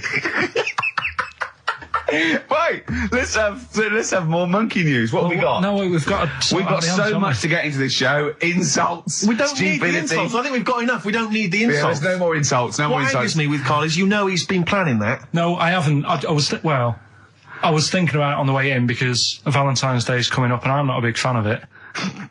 Right? Condoms? You bought your girlfriend a box of condoms for Christmas. I don't think you can have a go at me. To be fair. No, but I don't just treat her on Valentine's. I'm always... Do you know what I mean? You don't even treat her on Valentine's. You don't even treat her at Christmas or on her birthday. When do you treat her? Hang on a minute. Wait a cotton picking minute there. Oh, why I order. Wait a minute. What's that? Tiffany dog. I treat your girlfriend better than you, and I've only met her twice. I took her out last night and she enjoyed herself. Where'd you go? Until she had to write the check. Where'd you go? To a chippy. A really... Play a record! It's a chippy. No, a quality one. Right. Oh, God! Under a fiver for two. Oh, nice lots. wrapping. Not newspaper, greaseproof paper. And bread. That's Feeder, Just the Way I'm Feeling, on XFM 104.9. Ricky Gervais, Steve Merchant, Claire Sturgis. Well, he's defying me. He's not calling in. We're going to give out his number and he's not calling in. That's even more annoying. Who does he think he is? I don't know who he thinks he is. I'll tell you what I'll tell you who he is. Yeah. He is a little bold Mancunian. Let's never That's let him who he forget that. is. I don't know who he thinks he is, but there's the fact. Just, Carl, call in, because you're annoying me and Steve. He's been slagging you off as well, Steve. Well, go on. What's In he the saying? week, you know, he was slagging you off. I mean, in the week, I was joining in and laughing along, but now I'm thinking but now I'm thinking that you're more on my side than he is. Thanks very much, Rick. I'm glad to see you've come round. He said he was. I was in the pub with him and Johnny. All right, so there's a little audience. Good. And he went, have you seen Men in Black 2? I went, no. He said, have you, Johnny? He went, no. He went, there's a thing in it that looks just like Steve. And I went, what? He went, it's a thing, he's got really gangly arms and bulbous eyes, and it just works really fast in the aliens registration thing. And I went, all right. I said, well, bring that up Saturday. Since he's not here, you know, what do you think of that? Well, the reason is, I think the problem I have with is this, that if I was to say things like that about Carl, I'd destroy him. He'd be a broken man after I'd finished with him. Call in, Carl, or Steve's going to say a few things about you. I'm going to get a couple of home truths out there. I can't believe it. I cannot believe it. Yeah, we were, you know, at the time I was joining it, we were having, you know, slagging you off on other things as well. Sure. But now I'm thinking, maybe you were wrong. Maybe I was taking the mickey out of the wrong person behind their back. If you receive any phone calls from people you don't know, we don't know anything about that. Instantly, we don't know why that is happening. That is just going to be a weird, spooky thing. So, Tasha, we didn't need you to tell us that. We know Carl is talking absolute nonsense. Wait till you get to 30. oh dear, no, this is quite a nice email from Paul. He says, let Carl know that I have a Chinese friend called Oi. Imagine the confusing and amusing situations we get into. We're out and about in busy Soho. Does his surname come here? Lightning wit from Carl. Wait That's nice. till you're 30. Yeah, I know. Brilliant. But no, actually, we've had a surprising response to Songs of Phrase this week, despite the fact everyone has agreed that it's racialist. They've nevertheless had a go. So keep your answers coming in, because we may as well. You're a hit, Carl. You're a hit. What, have we still got monkey news? Yeah, that's still coming up. Yeah. Later on. We're not doing Cheeky Freak of the Week anymore. We're not. No. No. Don't want to upset people and that. Sure. But there is a good freaky programme on this week. Go on. I think it's on Channel 4. Yeah. Got a woman with a big head on it. No, I think it's BBC Two. Is it? Yeah. Alright, well, Unless there's two on, because that would be a great week for you, wouldn't it? Brilliant. Won't be coming out. Is that the one when you said... Go on, say what you said when you saw it. The woman with the head Yeah. just said it looks like a cartoon. I just think... That's so mean. I don't want to discuss No, that. it's not mean. It is mean, Carl. Again, Steve, if we were in a restaurant and I'm arranging to meet her, and I said to the guy on the door, I'm meeting, Lisa, or whatever her name is, yeah? Right. What does he look like? Well, looks like a cartoon. I'll be over there. Do you know what I mean? I don't think he'll get mixed up. What would you say about me and Steve again? If you were meeting us? No, it just starts getting nasty, doesn't it? I'm meeting Karl Pilkington. We're very busy. What does he look like? He looks like Charlie Brown grew up. He's got a complete little round bald head, and he's got a gormless look on his face. He's over there, mate. Yeah. All right, that's started the ball rolling for you, Carl. I love that it's okay to say what you like about people. If you go, yeah, but if I was looking for her in a restaurant, I know, but... yeah. And why have you arranged to go on a date with this woman? Be a good night out. For her or for you? Well, I'd like to have a chat with her. You know what I mean? Just find out what worries her and... You know what I mean? Because some girls People worry like about you. things. Like Yeah. their hair being a mess and that. Yeah. With her, it's like, least of your problems. Do you know what I mean? Fine, alright, well let's move on, mate. We're not doing Cheeky Freak of the Week anymore. No. Let's do something nice. Let's talk nicely about things. What's happened nice in the world, Carl? What do you like in the world? When you get up, when you go, oh, that was a brilliant day, What do you do when you go, oh, that was brilliant? We had a nice game of snooker. You like snooker, don't you? I mean, you and Steve played snooker last week. Yeah, but things are always ruined. Do you know what I mean? I might be having a nice time having a game of snooker. And then, we're having a proper battle. And I'm trying to concentrate on taking a shot, and then you'll say things like, look at his little monkey hand. And I'm going for the black. Do you know what I mean? Yeah. Or maybe I'll say, I'm just going to the toilet. Yeah. And then one of you will follow me in and peer over the door. Oh, yeah! Tell that one.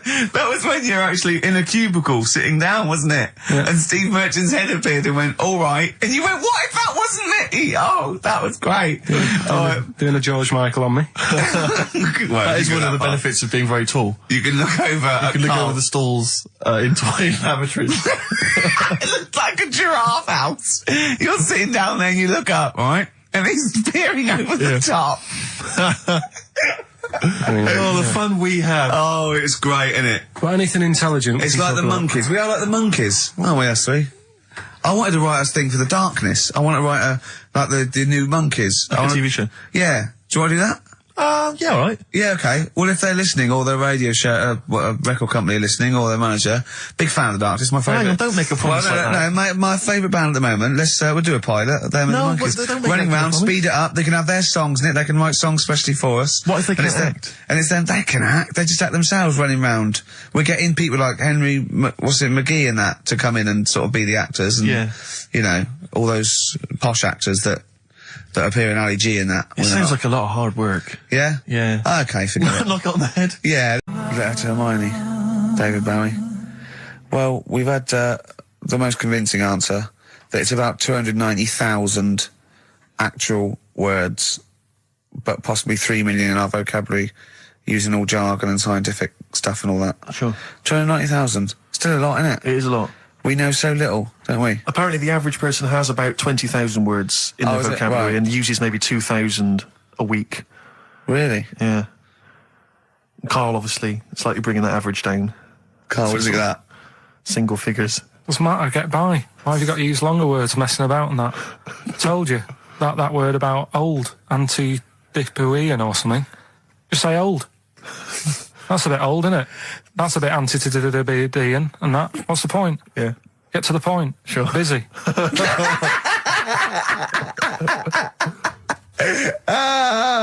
Right, okay. Are you in a film this week, Carl? We're doing that now. Yeah, go on. Get it over with. Hang on a minute then. Get it over with. Let's get this show over with. We can go home. You can go off to Lanzarote and sit on some ash. Some charcoal. He's not happy about that. That's annoyed him. The listeners have all ganged up on him. Yeah. XFM giving him 2 CDs. We've had more calls for his resignation this week than ever before. What do you think of that, Carl? What do you mean? There's another reason. Do you know what I mean, though? Because he's grumpy. He's not just giving it. He goes, well, I can't have it, can I? I don't want it. You're being paid well to do a job. People have tuned in to be entertained, to have good songs. Me and Steve are working I'm pressing here. the buttons. I'm paid to press the buttons. That's what I'm doing. Has every CD started on time? Then Yeah. why would they give you Monday off if you just paid to press the buttons? Don't get every other Monday off, do I? So have you stopped doing that now, have you? Well, yeah. Why? Because there's work to do in that. I'm not moaning about it. Let's get on with it. Blair on XFM 104.9. I forget the name of that track, but it's good. Good song. Thanks very much. Oh, good song. Yeah. Oh, right. I just thought you were complimenting giving his him. opinion. Right, Yeah. go on. The what? Are we still on the air? Yeah. What are we doing? Merry Christmas. We got someone on the line. Oh, right. He's here. Who's that? Ricky, It's, yeah, go on. it's Jonathan. How are you? Good. It's only TV's Jonathan Ross. Ross, turn your radio down, you idiot.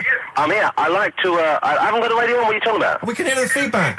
Well, I haven't got it. It's not my fault. It's your incompetent radio station. And also, didn't you hear we said don't call in, we don't want to speak to the listeners? What's I'm not a listener. I'm a visitor to your shores. I'm special. You know that full well. I know you're special, right. Yeah, exactly. What, you got a name for the band? Yeah, you ready? Yeah.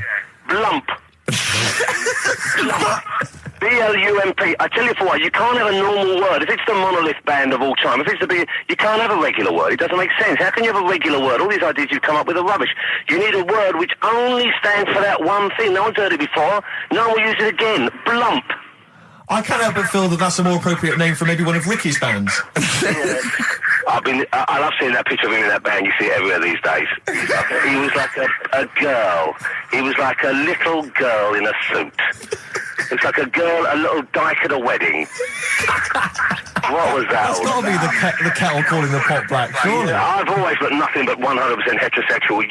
We're not sure about. There's not anything wrong with it. I know that, but look at you. I actually had to get that in. There's not anything wrong with it. I'm Jonathan Ross.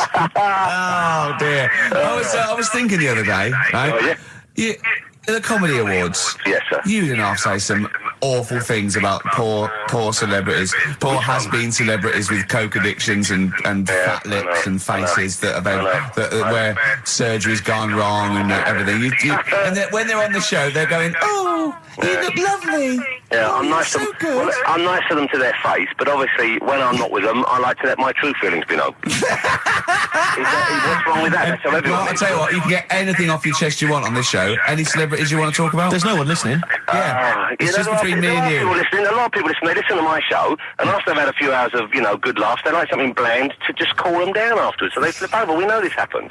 Did you mention my DVD on your radio show? You know what? today? I forgot to. I forgot to mention it. Christ. I forgot to mention it. I meant to mention by the office, but I forgot to mention it. And then I thought afterwards, it's not like he needs the cash, is it? It's There not we like go. It's not like he needs it. It's not like it is, but he's probably earned more money in a short space. You're like a lottery winner, and you've got about as much taste. You're like one of those burglars who's won the lottery. I am. I'm dressed like an Albanian window cleaner at the moment. Burglar from Reading who won the lottery, and now he's fritting it away on what? I do feel sorry for my neighbours. I've moved into a really nice place. I feel like it's the hillbillies. No, it's nice he's moved in though, because it's nice. He's given them something to sort of talk about behind your back. You've Right. united the whole block. Right, go and play with some Japanese wind-up toys now. I'm Ross. going home to play Mario Double Dash with my son. It's going to be a good afternoon. I phoned you once after I finished my show. It's about 5 minutes past 3. Yeah. And I don't mind if I said, how you doing? You went, it's brilliant. You said, this is what you said. You went, everyone's out. Jane's taking the kids out. I've already masturbated twice, and I'm playing with a new Japanese toy. I'm masturbating now.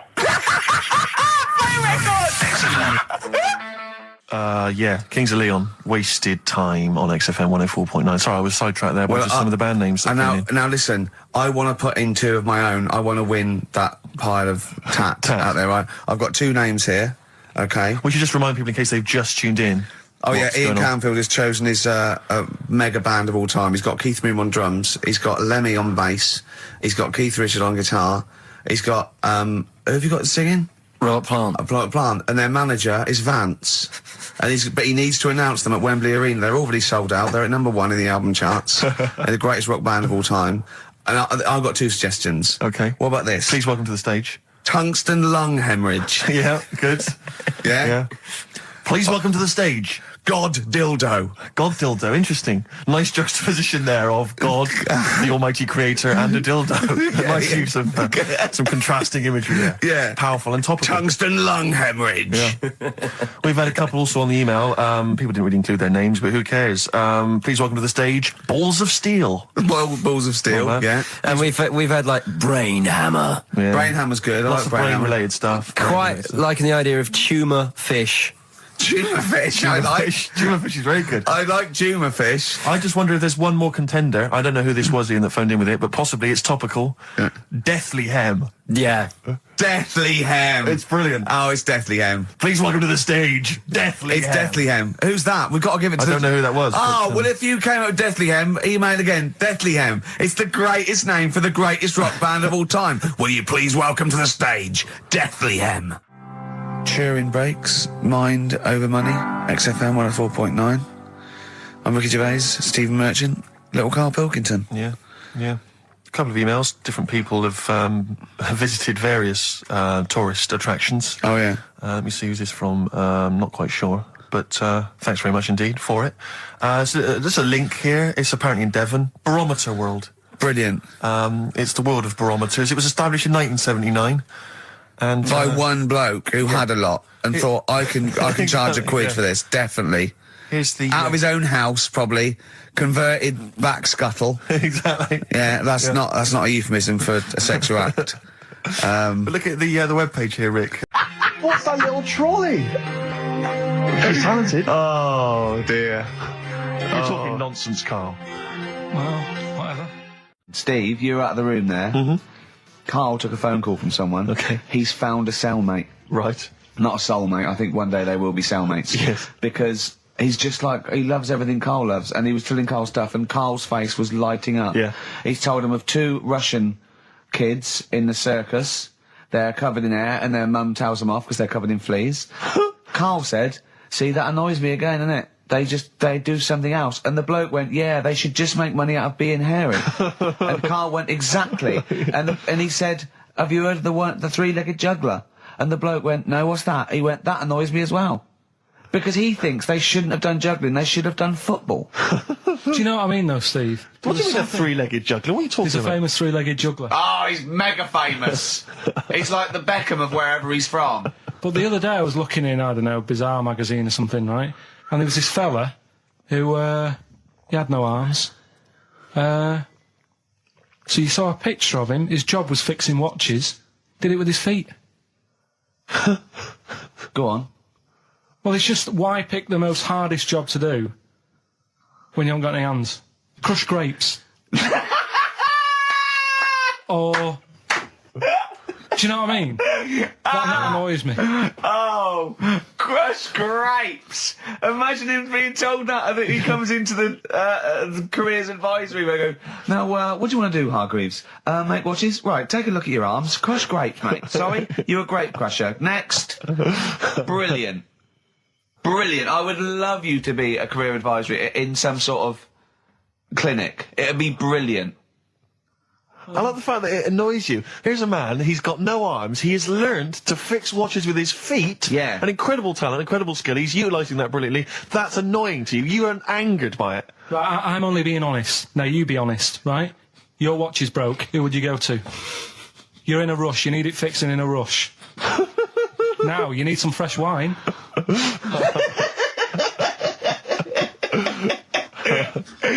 Be honest. Oh, you're amazing. But what's this thing that you've been talking about, this video? Freaks, right. It was a thing that was banned for like 50 years. I think it's been taken off again, but I don't know why, if it's just been deleted, right? It's a quest. If anyone out there has got a copy of Freaks on DVD or VHS, can Carl borrow it, please? I mean, I almost want to set up a camera to see him watching it. It's absolutely real. They use people in the circus of the time. I think it's the 20s or 30s of the Depression.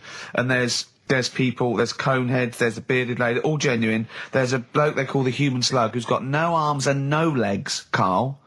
And he's just there, and he rolls a cigarette and lights it with his mouth. I think I've seen his brother, who isn't called the human slug, is called the pillow. Right. How does he make a living? He, Does anyone want to meet Carl for money? Do you know what I mean? Like that, the annoying thing was, right, there was a picture of him. I was going to put it on I think I've seen his brother. on our website, we put things up like this, right? If you go to ricky.gervais at xfm.co.uk / What? You put things like that on my website? It's nothing to do with me. I want people to know that that website is not kept or looked at by me. So, what have you put on there? There's a fella on there who's known as the pillow. And he's, you see, I get a bit worried with things like this because we're not sort of having a go or anything. It's just things that fascinate me. you. Yeah. And, yeah, it's a guy, it might be the same sort of thing. What's your one I called? bet you used to stare at people with goiters, didn't you, when you were little? In Tesco's. Or just go to xfm.co.uk / Ricky, it is. What's the worst thing you've ever seen on, like, a human face? You know what it is, and What I is don't want it? to talk about it. I can't remember. Have you No. told me? Yeah. What is it? But go, It's not go the to, elephant lady. Go that used to the, yeah. Is it the elephant lady? You talked about that, I know. Yeah, I don't want to talk about it again. Go to the website and see the human pillow. Why is he a human pillow? That's what annoyed me. I thought he was more of a draft excluder. Oh, that breaks all kinds of rules. Buzzcocks, harmony in the head. Now, things are flying here at XFM. People have called in. There is a video of Freaks on the way. Carl's going to see that within the week. That's exciting. That is exciting for me. Do you know what I mean? About our education of Carl. We started off trying to teach him about science and history, and now we just find that he likes pictures of hairy Chinese kids and Who women. doesn't? Who doesn't? No, true. You've got a theory about pictures of freaks, haven't you? You see, you always bring things up that I don't want to talk about, because I'm really worried that people, if you've just tuned in for the first time, it's the first time you hear it, and we're talking about hairy Chinese kids. Yeah. Talking about the human worm. Carl, listen. People don't think that you're taking the piss out of those people. They lump you in with them. Do you know what I mean? They think that you're a freak of nature. So you can say anything you want. Do you know what I mean? Because it's honest, it's from the heart, it's genuine. So don't worry about that. Yeah, but Suzanne was saying last night that I've got a heart of stone, or whatever it is. Why? Because I wasn't crying at Comic Relief. And all I always used to say to her, get out Elephant Man, let me watch that for 30 minutes, I'll be crying my heart out. Why? Why do you care about that but not... Because it's that is more real, isn't it, right? Think of John Merrick.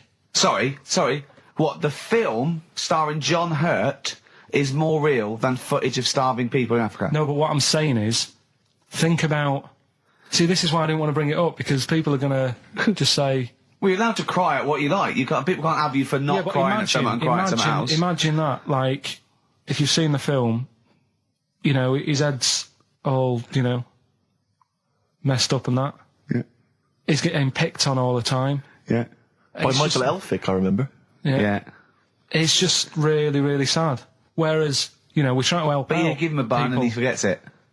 Do you know what I mean, though? He never forgets, Rick.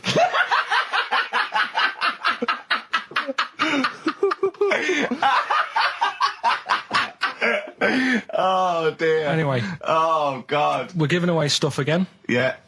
Time Tell for me your theory about freaks who have their picture taken. No, I'd leave it. No, can I tell we'll you? do it next week, then. Can I tell you what this Go is? on, quickly, what is it? Right, when he sees a little picture, like in these books he's got, he carries round those things, right? And there's like a fella with a little head with some like able-bodied people. He goes, the only reason they got to take that picture, right, was so they could show their mates, say, look at me, the little fella with a little head. That's his theory. Yeah. So every picture of a freak, they're being... Right, Steve, let me describe the picture to you.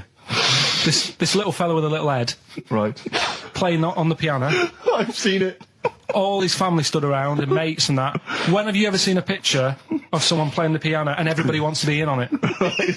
Doesn't happen. Maybe it was one of those kind of Christmas cards they sent out to everyone. It wasn't. You could see one of them was like in a rush to go away. He was probably planned to go out, and he was like, "But they were taking a picture. So I'll be in it then before I go out." And it was all. He's out of order. Yeah. If you say, do you know the one? I do know the one you mean. Yeah. What about the one in the when you went down to Cornwall in that little We'll pub? talk about that next week. What you want to get on, do you? Yeah. Right. Right. Now, we got people to send in a little thing for you last week, didn't you? The film Freaks. You got a few sent in. You watched it, did you? Yeah. Now, I should just point out that the film Freaks, for those that don't know, was a movie that was released, I think, it was originally made in about 1932, something like that, and then it was delayed. It was banned for many years, because it did, in actual fact, feature, for want of a better phrase, real-life freaks. Yeah. Bearded ladies being one of the more kind of familiar ones. There's a guy without arms and legs. There's all sorts. And it was actually it's quite a tender film, isn't it? And actually portrays them as a kind of dysfunctional family. It's not exploitative in that sense, but what do you make of it, Carl? Well, you were watching it for the Freaks, weren't you? Yeah. I mean, I wish it does take a while to get onto it. What do you mean? Well, straight away I was disappointed, right? Because at the start, like, you put it in, it's like, oh, brilliant. Here we go, you know. I said to Suzanne, we'll watch this, we'll have a good night. Yeah. Have a romantic night. That's it, her birthday. Yeah. You've got your gloves, now we're going to watch some Freaks. So, put it on, and it starts off, and it's like, you know, the following film, you think, oh, it's like following films rated 15, which means, you know, might contain scenes of violence, bad language and sex. Yeah. Mention nothing about pinheads. Right. So I thought they missed the trick. Yes, We've Dave. also got a new feature, Cheeky Freak of the Week. That's a new feature, isn't it? That's a new feature. Cheeky Freak of the Week. Let's do Cheeky Freak of the Week. What is the cheekiest Freak of the Week? I'm just going to apologise now. Just add freaks, sorry to freaks. Okay, right, go ahead. Well, I say it's a new feature, but we've sort of touched on it in the past with We always talk about freaks. Hairy Chinese Kid. Yeah. We've had the Pillow Man. Yeah. Oh, you called a draft excluder? Just make a note of that, would you, Rick, on the Yeah. list? People without arms and legs. But at least, you see, the Pillow Man, what do you picture? Because I was saying to Ricky in the week, right, I'm a great fan of the Elephant Man. That's his. Do you know that's his favourite freak? Of all Elephant the Man. freaks, that's Do it. you know why he said? Do you know why he said? He said because you get what you pay for. When someone says the Elephant Man, you get what it says on the tin. Right. You know you're going to get it. Yeah. Do you imagine, Steve, if you had a mate and you said, where are you going? He said, I'm going to see my mate. And you go, which mate? And he said, the Elephant Man. Yeah. Straight away, you haven't even met him, but you know what he's going to look like. Yes. Right? That's what I like about that. Hairy Chinese Kid. Yeah, you know what you're going to Pillow Man. Yeah. Not so good. What does that mean? It could be one of those big fat things on that show, couldn't it? A big pillow, like a. Yeah. You know, they had that big thing about the fat people and feeders. They were getting up to like 60 stone and that big one. And there's a thing called fat admirers that just fancy fat women, right? And You writing that down? yeah, sorry, and they had blow up versions. It looked like a bouncy castle. Wow. Yeah, Really? yeah. You'd be knackered when you blew that up. Yeah, You just wouldn't want to go exactly. forget it. Yeah. Oh God, That's people being cruel as well, isn't it? Because after watching the programme on Channel 4 about the fat people and fellas who like them and stuff, there was a story on one of the news websites about some fella in Germany, right? He was a big fella, must have been about 50 stone, and he fell over, right? And I think he hurt his ankle or something. And timber. they sent firemen instead of like an ambulance. Yeah, So straight away they're having a bit of a laugh. they're not. No, they've got winching gear. Well, they didn't know. They didn't have winching gear. They had to use the hose pipes to carry him out. I think it was Anna Nova, that news website. They had to use the hose pipes. So they made like a bed using the hose pipes Oh yeah. and had to carry him out on that. And then they had to sort of get him into a special truck, they said, and do the same when they got to the hospital. I mean, that's That's mad, isn't it? they shouldn't do that. Although, Carl, I'm loving that story. I'm just worried that we're not going to be able to fit in Cheeky Freak of the Week. What's the which is Cheeky one Freak you of the week? nominated? All right, Cheeky Freak of the Week. Something I found on the net. Yeah. Fella who had 27 toes and fingers. In a jar. No, still on him. And proper ones as well, not like little stumps and that. Proper, fully formed fingers. He had it- like... Was he a pianist? Close-up magician. I don't know what he did. He just said that he was... Cat's cradle professional. Did he ever work on finger bobs? He was saying in the week. For the crowd scenes. I'm now going to do Braveheart. Yeah. He said about the Elephant Man. He said, I want to do a thing right with freaks where it's good and bad. He went, what did you said? The pro about him is... What about the fella with loads of fingers, or...? No, the Elephant Man. Well, he said the bad thing is he stretches his jumpers. When he puts them on. Yeah. And what's the good thing? Sort of, he never gets up and goes, oh, my hair's a bit of a mess today. No. He's always having another bad face day. I don't to complain about this head and shoulders. Are you taking the piss? Yeah. Oh, dear. So that's freaky. Didn't you see an elephant woman in Manchester? Yeah, leave that. What do you mean, leave it? No, because it is sad. I know it's sad, but I mean, I don't know what my next sentence is. No, people always That think, should be the end. I don't need to say anymore. People will know what she looks like. It's a good name for her. Did she like buns? Oh dear! It was when my dad was a taxi driver, and he used to sit in the front. Yeah. And she used to get a lot of taxis. Yeah. And he only charged you half price, didn't he? He was a good guy. Well, the bad thing is as well with people like that, you don't want to offend them because they never forget.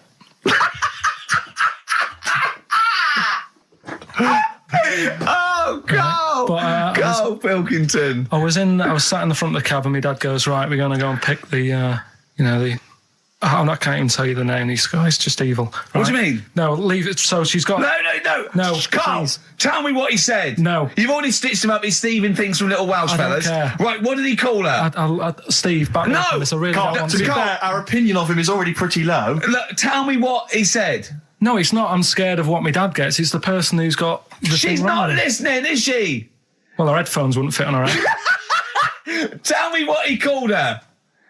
I don't want to. Tell me what he called her, Carl. I'm getting angry, man. Tell me what he called her. No, I'll leave that. Honestly, Tell me what he... It doesn't matter. Tell me what he called her. Carl, just... I'm going to go... Seriously, I want to know what he called her. Right, you're not going to stop this show. We're not doing the next show until you tell me what he called her. What did your father call the elephant head woman? Tell me. Spudhead. How old were you? I don't know, about 9. Did you laugh? So did you expect to see a potato with a dress? He did sort of, again, it's a good name. Do you know what I mean? I had an idea of what it was going to be about, and he said, do you want to stay in the car, take you home, because you She's can't... spudhead, she got lovely eyes. Can't. Right. Come on, man. That's it, by the way. Is that all? Is that all of it? Cheers. Goodbye. Brilliant. Well, let's end with LL Cool J. Yeah. Was it last week? There was a programme on about the child who was older than her mum. A child that was older than her mum? Yeah, right, which he was looking forward to as much as Oliver, the Humanzee. Humanzee, yeah. And I didn't see it in the end. Did you miss it as well? I missed it. So and is what it is this a little girl, and she's got an ageing thing. So he was telling me about this. It's all from him. He went, oh, what it is, right? She's about 5, right? But she's aged, so she's actually 90. Right? And I went, oh, God, really? He went, yeah. And then he went, could she get served in an off licence? I went, no. He went, well, that's not fair. I went, what do you mean? He went, well, I said, she's 5 years old. She's a 5-year-old girl. He went, yeah, but she's got the body of a 90-year-old. So, oh, God, let her have a fag. Wouldn't you let her have one if she... If she asked? Yeah. If you worked in an off licence and she wandered in, right, and... So she's 2'6". Well, I don't know because I haven't seen it. I don't know that much about it. Yeah, she's a 5-year-old. She's 2'6". It's just an ageing process, which is a degeneration of the cells, like what ageing is. It doesn't mean she grew into a 90-year-old woman with a scarf No, exactly. going around the streets. What did you imagine it looked like? I don't know. I mean, she's ageing fast, yeah? Yes, but it's more to do. It's not. Yes, yeah. Because it was saying that her mum and dad are pretty stressed out about it, and I kind of thought, well, you'd be forever buying birthday presents. It's not like she's morphing through various ages. Like, my God, look, she's 58 today. 59, we can't keep up. Well, how's it It's work? not that. It's not like she's it has has the same effect as aging on the body. So at a cellular level, there's a degeneration as quick as if she'd gone through. I don't know. I got this from you. I'm guessing, Carl. It's not like she's watching Top of the Pops one week and she's loving it, then the next week she's going, I can't understand what they're saying. It's not like music it's all in my bland day. dance. I remember. I remember when I was 4.5. They were real bands. Now, that S Club 7 were excellent. Yeah. But what's this tripe? S Club. But if she wants a fag, She's 5 years old, Carl. but she's got to experience everything in a short spell of time. Do you know what I mean? You've got time to sort of. I think you're thinking of her life like that Fatboy Slim video, where it starts off as something crawling out of the sea and then it evolves really quickly over 3 minutes. I think that's not the case, Carl. Her mind isn't. She isn't aging in her mind at the same time. No, she's not living a whole life in 3 weeks. It's just her body is degenerating quicker than it should. So if you worked in odd bins, you wouldn't serve her with a bottle of wine? No, I probably wouldn't. Well, unless she had some ID, which That's would a probably bit cruel, be fake. isn't it? I said, well, on that and on top of all her other problems, he wouldn't even give her a glass of... Yeah, a bottle of wine. and her ID wouldn't look right because she's aging all the time. The photo would never match. Yeah. Look at my hair there. That was last week. Well, it was 2002. Exactly. Oh, dear. We don't know enough about it, so. No, I haven't seen it, so maybe we should apologise because that could sound callous and cruel. Because I don't know what the whole It was just the title. the vibe of the I was the know the title that It was excited something you. like, I'm older than my mum. No, it's the child that's older than her mother. Well, Yeah. so that was weird. There was some good stuff on in the week. You missed that, later. did you? You didn't watch that? Didn't see that. Saw, Maybe someone have it on video for you. yeah, if you taped it and you send it in. Watch it on fast forward. She'd really age then. Imagine that. Whoa! Carl just remembered we've got Cheeky Freak of the Week to fit in. Cheeky I don't know Freak what of to the do. What's your Cheeky Freak of the Week? Quickly, just throw that away. Right. Well, it's just like we look at cheeky freaks. Is this show offensive in any way to some people? Do you think? Ding dong. Got any buns? Oh, it's the Elephant Man. Go on. Right. Well, it's a bit of a problem for you, this one, Steve. Right. I'm chucking it forward to you. Remember the cheeky freak of the week that we were talking about? That illness where people age quicker. The 5-year-old girl that was older than her mum, and he said to you, what, if you ran off like you wouldn't serve her fags and beer? And you went, no. He went, why not? And you went, because it's a 5-year-old. Yeah. Right? He went, oh, she's got enough problems. Give her some fags. You remember that, don't you? Sure. Yeah, right. So another dilemma for you. Right. Picture this: you're running a restaurant. Right. Door goes. Right. Few people. Most of them look normal. You notice the woman at the back, crawling on all fours. Top half is woman. Right. This is real. Yes. This isn't like a comic or anything. This is on. Yeah, it was on the internet. I've seen it. They're called dog people, and her legs just come straight down. They're like little swing legs at the back, and so they walk on all fours because it's easier. Dog people, right? Yeah, You've not got dog people. They're human beings Right. with deformed back legs, so they walk. It's easier for them to get around like that because they can't stand up because they can't stabilise, and also it comes straight out of their hips. Right. So you're running a restaurant. It's a busy night. You haven't really got time for any hassle. She comes in. Would you serve her? The premise being what? That he doesn't serve dogs. Because the restaurants don't allow animals in. Right. So it's a dilemma. It's not a dilemma. She's not a dog. She's a human being. Yeah, with I put a plate of meatballs on the floor, and she tucks in, and a little glass of, a little bowl of wine next to it. He turns round. There's the woman older than. Get away from that plant.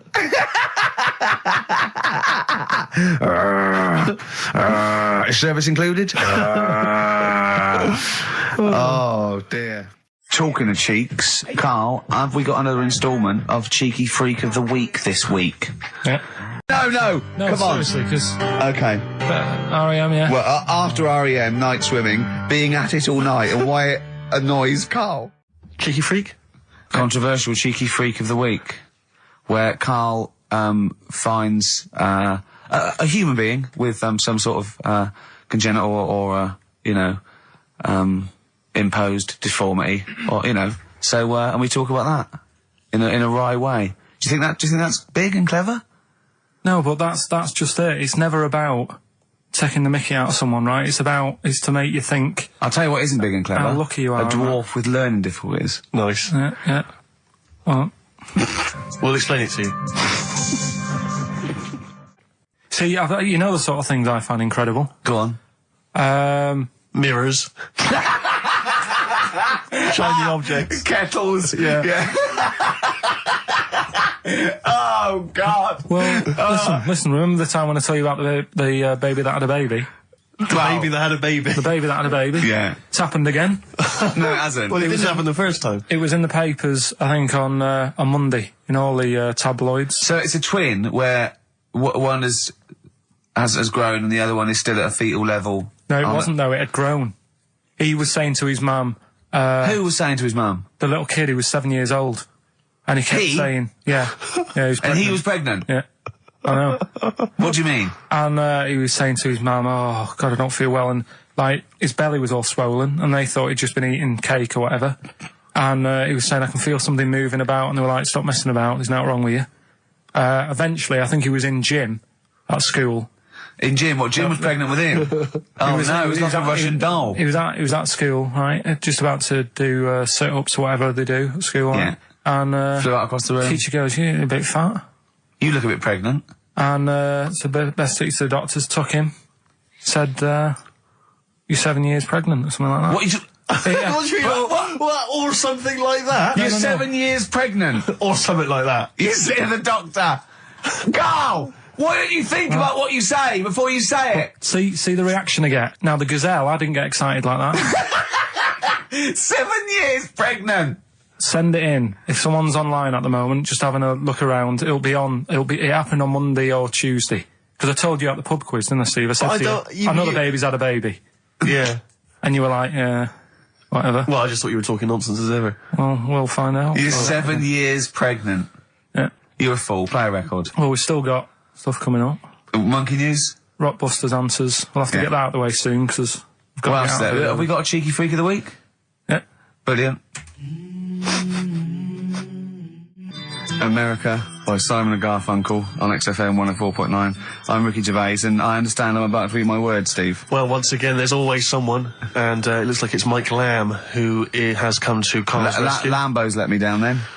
Doctors have removed a 4-pound baby boy from the stomach of his 7-year-old twin brother. Yeah. Alan Jan Niamatilev was yeah. born with the freak fetus growing inside him. For 7 years, it lived like a parasite until a school doctor became alarmed about Alan Jan's bulging tummy and took him to hospital. Surgeons who gave him a scan operated immediately, unaware that the baby was attached to the boy's blood vessels and still alive.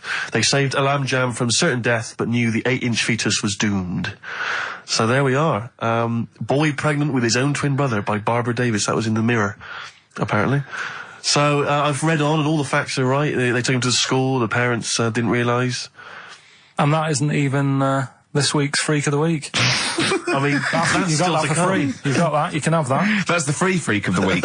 Free freak. That's giveaway. That's like 13.5% extra. Yeah. You know what I mean? That you might get with hairspray or something. So that, I mean, if that's just the throwaway freak of the week, there are 2 freaks of the weeks there. If those 2 freak, I can't wait to see what the actual freak of the week is that people are paying for. Is it incredible, Carl? I tell you what, something else you can have for free. Go on. Another sort of freaky thing, right? I was watching this programme in the week. Right? What? I don't know what it was. But it was about, I just saw this little fella on it, right? What do you mean, little fella? He was doing this history thing. Oh. Right? Yeah, I know what you mean. So, is this he's found out that a Viking was a bit like him?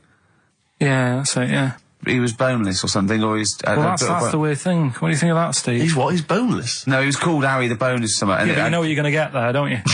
That's what I mean. Always have a name, Elephant Man, you know. Harry the Boneless.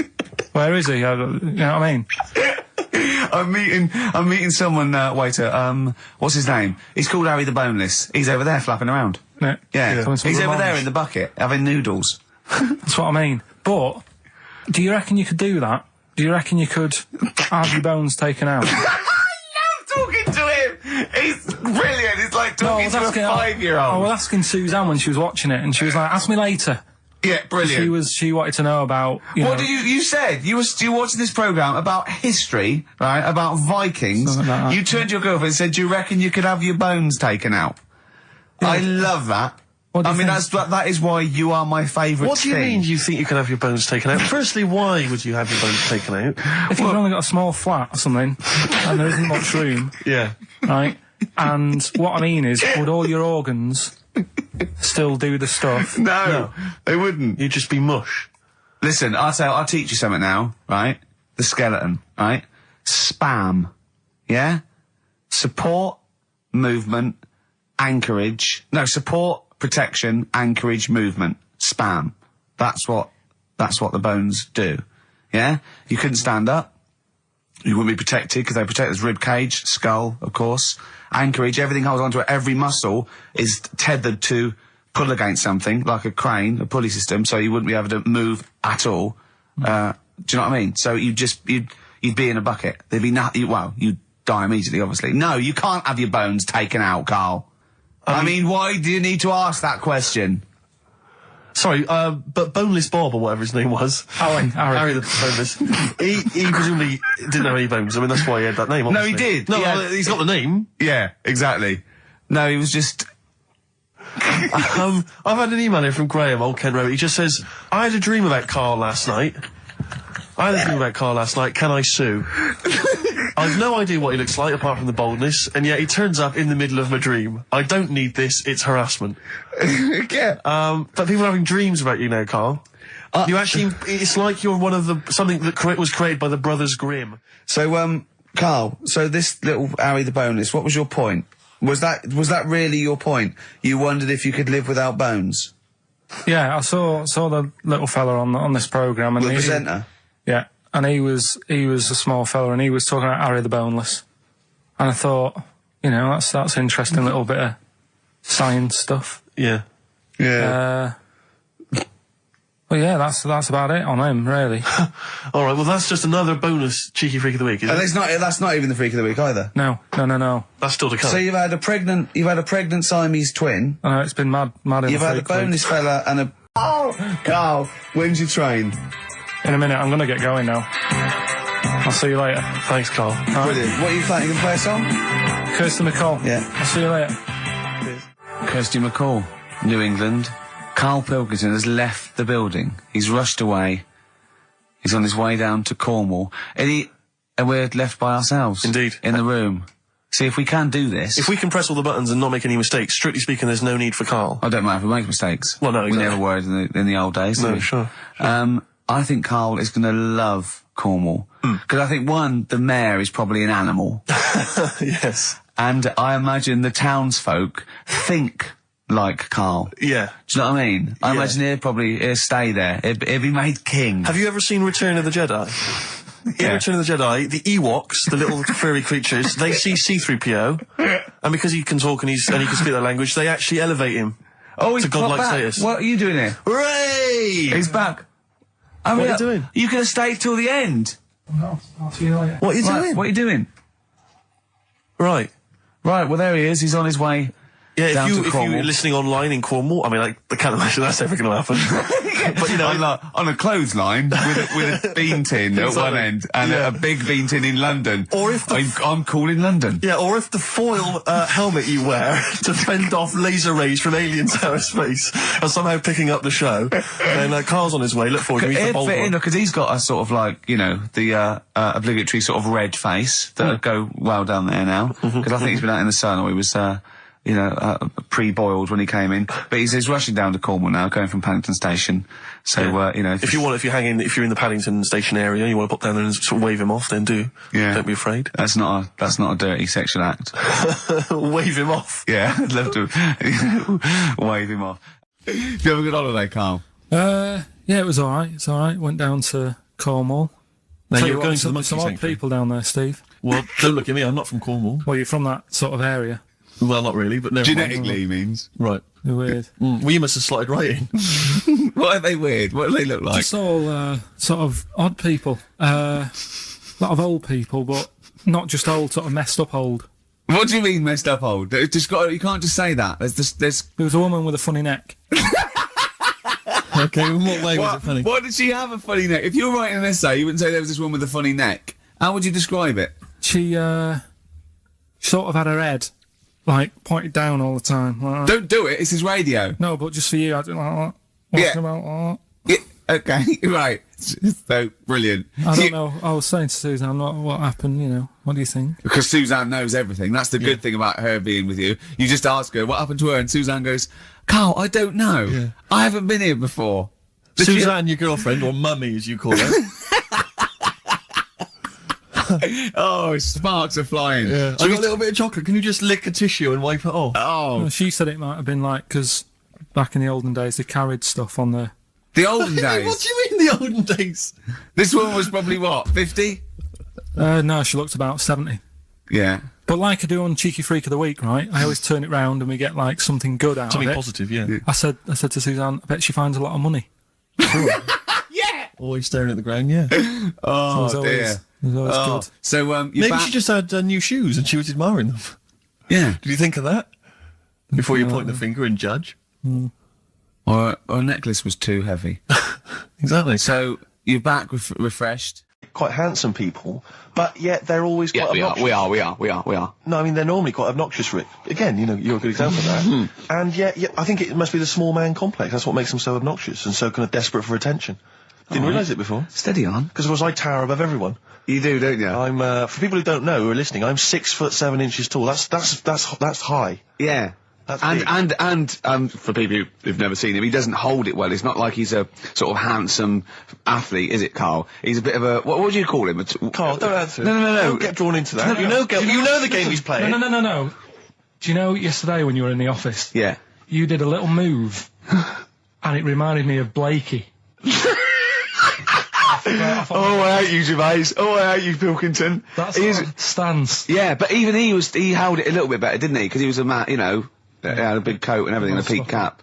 But, yeah. I can't believe you. Like, I've not suffered enough from being freakishly tall. Now, two of my best buddies, Yeah. live on radio, are just... It's not just height, though, is it? It's the posture and the face and everything. But it's got your places, hasn't it? No? What do you No, mean yeah, it's got me it's- places? I think people give you a bit more of a chance in your career and stuff. 'Cause it's like, What, yeah, stacking shelves? Because I can reach to a high level. Muse, Plug-in Baby on XFM 104.9.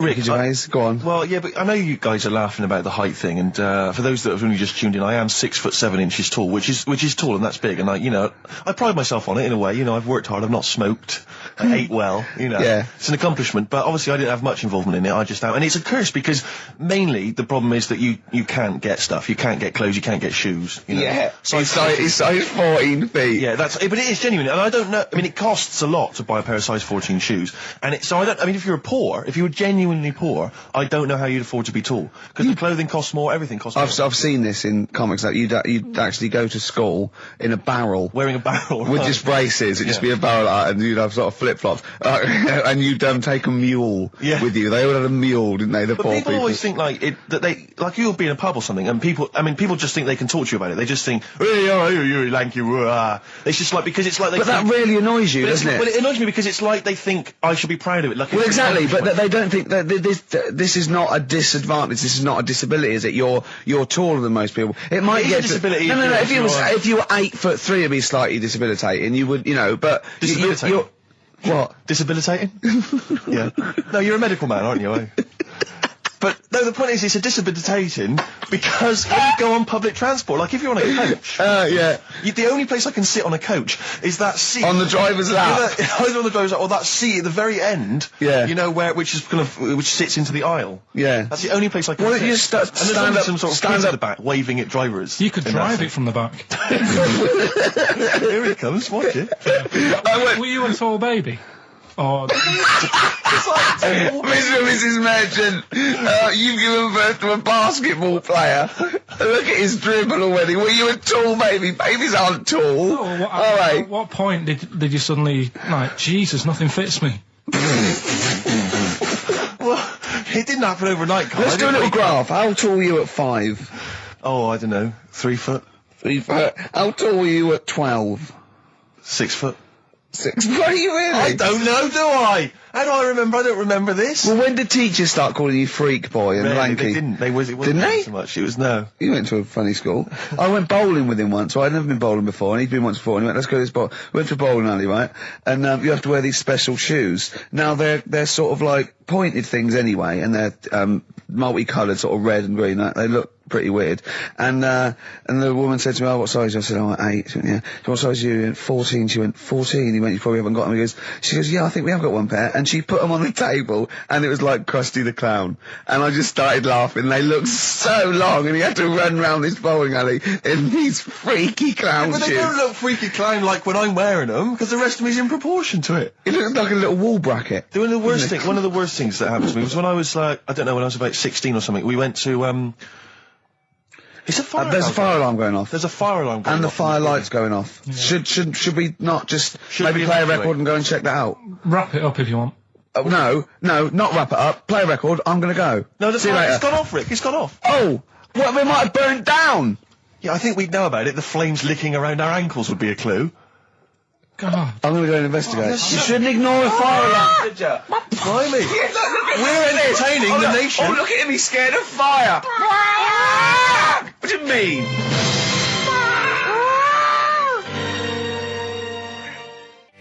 Lars, and there she goes. What a great start to a show. We've had 20 minutes of some of the best banter, chatter and music and anecdote anywhere on the dial. You're damn right. High five. Yeah. Sweet, man, sweet. Oh, what are we talking about? Now, well, I love that track. It's lovely. They've got a bit of the Liverpool gene pool, haven't they? That sort of doddy. You know what I mean? I like the Scouse sort of look. You know, the Cilla Black and the Stan Boardman. Yeah, it's particularly unique to Liverpool. It's sort of happy and teeth and ears. And, It's do you know what I happy mean? and teeth and ears. Yeah. Oh, brilliant description. Yeah. Happy and teeth and ears. Yeah, that's just 3 of my friends. Now, we've got a great track lined up, haven't we, Carl, that I brought in? Simon & Garfunkel. Now, I'm not ashamed. As you know, me and Steve aren't worried about being part of a trend or you know, being trendy or jumping on about it. Steve particularly doesn't worry about, like, looking good or, Well, you know. No, I'm saying, as a compliment, he doesn't worry about walking along like that or, you know. Well, I'm looking good. No. But I'm saying you don't mind the insults freak boy or goggle eye or... swore off a duck's back, mate. Do you know what I mean? Or a new phrase that's been coined because of Steve's face, walk off a frog's back. Who's saying that? Just a lot of you, a lot of friends and that. But I mean... my friends? Yeah, a lot of the people. Can you name names or? I can't really. Big promises you can't. I can't wanna really. grass anyone up? I think it's the Kaggle. Looks good. It does look It's good. waterproof, Rick, and it's also stylish. I wear nothing underneath, so it's tight to the skin. It gets sticky in damn weather. Is that why you sort of It's rustle? sexy. But what's all the? Is there abuse? What's this? No, they just say. Because I'm a pretty trendy guy, but I, as you say, I cut my own trend. You know, I make my own style. Oh, dear. So just go back to insults briefly. Go on, You know, Goofy. saying. Oh, no, see that's Goofy, that's no, not no, fair. no, because that's what he said. It's in my head. What do you mean he said? No, When did he say that? No, I mean, When did you call me Goofy? No, he didn't. He said about what's in Baldy? the head. Hey, no, when it's come on. come off it. Don't What? Who's start calling on me the- goofy? No. I'm not even goofy. Goggle-eyed's fair enough. Yeah, but you can sort your look lanky. out. I can't. What do you mean I can? How can I sort my look out? I'm not even goofy. That's not fair. You've got the proper features. What? Just needs sorting out a bit. I can't help it if my hair's not good. I noticed the other day when Carl was sitting on your knee having his picture taken. It's a long story, right? He's got a completely spherical head. It's slightly too small. I'm not being funny because, I mean, you know, I'm not perfect. But he's got a completely spherical little head. He looks a little bit like a baby hamburger. You know Hamburger off McDonald's? Sure. He looks like a little baby hamburger. And it's sort of quite put upon. It's Suzanne thinks I look like that thing in that Dulux advert. Do you know when the woman pulls the head off that? A little plasticine morph type. And then they creature. make a new ad for it. And it's like a little head.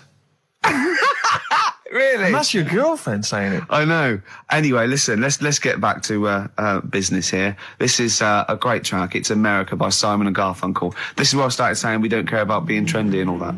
That was it. Because I just want to mention to people that they should be. Next, we've got White Van Carl. Oh, excellent. Stereophonics, Vegas 2 times, XFM 104.9 into the last hour. Yeah. And then 3 shows to go. That's true enough. Until we're off the air. I'm Ricky Gervais. With him, Steve Merchant. Carl. Oh, yeah. All right? Yeah. Go on, tell you, we cut short last week, weren't we? You had an amazing story about Neil Armstrong, didn't you? Well, we've been doing quotes, haven't we? Like famous quotes. Sure. Yes. I've, gone down in history. Yeah. And I was saying, quotes don't really matter.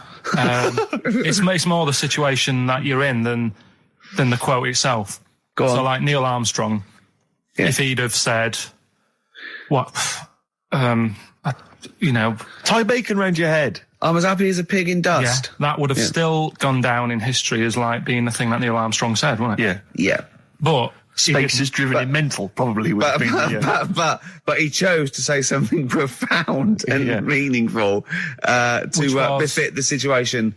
He got it wrong. Actually, it's a small step for man, one giant leap for mankind. But he was meant to say. We discussed this last week. Rick. Stop showing off. Well, no, but people might have listened last week. Yeah, it doesn't matter. I can't imagine. Well, people we better tell them every week then. Yeah, but he said he should have said this is one small step for a man. Yeah. But anyway, he had a good effort, and that's quite. And that's an example of what I'm saying. The fact that he got it wrong, but it still went down in history. Right. But anyway, the bit that and it didn't happen anyway, did it? What do you mean it didn't happen anyway? That's what a lot of people say. That no one's actually been on the moon. Ah, yes, of course. They filmed it in Teddington Studios. Well, they were saying something about there was shadow on the film, and you won't get shadow on the film, and there's all sorts of things. So, these people that you always quote as they. Who are they? Are they living in jars? Are they little fellas in jars? Look, Go on. Do they appear to you in dreams? I've spoken to different people about it, and there's loads of little things that if you watch that programme, of them being on the moon, there is no way they could have done it. Right. Done. Fine. Yeah. Done. Anyway. That's put to bed. Yeah. But anyway, as he was getting back in the spaceship on the moon, or whether it be a TV studio, he said, good luck, Mr. Croucher. Right. Have you heard this? No.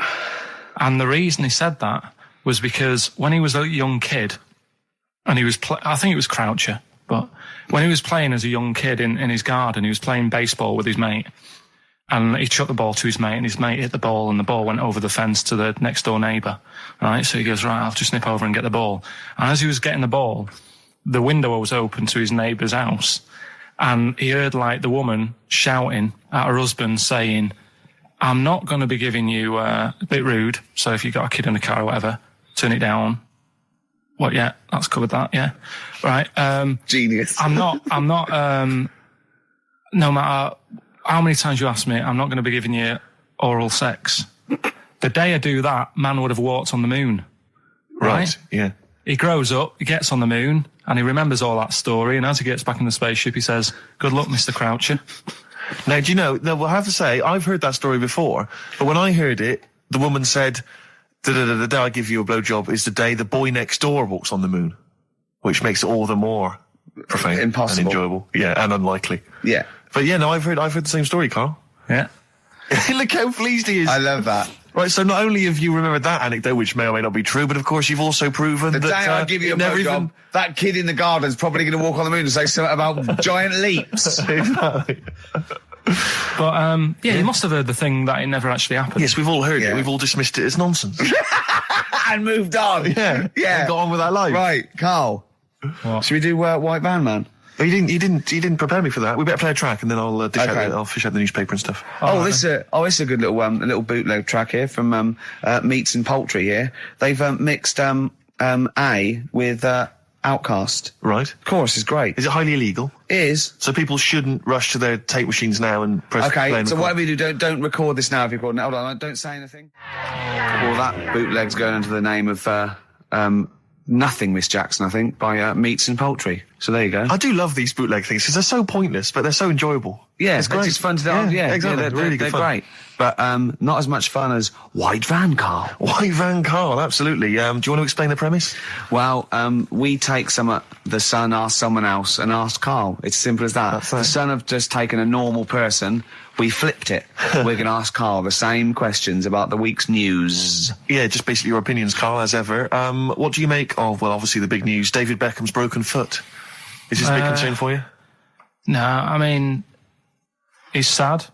You know, it's sadder for him more than anyone because, you know, to like be in the World Cup is like the main thing for him, isn't it? Yeah. But he's still a young lad, and I don't think he'll give up. I reckon he'll still turn up. He'll be all right, and Yeah, good luck to the lad. You know I like David, I'm not going to slag him off. Wise words. He says that like he knows him, like he's popping round for drinks later. Yeah, like we tried to stitch you up. Go on. But obviously yesterday, was it yesterday? I think maybe Thursday. The Sun printed a big picture of David's foot and encouraged everyone to touch it at midday, because hoping that this would somehow, if we all thought and prayed together, somehow that would help his foot heal. Do you believe in that? Any belief in that? No, you're going down the old like Yoragella route, aren't you? Sure. I know it's stupid. Yeah. I'm sure. I mean, it's nice effort and everything. It sort of cheers everyone up. Hold on, you believe in ghosts and warlocks and licking toads? Why is that any more stupid than all those things? It's not going to work, is it? All right, Fine. It's rubbish. okay. Eminem, Without Me, on XFM 104.9. I'm Ricky Gervais, with me Steve Merchant. Hello there. Little Karl Pilkington. Into the last hour, 3 hours of broadcasting to go, Karl, for us. 3. Yeah. What are you Three going to be amigos, doing while Three we're away? Musketeers. Because you'll obviously still be working here. You have a day job, don't you? What is it you do exactly? I make stuff. You make stuff. What, like furniture? Promos and stuff. Oh, right. Sort of a bit of in talk there, but basically like little trails for the station. Yeah. Yeah. That's what I do all week. Yeah. So you'll be back to doing that when we're off? You don't talk to anyone, do you, in the week? You just hide in your little sound booth thing, and you really don't talk to anyone, do you? Much? Not really. No. I mean, you might call up. Yeah. But no, I keep myself to myself. Yeah. Then you don't get bogged down in the office politics and stuff. Yeah. Is there a lot of office politics here? I don't know. I don't get involved in it. Oh, yeah. Proved your point. So when we're away and we're like out of action, who other than Suzanne, who will you talk to of the day? How will you get a sort of feedback from the world? How will you get sort of like input and... I always, if ever I've got like a question on anything, the internet's sat there and I can just go online and find out. The internet is good. It's brilliant. But it's not all verified. What do you mean? It's not all verified. It's not all necessarily factually accurate. Anyone can put things onto the internet. It's it's freaks and things that put on things like... Here's one that I read in the week, right? Go on. About this woman. Yeah. She was a bit of a punk. And to get her hair done like she wanted it. Super glue. Right, no. She got lard. Apparently it's a popular thing, you might know. Put lard on your head. Yeah. And you put it in the oven. Oh. Now, apparently the heat that you get from the oven is different from the sort of heat you get from an hairdryer, right? And she had to do that to get the style that she wanted. But anyway, she comes into money or whatever, treats herself to a microwave. Will you be buried or cremated? What? Will you be buried or cremated? I don't know. Cremated, I imagine. Like you, Steve? I don't know. It's out of my hands. Yeah, I haven't thought about I've it. not thought it through, and No, I to be don't honest. care either way. Have you heard the one So about... Sorry. I'm just worried that we're getting into a macabre world now of ashes, boiled heads. So I think we should play some music. Let people just calm down. Levi's. Just think about some of the urban myths they've maybe heard. Assess them. Maybe they are absolute bollocks. Yeah. And they can move on from it. Well, Yeah. it's just that the death thing, right? Yeah. There was an argument on there about, do you know that Twilight Zone or whatever it was, Tales of the Unexpected? Oh, yeah. Where the woman got buried alive. Yeah. They were saying how, like, years ago, they'd bury people thinking they're dead. Yeah. And they've recently, like, dug coffins up. And then the people who were in the coffin weren't dead. They might have just been, like, in some sort of deep sleep or whatever. Catatonic. And they've lifted the lid off. Yeah. And there's scratch marks on the thing. Yeah. And that's pretty scary. And Makes you think, I mean, I hope they check these days. That's all. Carl, you went to Habitat this week, didn't you? You're not going to believe this, Steve. Go on. He told me Is it this a bargain? morning. No. Well, Do you know I told you about those lads at school with big heads? Sure, yeah, the big head lads, yeah. Right? and the web feet. Yeah, webbed hands. Web downs, was it? They weren't there, were they? They weren't there, but do you know, like, Ricky was always saying, oh, they don't exist, they only went to your school, you know, la la la. It was in Habitat, there was only one sat on a sofa. Not one of the lads, but one of the... big-headed lad? A big-headed lad. What? Is that like, I when you nearly say a called big-headed him. lad, is he like Frank Sidebottom big head? I mean, is it like... I don't know what this is why, you know, it'd be nice you to... think it's maybe a medical... Well, it'd be nice complaint? to, if there's a doctor listening, Sure. right? Yeah. A doctor listening to XFM thinking, I must phone up and fuel Carl's obsession with deformed. Yeah. No, but it's not really deformed. But It how was just big is the head? probably. You see, it's weird how it's always kids who I see with it. So I'm wondering whether they have a grow into the full-size head, Right, and yeah. then when they get older, it works out all right. Like jumpers. My mum used to get me jumpers a size too big, Yeah. so it'd last a year. So I'm just wondering if it's the same. So sort of- how old are these generally? Are they not like adults? They're like kids. Well, aren't when they? I was at school there, I was probably about 7, and this kid on And do they have to on wear any Sunday- kind of apparatus to sort of keep their head from kind of, not tipping them over or sort of staying Well, like a upright? I mean, breast well, I'm just worried that the head's kind of too heavy for their body or something in there. No, it's not that big. Right. It's just not right. You kind of go, you sort of do a bit of a double take. Yeah. Yeah. Like the fringe isn't sort of, just above their eyes. It's quite high up. Sure. Yeah. That sickens you, obviously. And is it something that repulses you slightly? Do you get No, that'd be cruel. No, sure. But, Yeah. But it's not cool to discuss it on the radio. well, it happens, doesn't it? Sure. You know what I mean? Yeah. So, and I'd just like to know what it is. If it's like a water on the head type A thing. water on the head type thing. Like water on the knee. yeah. But on the Water head. on the head. But, if anyone knows what it is, Yeah. People with big heads. yeah, And it's, okay. it'd be good. Good information. So what time are we doing? You sure it quiz? wasn't perspective? You sure he wasn't sort of leaning forward and he was really tall? So the top of the head looked quite big, but then it went to a little body, but really his body was a lot further away. No, big head. Yeah. Just a big head. Rest of his body, fine. Face, okay. Everything's normal. You weren't looking at him in a kettle. If you wore a hat, it'd be all right. But What do you mean if he wore a hat, he'd be all right? you'd probably just think, oh, it's a big hat or something. Yeah, well, what sort of hat? So you don't wear like a 10-gallon hat? Yeah, that would go down onto his shoulders with 2 eyes cut in it. Yeah, like something from the Ant Hill mob. Yeah, Michael Bentine's potty time. Yeah. How would a hat help him? Yeah. Are you sure this wasn't a Diddy man? I'm not being mean. I just want to know what it is. No. Okay. Right. But if you are a doctor listening and you want to use your kind of free Saturday, Not the to doctor who phoned the bloke in America and said, "Where do I get blood from?" Sure. Not that doctor, because I assume he's been struck off now. Sure. Give us a call and sort out the whole big head conundrum. What's the number? 08700 800 1234. That's also the number to call if you have Bruce Springsteen tickets available. I will pay up to £47. Don't do it. Go yourself. Don't give them to Steve for cost price. Make a little profit. Oh, come on, don't Rick. take the Seriously, don't mickey. worry. You know what I feel. You've already ruined the bad thing. Don't ruin some more of my But I'll dreams. tell you what, if you do get Steve a ticket, he'll be so grateful that he will spend a bit of money on you, I imagine. You'll buy the tickets and, give him something pretty special because you're earning now and, Yeah. So let me discuss that with them, Rick. I mean, let's not make any promises. What was that thing you told me the other day as well? I'm talking about it. People have been phoning up about this. I don't think we should talk about conditions of the mind and brain. Well, that woman's put you right. Yeah, shown us it's hydrocephalus. It could be, and all it is that it's totally curable and it's normal life. What they do is it's a baby born with sort of water on the brain, and it comes out. Must hurt a bit in childbirth, and then they just drain it off. It's just full of water. I tell you what. What? It's just reminded me What? weird stuff going on in the But world. it wasn't a baby, was it? Maybe it was a baby. Maybe it was a baby, but it had water on everything. Well, listen, right, Go on. this was a kid with a big head, as far as I'm concerned. He wasn't a baby. Go on. But we know what he's got. Everything's sorted. But other things, right, that are weird in the world. Yeah, do you know, go on, you're Carl. always like, Yeah. you're going on about there's no ghosts and stuff. Yeah. Right? How do you answer this one? Yeah. Someone here who I work with, Yeah. right, I'm not going to say the house, it doesn't matter, but they were eating space cake, right? What do you mean by that, Carl? Explain. What's a space cake? For people who... It's some sort of druggy cake, isn't it? Yeah. Right? A dope brownie or whatever, yeah. Right. So something with cannabis in it, is that what you're saying? I think it's something stronger than that, isn't it? I don't know. But anyway, he was having this space cake, and... You better give me the name now, Carl, because I've got to report him. No, listen. It's only... No. It 'cause really is doesn't still- matter. No. Is he Sturgis? Was it Claire Sturgis? Yeah, She let's say wouldn't it bother. is. She's gone on the hardest. She doesn't bother with yeah, go. she's just It jacked straight up. doesn't do anything to her Straight now. to the vein, yeah. So listen, right? So he's at a party, right, Yeah. with his mates, and they're listening to the Star Sailor album, right? Right. And he's sat there, and he's had some of this cake, Right.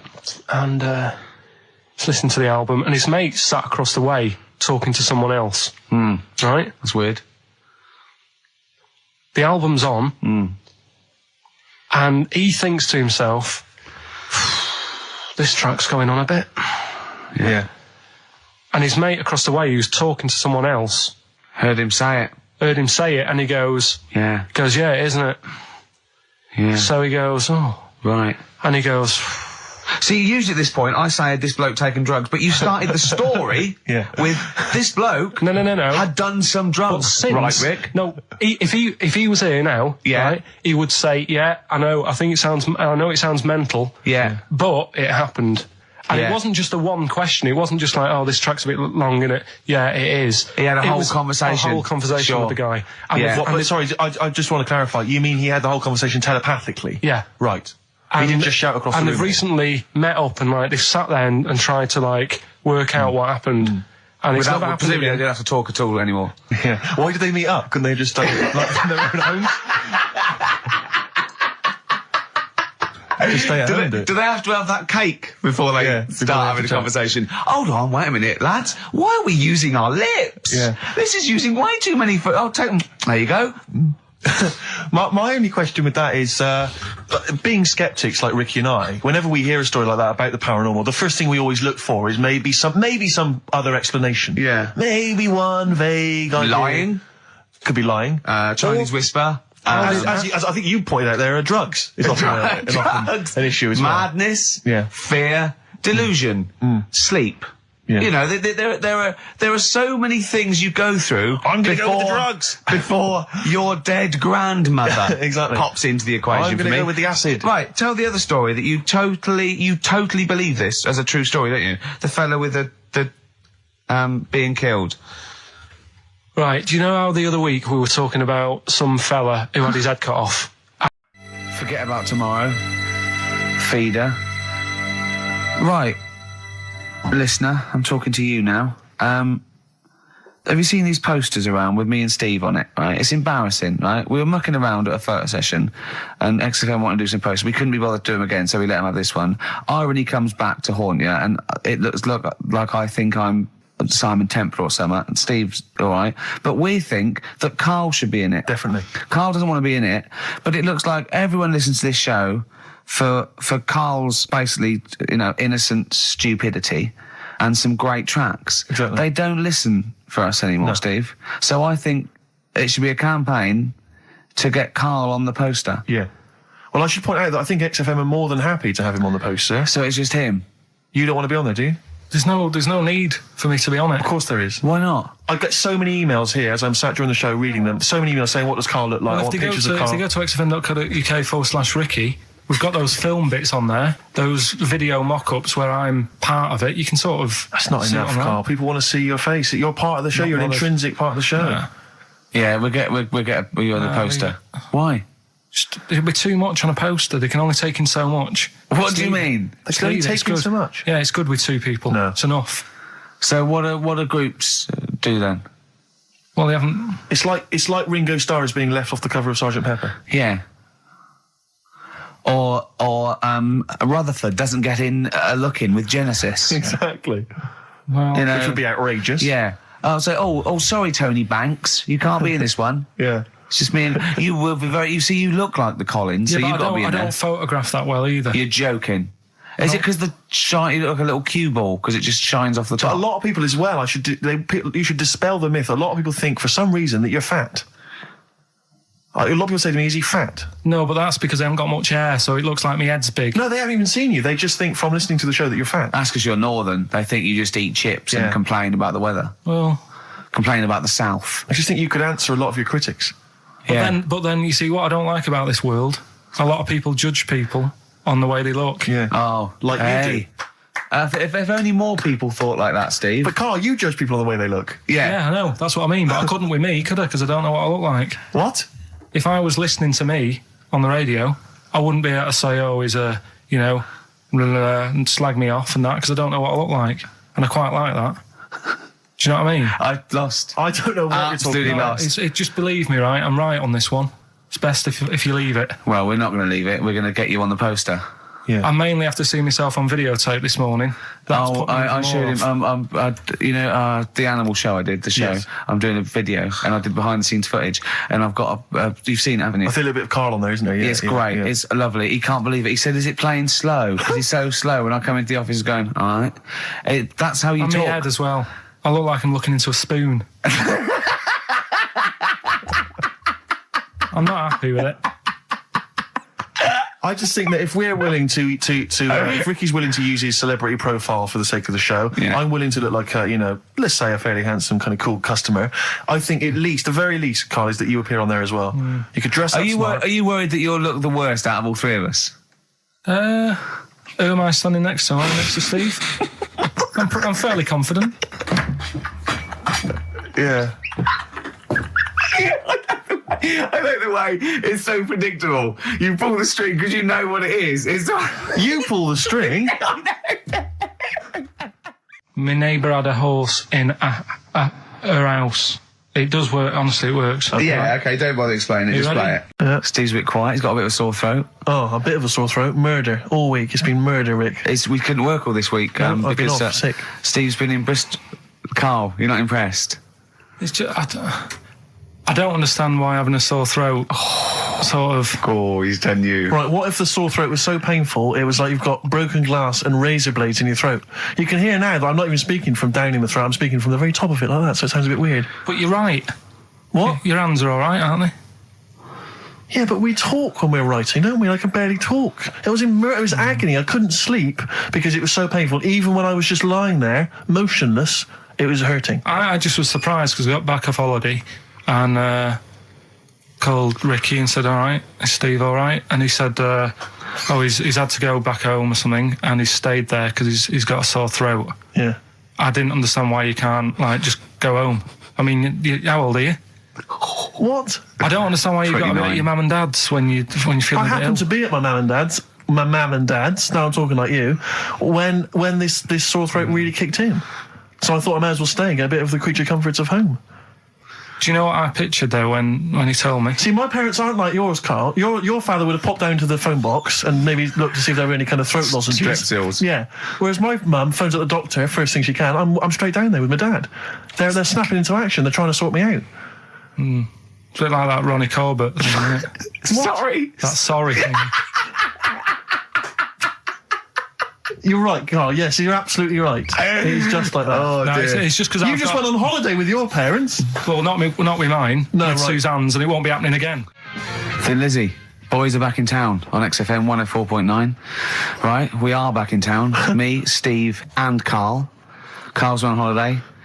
Steve's been living with his mother because he had a sore throat, and I've been hobbling around still trying to Do you know what? keep things going. Do you know why I think I was ill? Stress. I genuinely think it was stress. I think I'm beginning. No, I'm analysing it. What do you think of that, Carl? But I'll tell you what it is. Look, think about it though. We live in London. We got the war, the threat of terrorist activity. That's where I live. I'm all right. Next one. We got SARS. One. Yeah, but you can walk to work. I got to travel on the tube. I came in this morning. I saw a Chinaman sneeze. I was terrified. S Club 7. They've split up. I mean, I worry about those sort of people. They're young kids. They're talented guys. I mean, they say they're going to be all right. I'm not sure Tina is. I'm not sure she's got the talent. So there's just so many elements that stress I remember me you out. were worried about hearsay. Well, likewise. Kim Marsh is doing all right. Oh, Kim's doing fine, but she got out early. Yeah. But, I'm not sure the rest of them will be. No, I'm just... they're quite emotional. I've got to worry about the show. I've got to be worried about this, It's just me. I've never been that good when, anyone in the family's ill or anything. I've just got... Just because that's the way I am, do you know what I mean? If I'm ill, I don't expect people to run about. No, after well, me. I've never been off for being ill. I mean, you were. Did a couple of weeks ago. But that's. But hang on, I've not missed either of the shows. I'm ill today, but I'm still here. You took I seem to remember you took a show off when you were ill. Yeah. You were whinging. I was weren't you? really ill. Right, sure. I couldn't even walk to work though. Yeah. That's what I mean. Did you go to the doctors? No, I was too right. ill to get there. Right. That's how bad I was. Did you call a doctor out? No. Oh, interesting. But it's just that. I mean, we were talking about it last night because I was saying to Suzanne, I said, "Oh, Steve's, he's been living at home all week." She said, "Oh, is he I like really the ill?" way he talks right behind your back as well. Thanks. And she said, "What's up with him?" Malingering geek. And I said. said, "Oh, he's got a sore throat or something." She went sore throat. Oh. So she said, "Well, you don't know how serious it is. Don't be offhand with him tomorrow because if he's coming in and he's still not right, because she always sticks up for you." Yeah. Right. And she Because said, she's "Anyway, got some sense. She said, and anyway, you're no good when people are ill." I said, "Hang on, what are you talking about?" So apparently, when we first sort of started going out, the first time she was ill, she kind of thought she saw the real me because she was ill in bed and that, and I was saying, "Oh, get up." And, of course, you can drink alcohol with these. And I just was like, you know, you make yourself feel worse if you lie in bed. I said, come on, we need to go shopping. And she said, you go shopping. I said, no, I'm not, because I'm rubbish at shopping for food. Do you know what I mean? I'm all right at getting that night's food, but once it starts, like, you've got a plan. Sure, yeah, you're dropping the bananas. I forget all sorts of stuff. Yeah. So she said, Cuss all over the floor. Well, she was like feeling hot on that. She said, I've it a temperature. So we'll come to the supermarket and hang about in the chicken. Frozen chicken section, cool yourself down. Yeah, sure. And it made her worse. So now she was like, do you remember that? And I was kind of like, yeah. Who's that hot woman sitting in the chicken fillets? Yeah. That's Carl's girlfriend. She's obviously ill again. Even when I was younger, do you know when I told you that I was picked at school to give old people biscuits? Right, yes. Because you had nice hands, Because wasn't they it? had nice nails, right? Yeah. And then because I went down a storm at that, I went down a storm at that. said- Bravo! Getting back with the Garibaldi's the best I've ever had. Bravo! What do you mean you went down a storm? because I'm into biscuits, so you knew your stuff. I was talking to him about I'm them, into biscuits. right? So then Did you make sure that they finished the first layer before you dipped into the second layer? No, there's no rules like that. Just No rules. what do you want? What do you want? What do you fancy? Yeah. So then, because I was good at that, we were going to like an old people's home where they were a bit iller, rather than just being old. They were like ill, Yeah. and I said no, not doing that. Not going there. Because they're old people.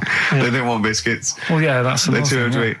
So Did you have to dunk them in tea before you fed them to them? No, it was just like Did you feed them like Did you feed have to chew? pigeons? Did you have to chew their food, then stick it down their throat with your face? Like a little bird. Yeah, yeah. little trolley, right? A lad who I didn't really get on with, he had good nails as well, so he was serving the tea. Yeah. And I just had a chat and said, oh, do you want a biscuit with that? Yeah. What about this one? Do you like bourbons? Yeah. Oh, you really did the whole. So, yeah. oh right, so you weren't just, it wasn't like their choice, you offered a selection. Well, I sort of sold them, because the thing is, there's only so many, so you've got to handle the situation well. Sure. You don't want too many in one type, so it's No. like, well, you've had a bourbon. Yeah. What a great life they lead. They probably only pay about 900 quid a week to stay in that particular home. Yeah. And they get a free bourbon by a kid with clean nails. Brilliant. Whoop-de-hoo. So anyway, it gets to this, you know, the Thursday night when I'm going out with Suzanne. Yeah. And her mum's like sat on the sun lounger outside, so where are we going tonight? I said, no, like I said, it's just us. We're going out having a bit of time to ourselves. So I could see as the day was getting on, she was realising that she's got a night in with like her husband, Yeah. right? Her face started to like look miserable. Sure. I thought, I'm loving this. Right? So I said, right, I'm going in to go and have a shower, go and get ready for the tonight. It's going to be great. And winding them up. Just Yeah. wind them up because they can't come. Because Yeah. he said they can't. Right, so I go upstairs, have a shower and that. I come down, and a mum's smiling. Oh, hang on. So I'm thinking, hang on a minute, what's gone on here? So I went to Suzanne. I said, why is your mum smiling? She's not coming. She said, no, but my dad said he'll take her out now. So in a way, she was happy because she got her own way, Yeah. which had annoyed me. That annoyed again. you, sure, because you wanted It's to... like, What, you don't go even on want holiday. her husband taking her out? Well, it's just the fact she didn't want to go out. She was happy to stay in and have sausage, egg and chips that they'd found from some shop that sold English food. Right. So that's almost like what they do if they're at home. Sausage, egg and chips. So she was happy with that if we were staying in and having that. Well, because we were going out, she was fed up. Right. So she's smiling. So she's going, yeah, I'm going out now. So I said, well, enjoy yourself. She said, where are you going? I said, well, it doesn't matter, does it? You don't need to know. Sure, She's yeah. not going to where we're going. Oh, you just don't want us to be in the same restaurant. So yeah, that's right. I said, I want a night out on my own with Suzanne. It's our holiday as well. I don't know. I can talk to you like Amazing. this. This is not even his own parents. This is someone else's parents. These are the parents of the woman he loves. But even Suzanne sort of agreed with me. There's only so much time you can spend with your parents. That's why you leave. That's why when you're ill, you don't go home to them. Yeah? Sure. Yeah. Of course, the slight difference between me and you, Carl, is that not everyone in the world annoys me. Well, not everyone does. Just... I can see what I felt a bit guilty that week when he said I was annoying him, but I realise it's not my fault now. No, everyone annoys him. Yeah. So, yeah, it was an all right holiday. It was good to get back. Brilliant. Won't be doing it again. So. No. And what now would you say is your relationship with Suzanne's parents? Is it a frosty one? No, I just think they know that I don't like to put up with them for a long time. Yeah. I mean, when we were packing, a man was upset because, like, she really liked the place where we were staying, right? Because it was quite a big villa, because there was a few of us. There was a brother as well with us, right? Yeah. So, our mum said, "Oh, I love it here." She said, "I'm definitely going to book this place again." I said, "It's a bit big for two of you, isn't it?" Just being sarky, like, we're definitely... I said, because, I won't be coming again. You're like, I don't know what you're like, Carl. You're a monster. You're an absolute You want to monster. speak with the ghost, I say as speakers are fine, I say as and gibbered what the wibble. Yeah. And never the way will slep. You're like a middle-aged man. You're like an old man. You're like an old man and you're what, 30? And just imagine you scraping along in clogs and a flat cap going, "Oh, that tree's got to come down." Yeah. Puncturing a kid's ball if he kicks it into your garden by mistake. Yeah. Refusing to give it back. Yeah, gather round. Yeah, there were once Chinese kid as hairy as that cow, which is weird because there's not many Chinese people that hairy, but this one, I tell you, it were back in 1990. Grandad, are you eating a Twix? Appropriate words there. That's the Smiths and Panic. Don't worry about it, Carl. People know that you haven't got a malicious bone in your body, so they know it's confusion. Don't worry. No, it did happen. So it's I know, yeah. So, what have you been doing this week, Steve? Well, I'll tell you what, at the beginning of the week I was incredibly annoyed by Carl. Why? No, because I remember you had a little discussion with Carl a while back saying that you thought he was lazy at times. Yeah. And, you had various criticisms of his work. Yeah. And I got a call from him. He said, "Oh yeah, I should have told you. I had a phone call. Someone said that they were trying to get hold of Steve Merchant to offer him some lucrative voiceover work. Now that is money for old. It's money for old rope. That's you're in there for about 20 minutes, and it's thousands of pounds. If there are children listening who are still at school, they should definitely, when the careers guy says, "What do you want to do?" Try and get voiceover work. Just become a voiceover artist. It's money for old rope. Yeah. So I can't believe my luck because I love money for old rope. Yeah. And I said, "Well, what's the information?" He said, "Oh, I don't know. I deleted the message." It was on his answer, and he deleted the message. I said, "Right, when did the message come?" He said, "Last week." So he took a week to tell me that he had deleted the message. Why? Just because it wasn't for you? I mean, I don't know how selfish that is, Carl.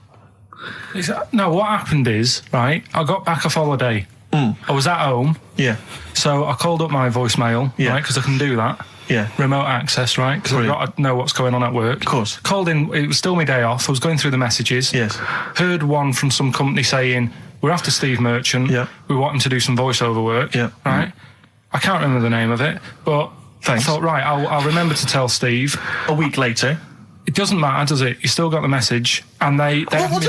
Yeah, but voiceovers have to be done in the next couple of days. I didn't get the message. All I got was there was a company, I don't remember the name, and they phoned you. They wanted voiceover. How does that help me?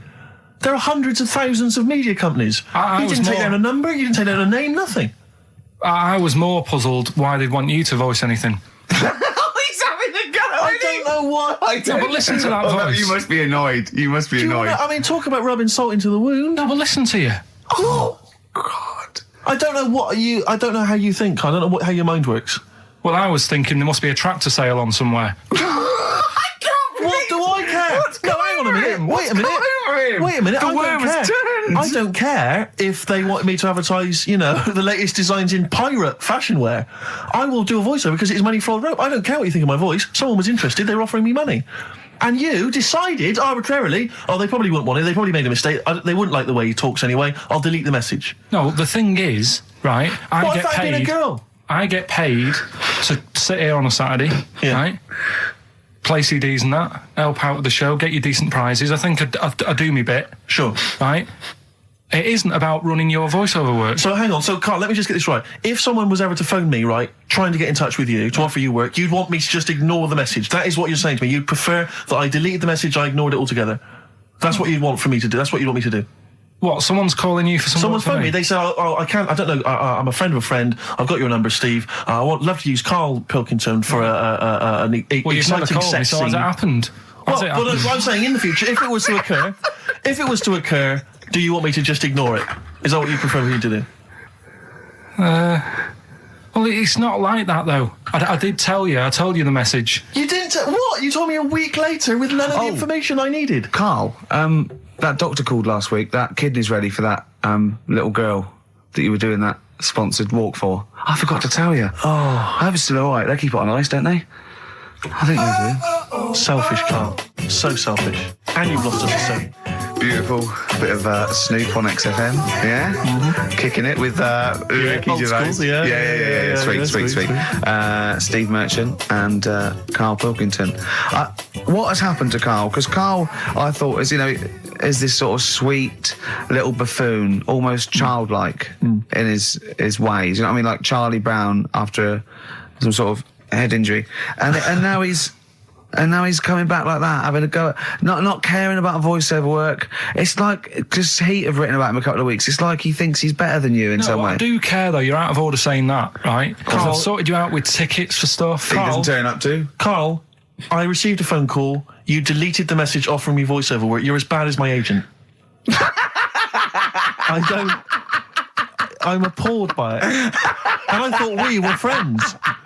At least his agent, when he does it, is losing himself money as well. Yeah, exactly. You've got no comeback. You're still sweet. And to have a go is you've got a mank whine. Right? For a voice. Like a cartoon Gallagher brother on Coronation Street. I mean, and yes, Steve does sound like a Wurzel, but that doesn't, do you know what I mean? What about Jethro? Jethro does well. Jethro gets on Des O'Connor anytime he wants. Just has to phone Des up. And he's on there. Straight on and there. he's whining like a Wurzel as well. So, to say that is a rubbish... all right, apart from that then, what else have I done? That's wound you up.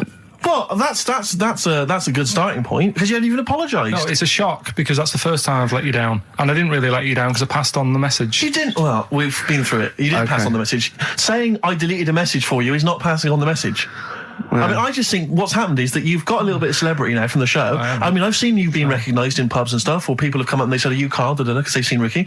Now, it just seems to me that you are not keeping yourself grounded. You are just, you cannot deal with fame. You've not got the intelligence to cope with the celebrity, and you're just becoming this kind of ego-driven monster. Now it's getting. It scares me, Karl. You're not the man I remember. Look, I put a lot of work into this. So, what have you been doing this week, Steve? Well, I'll tell you what, at the beginning of the week I was incredibly annoyed by Karl. Why? No, because I remember you had a little discussion with Karl a while back saying that you thought he was lazy at times. Yeah. And, you had various criticisms of his work. Yeah. And I got a call from him. He said, I should have told you, I had a phone call. Someone said that they were trying to get hold of Steve Merchant to offer him some lucrative voiceover work. Now, that is money for old It's money for old rope. That's you're in there for about 20 minutes and it's thousands of pounds. If there are children listening who are still at school, they should definitely, when the careers guy says, what do you want to do? Try and get voiceover work. Just become a voiceover artist. It's money for old rope. Yeah. So I can't believe my luck, because, I love money for old rope. Yeah. And I said, well, what's the information? He said, I don't know. I deleted the message. It was on his answer phone. He deleted the message. I said, right, when did the message come? He said, last week. So he took a week to tell me that he had deleted the message. Why, just because it wasn't for you? I mean, I don't know how selfish that is, Karl. No, what happened is, right, I got back off holiday. I was at home. Yeah.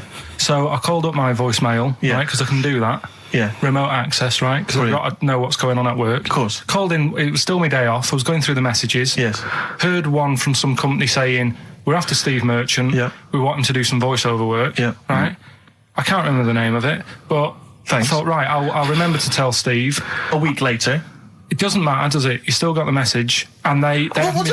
Yeah, but voiceovers have to be done in the next couple of days. I didn't get the message. All I got was there was a company, I don't remember the name, and they phoned you. They wanted voiceover. How does that help me? There are hundreds of thousands of media companies. You didn't take down a number. You didn't take down a name. Nothing. I was more puzzled why they'd want you to voice anything. He's having a go. I don't know why. But listen to that voice. No, you must be annoyed. You must be annoyed. Talk about rubbing salt into the wound. No, but listen to you. Oh, God. I don't know I don't know how you think. I don't know how your mind works. Well, I was thinking there must be a tractor sale on somewhere. What do I care?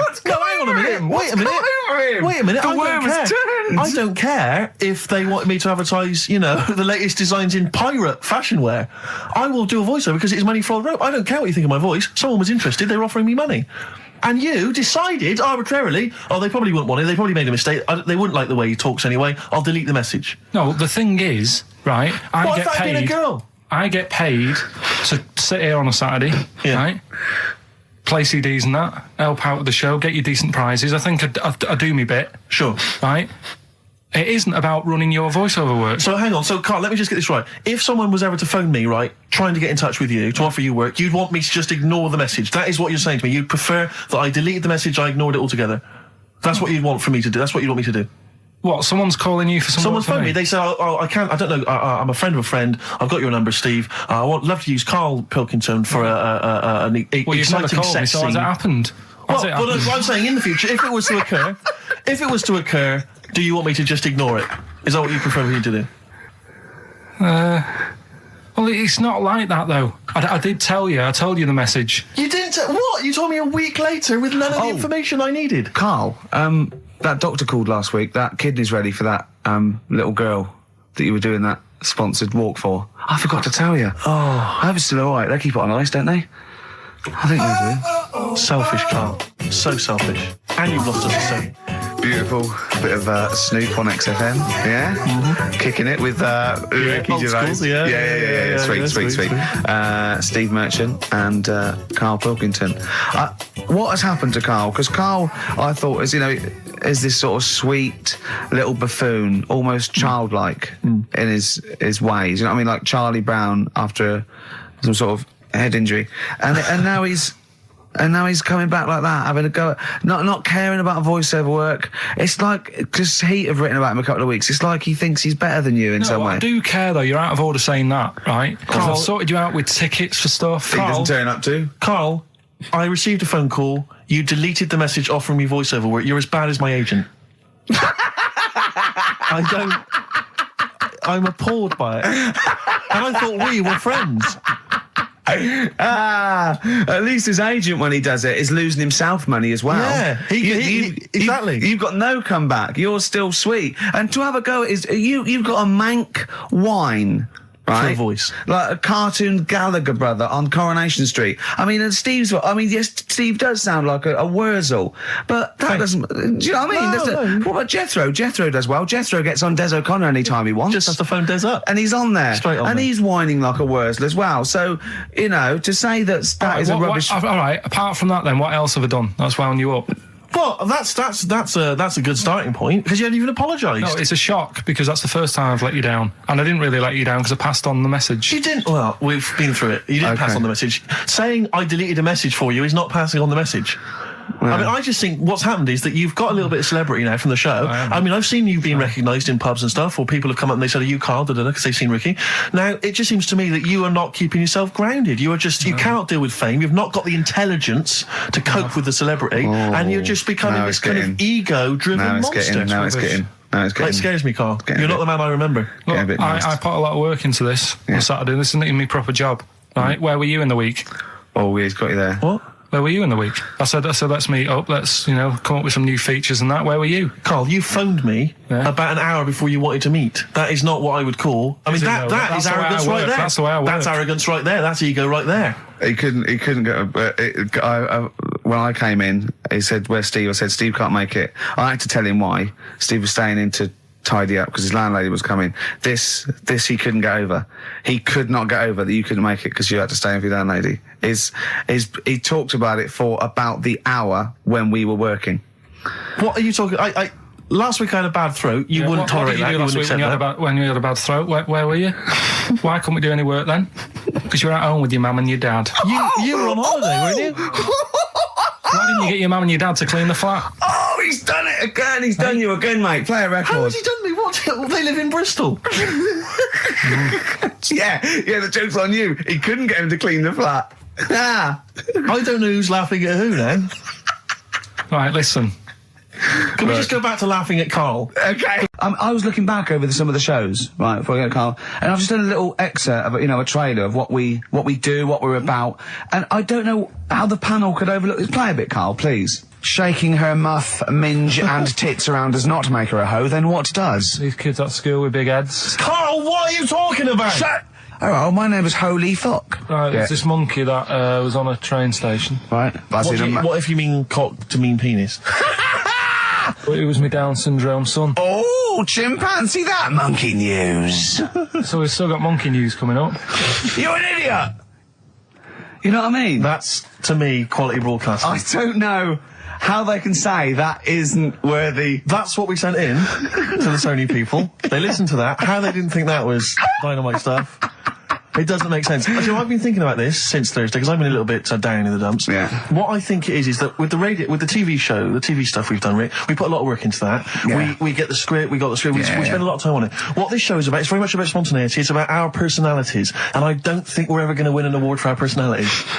I think that's where we're going Do you know wrong. what I think?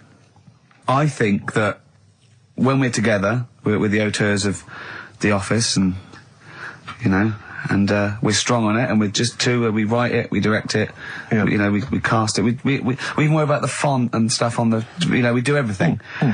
There's a weak link in our midst, I think. On the radio show. Yeah. Right, well, I'm just trying to think what the common factor is, because on the award-winning TV show, it's just you and I. Yeah, I don't know. Well, I'll tell you what. Can we play a record and let me think about this, because there must be something. There's got to be a factor that isn't in The Office that's in this. That means that The Office is award-winning, and this is a pile of shite.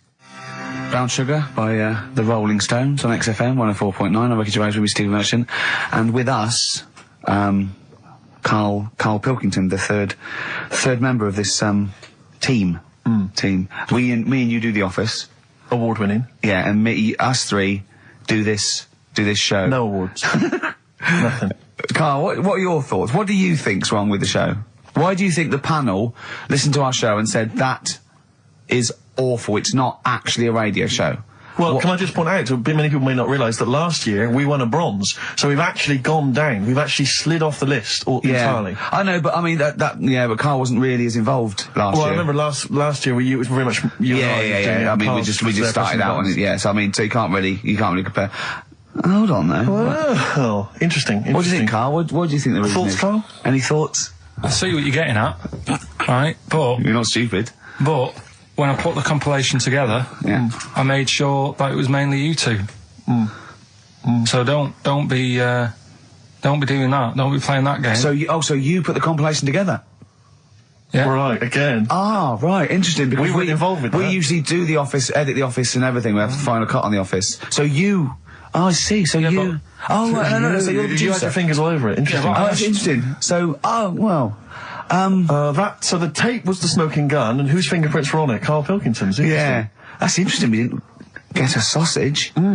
But, you know, do you know what, seriously though, you know, well, I don't mean seriously, it is his fault. I know, but I mean, it's our fault as well, because we should have known better, right? Than to employ him, yeah. But, I actually think it's a slap in the face. I want to know who the panel was. A lot of Sony are thinking, just handing it out to the same old people. You know what I mean?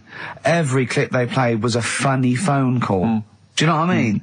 And so Did we send any of our funny phone calls in? So if anyone cares, I think we should knock this on the head as a protest against Sony. And that's how I've never complained before about legal, but I mean this one. Don't know what they think. I want someone on the panel. It was entertainment. I want someone on the panel to phone up and say why they think this show is rubbish. Well, I'll apologise. Well, not apologise if they stand by. If they tell me why, you know, because you know, listening to that clip there, I can't see anything wrong with that as sort of daytime radio. It's interesting. I mean, I don't think our number one fan, Dickie Anderson, Richard Anders, was on the panel, although he here has emailed in. He's got a couple of thoughts as to maybe why we... What is Dickers doing, man? Dickers says, commiserations on not winning a Sony. I can't believe you didn't win, naturally. I mean, apart from your show's obvious lack of quality and effort, having a monkey for a producer, offering the biggest load of tat as competition prizes, saying hairy Chinese kid 48 times every show, Rockbusters, not bothering to turn up for weeks on end, only having 3 listeners, introducing the comedy characters Camp David, Harry Fook, which I think he spelt wrong there, Stephen Merchant. I'm not a character. Apart from insulting every race, religion and sexual orientation, bickering like schoolgirls... We haven't done everyone yet. We have not insulted everyone yet. There's loads to go. Despite the fact you generally bring misery into the lives of anyone who listens, I thought you were surefire winners. Better luck next year. Well... I mean, a couple of constructive, criticisms there, but generally, I still can't nail it. Was he on the panel? Well, I don't think so. Well, he's a fan, so... Yeah. Well, no, he's clearly a fan. I mean, he obviously loves the show. He has hit the nail on the head. Oh. Which... Yeah. But, what should we do? Should we give up or should we try harder? That's always my dilemma in life. Sure, yeah. I mean, I've always gone for the first one. Give up. Yeah, why bother? Yeah. If they can't see, just give us the award, Yeah. and then worry about it later, and we won't let them down. Yeah. Now they've got blood on their hands. We're gonna. Yeah. What should we do? To give a couple of months notice? I think so. Okay. Well, there you go. I mean, seriously. I mean, I think. I'm being serious. I'm not being wacky now. We haven't told Andrew, but I think we've will- won our course with this show. Yeah. So let's. Okay, we'll give it a month, and it's because the Sonys didn't give us anything. Play a record. Yeah. There you Well, go. you got to do a bit longer than that. No, we haven't. Got to give a month's notice. No, you got to work till about September if you're gonna. No, we haven't. No, we give a month's notice. We, whatever, they give the money back or something. Well, you give your money back. Yeah, I know. What are you going to spend your 80 quid on? True. By the way, Red Hot Chili Peppers on XFM 104.9. So, a few more shows. And then that's it. I hope Sony are happy. They should encourage, we've only been radio, a couple of years. Exactly. Trying. You encourage young talent like you. Yeah. Instead of giving it to Radio 1 and Radio 2 and... The old war horses. We just had a quick email. I wonder if you could answer this. It's James from NWL. He says, Ricky, is Karl going to be on this week's show? Please let me know, as I may listen if he's not. Sadly, he is here. I mean, people are already turning against you, Karl, because they've seen what's happened. Yeah. I think they've probably realised that we've I sort think of we gave you indulged too long much. enough. I think we've got a spoiled sort of kid in our hands. It's sort of like, we knew how bad he was, but we were trying to sort of bring him out of his shell a little bit. Yeah. You got to encourage sort of, children like Karl. Well, yeah, exactly. To sort of fend for themselves. I like the fact that Dickie Anderson had that wonderful rant. It was an articulate email. It was quite long, and he must have typed it immediately. I'm thinking, because he's a fan of the show and he thinks I'm a genius, we need a PA. Sure. Don't we? Yeah. Do you reckon he'd come and work for us? Well, he can't be any worse than what we've already got. I know. So there you go. Then we're giving up radio. We're going to concentrate on television. Carl's going to probably go back to what just doing your sound. It's the thing I won a silver for at the Sonys. Funny that, isn't it? Oh, you won a silver, did you? I got a silver, yeah. Oh, yeah, what was that for for? doing the proper job that I do here in the week. Oh no, it's two of you for a start. Yeah. Well, there's three of us. Can't even get a bronze. Now, who's the weak link? Right? Well, Bit weird, isn't it? let's not argue. We haven't got many shows to do. To be fair, though, this show is I think it's more to do with the fact that you talk on this show that has brought us down. Right, I haven't said anything hardly today. No, well, this is an award-winning show, potentially. We'll add this one in for next year. If you could just keep stum, we might have a chance. All right. Well, coming up, right? Let's Carl. put it behind us. Okay. Let's draw a line under it. Well, Is there monkey news? I tell you what, I've been having a bit of a problem this week. Why?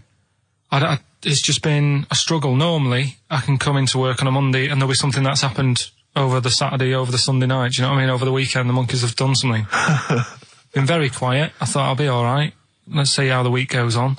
I don't know if they've caught on to the fact that we're giving this coverage now, or I don't understand. Normally, people are emailing me stuff all the time about monkeys. Been very quiet week. Been checking. I was looking in books last night and stuff. Is there any monkey news? I've got some, but just because it's not that good, something else I found out that I thought I'd share with you. Go on. I was looking in the Guinness Book of Records, right, because I thought they'll have something in there about monkeys or something, right? And there's a little monkey, I think it lives in Asia, right? There's loads of them live in Asia. Might just be travelling, but yeah. And something I found out, I don't know if they've got it right, and that's why I want to bring it up. Apparently, it's the mammal, right, that's got sort of the pointiest eyes that pop out of their head. Steve.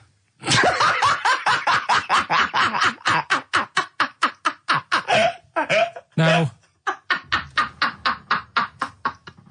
the thing is, right, I thought that's interesting. Yeah. Apparently, it's the biggest with the sort of goggle eye type thing. Right, yeah, go on.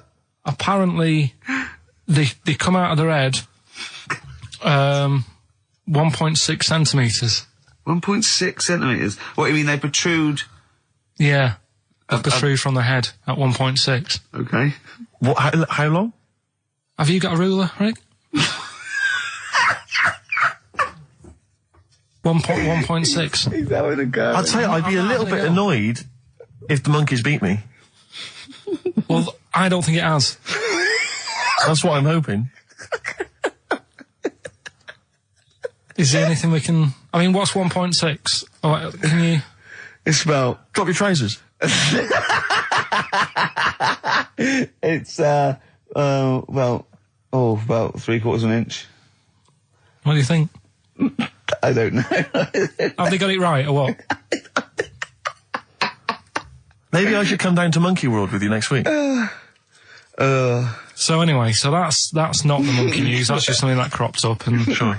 I do know once, when we were playing pool in the office, I think Lucy was your partner. Yeah. It was me and Ash versus you and Lucy. And you were having trouble because his glasses kept slipping down. So Lucy pushed his glasses up his nose, but the glasses touched his eye. Do you remember that? Yeah. He started it. Well, you're the one who joined in. No, I know, and I feel bad now. Yeah. He makes me nervous when he goes, yeah. It's like, play a record. No, I'm just trying to think about which part of your fat, middle-aged physique I can pick on. The tits are big and Yeah, stuff. yeah. Oh, the belly. Sure. Oh, what do you think of that? Oh, that's... What is that? Play a record. That worked, didn't it? See, panic over, calm. By the way, we with the education of Karl, last week he did Che Guevara. He did very well. Before that, the week before that, you learned all about Rasputin, didn't you? And this week you've been studying Hitler, haven't you? How does that go? How do you reckon that? it's a bit tough. Okay. I mean, I'll give you the full story later, Steve. Do you know much about him? No. So, they're all linked. All these stories I've been reading, they've all got a similar sort of thing going through them. They're born... They have a bit of a tough upbringing. Things aren't going well, and they seem to take it out on other people. Okay. But I'll tell you more later. Okay. Yeah, I don't think you can... I mean, I don't think Hitler and Che Guevara... It's the same thing. Che Guevara, when he was a kid, had, like, asthma, right? He wasn't an happy kid. Hitler, he only had one ball. Well, I was trying to find about Yeah, seriously, he phoned me up in the week. I said, how's it going? He went, I've just skimmed it. I was looking for the testicle thing. Now, I don't know if they left that out or it's not true. Right. He was trying to look up that Hitler has only got one ball. that. I think they only did it to wind him up. Because it's like, you know, yeah, you might be taking over the world, but we're all saying you've only got one testicle. Sure. And it's So sort of did you look in the index and it's sort of Hitler, Adolf, family life, early childhood, testicles? Testicles, absence of. sort of skimmed through, because... One of. Mother, brackets other. Yeah. Albert Hall. Yeah. The only thing I could find was at one point in like when he was trying to run the place, there was a meeting going on, and somebody had put a bag in the meeting room and it blew up. Yeah, and I'm but the wondering table whether it was under the protected him. table. Yeah, but Well, you're could have wondering been if under it the blew a table.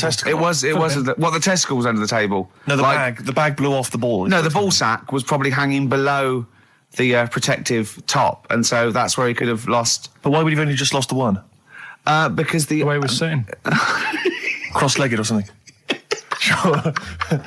Sure. Okay. Well, I mean, again. I mean, last week we had a Che Guevara expert phoned up. Maybe they could. Maybe there's a Hitler expert this time who could maybe phone up and confirm the testicle theory. Yeah. What's the number again, Carl? 08700 800 1234. You need to have at least had a PhD or something. I don't think we should invite calls about Hitler. I think we're asking for trouble. Girls and boys. You embarrass yourself then, Gervais. What? Well, we've had a number of calls and emails pointing out that the Hindenburg disaster was not because the Zeppelin was filled with helium, hydrogen, but filled with hydrogen. All right, okay. Well, I thought about that when he told me in the week. Well, yeah, but I assumed he must have got that off from the documentary. So it just went up. So that's probably why the voices didn't go. That was probably why it didn't feature in the documentary. Yeah. But it seems to me we should have thought of that. I mean, like, it's school fates and stuff where they're like filling little balloons with helium. Yeah. You know, there'd be all kinds of horror stories if they were just, just blowing up, left, right and centre. I don't think you can just blow helium up like that, can you? What? Isn't that the point? What I'm saying is it can't be as potentially lethal as hydrogen, helium. Well, what, hydrogen isn't as bad as helium? No, helium's not as bad as hydrogen. I don't know what you're saying, because that Hindenburg was hydrogen. Yeah, and I'm saying, why did we think it was helium? That's crazy. You go to fetes, school fetes and stuff with like little kids, and they're filling up little balloons with helium. They wouldn't have big canisters of helium, you know, at a charity event or a small kind of bring and buy sale if it was deadly. Yeah, but it's not as big. I mean, when you buy those balloons at a fair, it's not as big as that big. But presumably balloon. it's still flammable, is it? But it wasn't the fact how dangerous the rare gas was, or it was the fact that it was made of this thing that caught fire and just went. There was nothing. A hole in it would have been as bad. It just burnt quickly and fell to the ground because the hydrogen or helium escaped. It wasn't. It was irrelevant that what the gas was, wasn't it? I thought there was supposed to be some kind of explosion.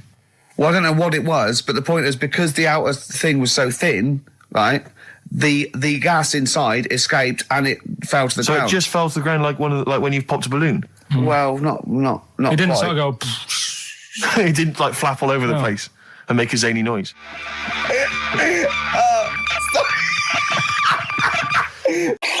This is a bit easier, but I still think it's a good one. So this is, we should explain what this is if you've just tuned in. It's one of those stupid lateral thinking problems. That Karl himself has created. Yeah, that was his homework. Right, this one. It's a fella. He has a normal day doing stuff. Nothing wrong with him. Right. And it's the twist in the tale. It's just like Tales the Unexpected. Yeah. Just a normal day, nothing wrong with him. Hold on, though, he's got the legs of a fish. Go on. So that's why he's been hiding his legs. So Go on. He does his the legs of a fish. So he can't carry on. He has his working day and that, and then he gets a bit tired. Goes to bed. He puts the light on, leaves it on, goes to bed. Oh, that's crazy. That's mental. I can't think what's happened. Anyway, here's Radiohead. Right, okay. What? The question is, why does he put the light on when he's going to bed? He's had a normal day. He's come home from work. Is that right? He's come home from work, or he's not been working? Yeah, he's just been out? No, he's been working and stuff, I think. You think? You've made it up, Karl. You can decide. So the question is, why has he put the light on when he's asleep? There's a reason that he's put the light on when he's asleep. Has he gone to sleep? No, Karl, don't shrug. You're meant to answer these questions. He put the light on before he went to bed. Yeah, and the question you're asking me is why? What's the scenario? And the light's on and that, but he's gone to sleep. Yeah. He started reading and then he fell asleep. No. Did he intentionally, for some reason, put the light on? Every night. It's mad. Sounds mad. That's Karl, doesn't it? Every night he does it. Yeah. He puts the light on when he goes to sleep. Karl, is the point of this, he puts the light on for a very good reason. Not for us, but for some people. He's blind and it's always been on, and he thinks he's turning it off, but it was on in the day, and he thinks he's turning it off, but he's turning it on because he's blind. That'd be stupid. That works. No, that works great, Rick. Yeah. Thank you, Karl. So you've got to come up with... Hang on. If you're blind, why would you put a light on? No, he thinks it's off. Yeah. But why would he turn it on anyway? Just think so he doesn't get burgled, so people know he's in because he can't see him. So he just he puts the light on when he's there, then he turns the light off when he goes to bed, so people think it's fine. But he's got it out of kilter, and actually he's walking around in the dark all day. I don't believe that if you're blind you turn your light on. I don't think you'd be living on your own, would you? I'm not having that for a second. Do blind people live on their own? I'm not having that for a second. Well, some people do. Lonely blind people live on their own. No, if you got bad eyes. Any of them women? Are there any blind women who are living on their own? No, I mean, if you know of some blind women. 08700 800 1234. We've gone through this. If you are a blind woman with no standards and you don't care annoying voices and smell, then get in touch with you. Yeah, I mean, you've got to be within the ages of, say, 25 to 65. You know, right. Well, call it 75. You fussy, you fussy all of a sudden. Yeah, go on. If you were blind, would you live in London? Because someone said yesterday there was one struggling outside in Leicester Square, and I don't understand. If you were, I mean, you know, that might have been a tourist. But why come to London if you're blind? It's the worst place in the world to come if you're blind. To hear the sights. To hear the sights. It's a bit mad, isn't it? They do the same job. They have tourist needs like anyone else. Yeah. No, but it sort of stinks, and you'd go away going, oh, it's not that good. I just thought that I thought it was a bit weird. Well, never mind your concern for the partially sighted or sight impaired people coming to London. Get on with this. Yeah. So there he is. Yeah. It's like, oh, a bit tired. Yeah. Just put the light on, get to bed. Yeah. So he turns the light on and he goes to bed. Yeah. Oh, Should we play a track? Look, he's not sleeping on the job, he's a lighthouse keeper. Well done. Is he a lighthouse That's keeper? not it, Carl. He's a lighthouse keeper. Right, why wasn't the light on all the time? Because it's light in the day. You idiot. Play a record. What? Play a record. You're a buffoon. No, actually, the light isn't on in the day, is it? No, Rick? it's not. I think you're the buffoon. Oh, yeah.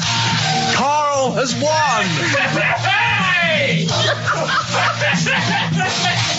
It's a long time since we've had any white van, Carl.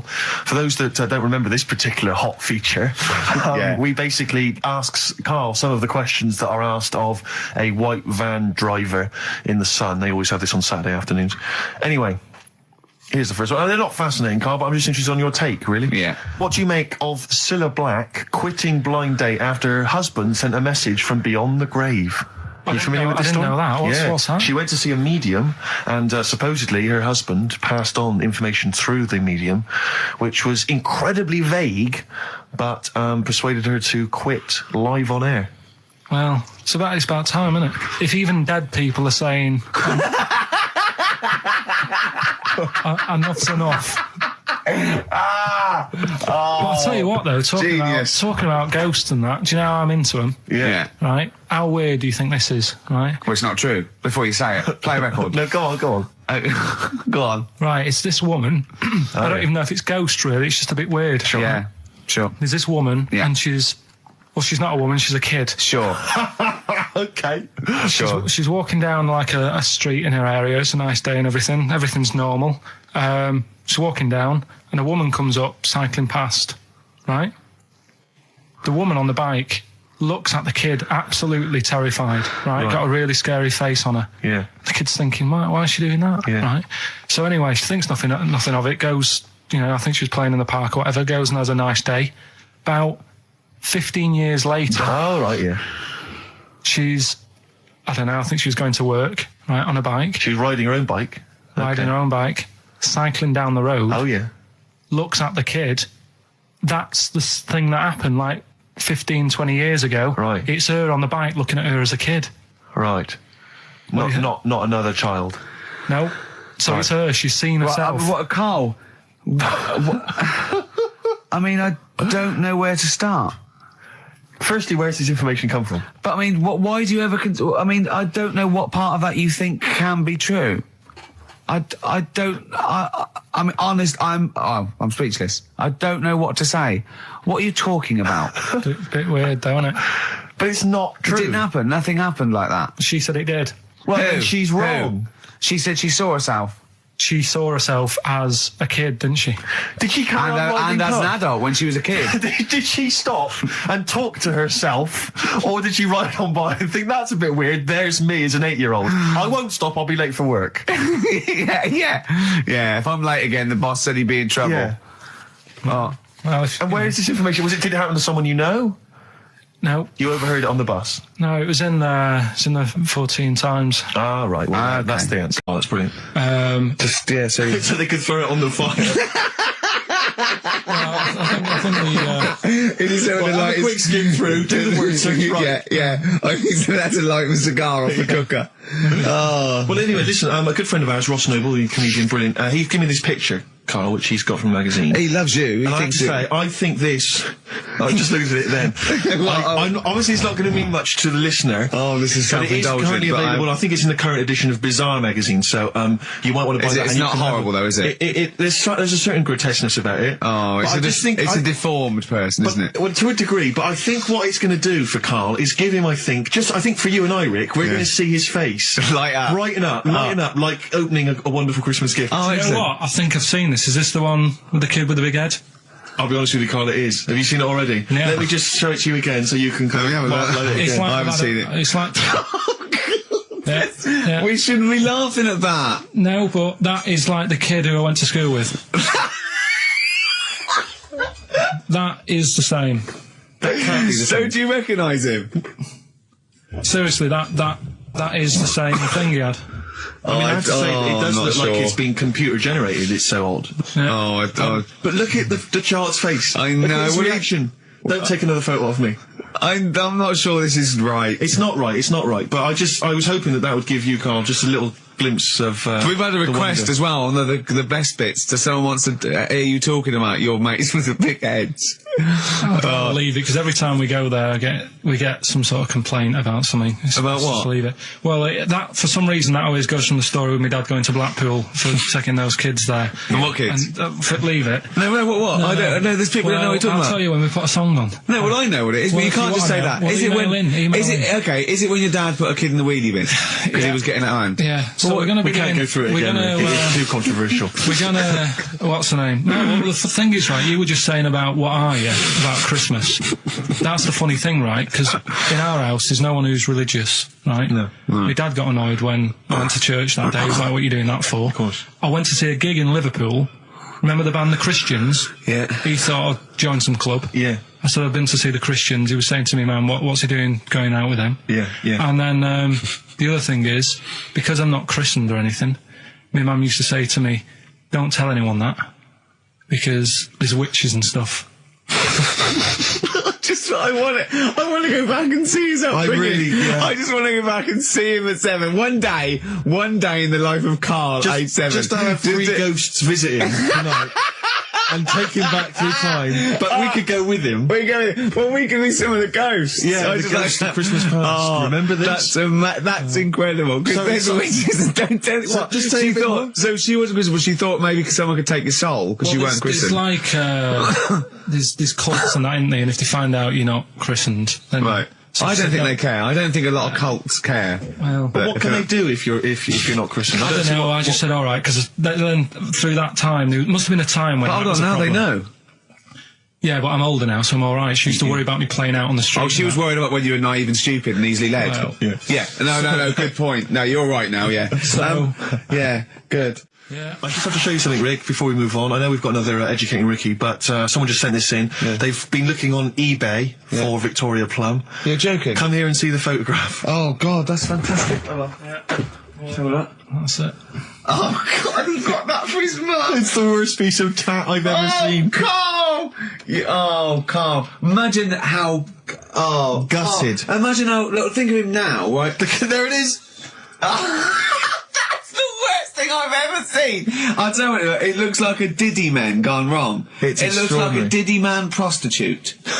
That is... Is that the one, Carl? Well, it was a different colour. It had a yellow at mine. No, but look, how do they get... Tell them they go into eBay. So you need to log on to ebay.co.uk. I'm sure you've used it before. It's the online marketplace, ebay.co.uk.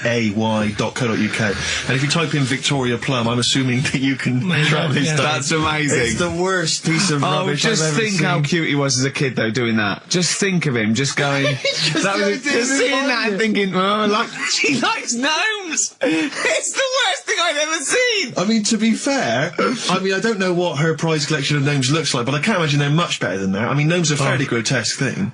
But certainly your mum's taste and discretion is... Did you ever those houses on your estate, you'd go in there and it was just loads of those dolls still in their packaging all around the room?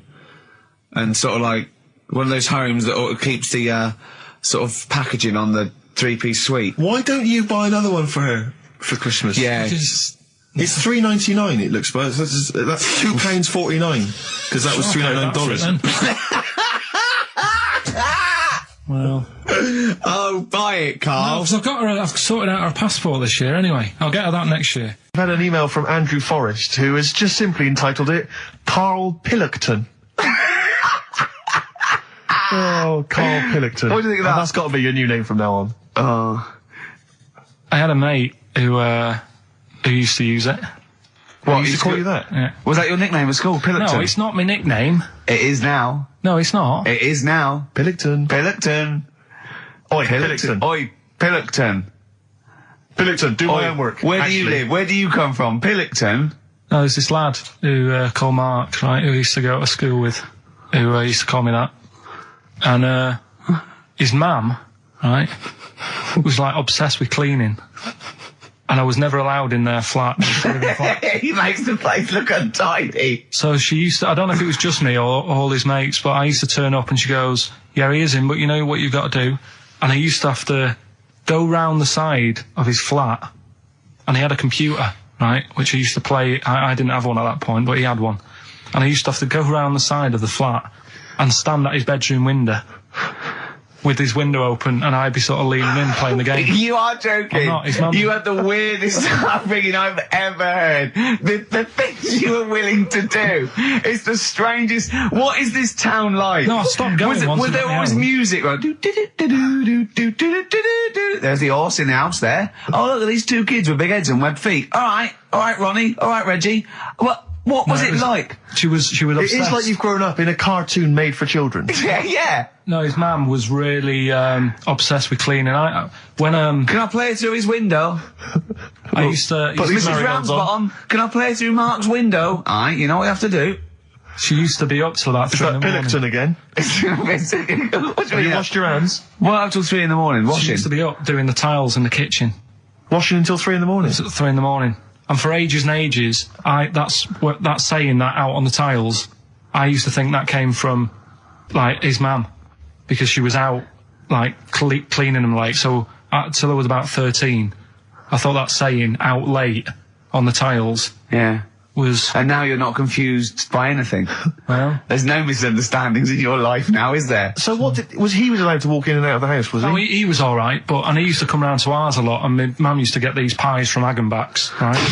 So... I don't know what that is. It's at that bakery where they used to chuck the cakes out the back, I'll tell you about. Yeah. And When you at 6, you at 6. He loved it, but I could never go round to theirs, or if I did, it was like, well, yeah, he is in, and I'd go, alright, and then I'd walk round the side of the flat. Stand outside. Why did you ever knock at the door? Why don't you just go around and knock on the window? Just to check he's in, because he wasn't always in his room. If You he say was it in the was lounge, he'd have to go to his bedroom, and then that's Just where to he'd meet you.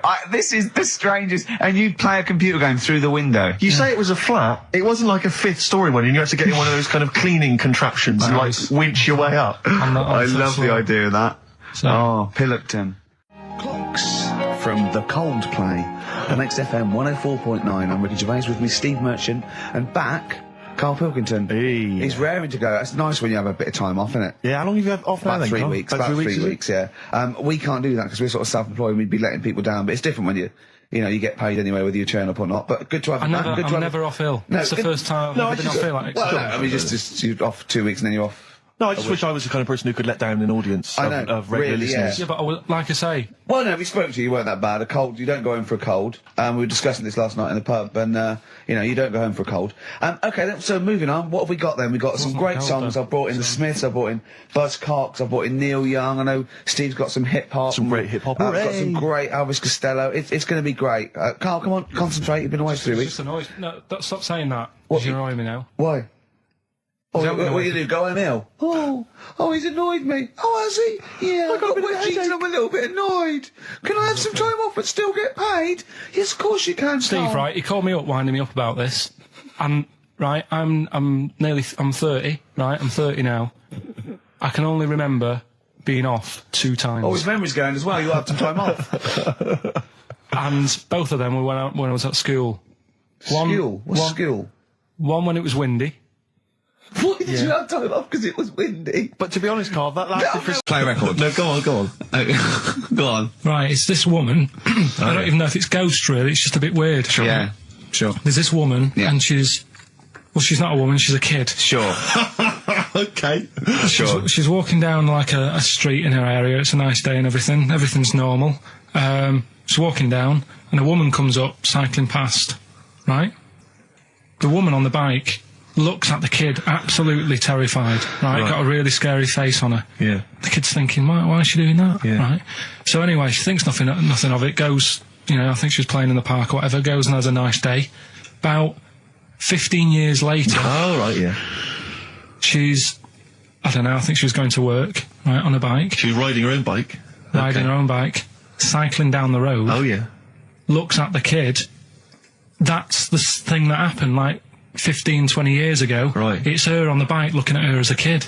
Right. What is it? Not another child. No. So it's her, she's seen herself. Carl? I mean, I don't know where to start. Firstly, where's this information come from? But I mean, why do you ever? I mean, I don't know what part of that you think can be true. I'm honest. I'm speechless. I don't know what to say. What are you talking about? Bit weird, though, isn't it? But it's not true. It didn't happen. Nothing happened like that. She said it did. Well, she's wrong. She said she saw herself. She saw herself as a kid, didn't she? Did she carry on riding and as an cars? adult when she was a kid. Did she stop and talk to herself, or did she ride on by and think that's a bit weird? There's me as an 8-year-old. I won't stop. I'll be late for work. yeah. If I'm late again, the boss said he'd be in trouble. Yeah. Oh. Well, And where is this information? Did it happen to someone you know? No. You overheard it on the bus? No, it was in the 14 Times. We've had a lot of emails saying, could you bring back White Van Karl? Oh, yeah. Which is that section of the show where we ask the questions that the Sun asks Someone various else. random punters Yeah. of Karl. But sadly, recently, they've got very politicised and very kind of, basically a little bit depressing. So there's not really anything appropriate. But I have trawled the papers looking for other questions posed in other sections of the Sun. Good idea. I was just looking here at the Dear Deirdre section, which is the sort of problem page. I don't know what your views are on this. I'd love to see Karl. Oh, God, can we get him a job? As Just an agony. ask. Oh, my God, that would be amazing. Right? Well, here's one. I'd like to see your view on this, Karl. I'm a happily married 42-year-old woman with 4 kids, yet I've developed a huge crush on pop star Darius Dinesh. Yeah. It sent my hormone levels through the roof, and last night I woke my husband up at 4 a.m. for sex. We've been married for 20 years and he can't believe his luck. Recently I've been having I want to go to I'll stop you there. Why are you telling me? Right, carry on. Sorry. Recently, I've been having erotic thoughts about Darius morning, noon and night. Yeah. I haven't felt like this since I was a teenager and mad about Donny Osmond.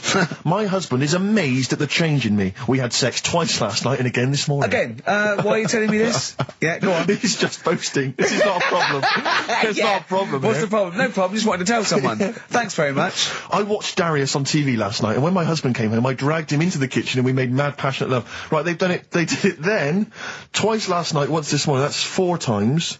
5 times she's mentioned it so far. Yeah. She's doing all right. My husband. This is a great bit. My husband thinks it might be his new moustache.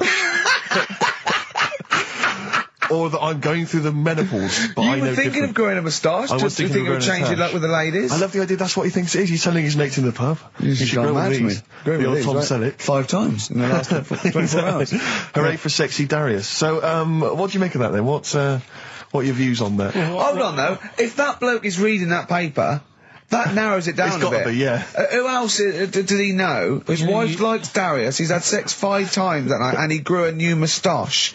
He's thinking, I wonder if that's me. Maureen. Yeah, go on. But what's your concern? Because I'll tell you what her problem is. She's worried that, the reason that she's now kind of overly excited and she's, having this great sex with her husband is because she's actually fantasizing about someone completely different, younger. She's having these wayward thoughts, isn't she's a bit concerned about that. What's your concern? What are your thoughts? I reckon she's going to start shoplifting soon and coming out in hot flushes. Go on. Just, they're both happy, aren't they? He's getting what he wants. She's happy. I'd say, yeah, whatever, get on with it. Do you think that she should confess? She wants to be honest with him. I wouldn't, because not that many fellas like Darius. Right. So, if you're sort of thinking, oh, she'd rather have him than me, I don't What do you it's think gonna Darius would think of this? work. He'd probably be happy with that. I mean, What would you if do said if in you, there, what would you do if you got loads of phone calls, right, from women going, Karl, whenever you're on the radio, I just have to do it. I just have to do it. Your voice makes me... I'd say, alright, well, it's alright. I'd be happy with that. Would you? Yeah. I mean, just in case anyone is doing that. What would you do to sort of like egg them on a little bit to help them out? What do you think? What sexy things would you say? What do you think is your quality? What do you think people would find, pretty horny about you? Is it your sort of mank wine, do you think, that? It's the best of. You've been voting in all week, sending your emails, so here's the clips that you wanted. Alright, so, here's the first bit. Yeah. Some doctor or something who was into, like, the way bodies work, they got their head cut off. Who did? The doctor? Yeah, he was doing a bit of an experiment. And he cut his own head off? Yeah. Okay. And it was about, he said, when my head's in the basket, I'm going to blink my eyes. Right. Okay, sorry, hang on, let him finish. And So the doctor has chopped his own head off, and he's told everyone, I'm going to blink my eyes. To prove that he's there's in the life after basket, death. and he goes like, right, I'm going to blink my eyes about, as many times as I can. So quick, count them. And they count, and he got to like 15 before he Right. died. Now, this is how Carl told me that. Till Nick Frost explained that, Carl told me, he said, right, well, a bloke, right, he had his head cut off, and when his head was in the basket, he went, count how many times I can blink. And I went, well, that's rubbish. He went, no. And Nick went, well, no, he actually said, when my head's in the basket. And Carl went, all right. I said, Carl, do you know the subtle difference? Do you see the subtle difference? I have to say, though, guys, I still don't really understand what went on there. You've both lost me. The story is that a bloke who'd been found doing... You mean that Carl just explained it and that was a clear version? Because I still don't know what you're talking about, Carl. Well, this bloke had his head cut off for experiments against God. He was a doctor in the, in olden times. Yeah. And when they cut his head off... Why did they cut his head off? Because it was... he was crimes executed. against... Exactly, he was executed, yeah. And he said to his assistant, when my head's in the basket, I'm going to blink, count how many times I blink and write it down as an experiment, right? Carl told it to me, like his head was cut off and he went in the basket, and when his head was in the basket, he looked up and said, count how many times I blink. Yeah. I love that. I love the difference in that story. Yeah. Both rubbish, but, one's possible and one isn't. You believe anything that you're told except when we tell you the truth. What?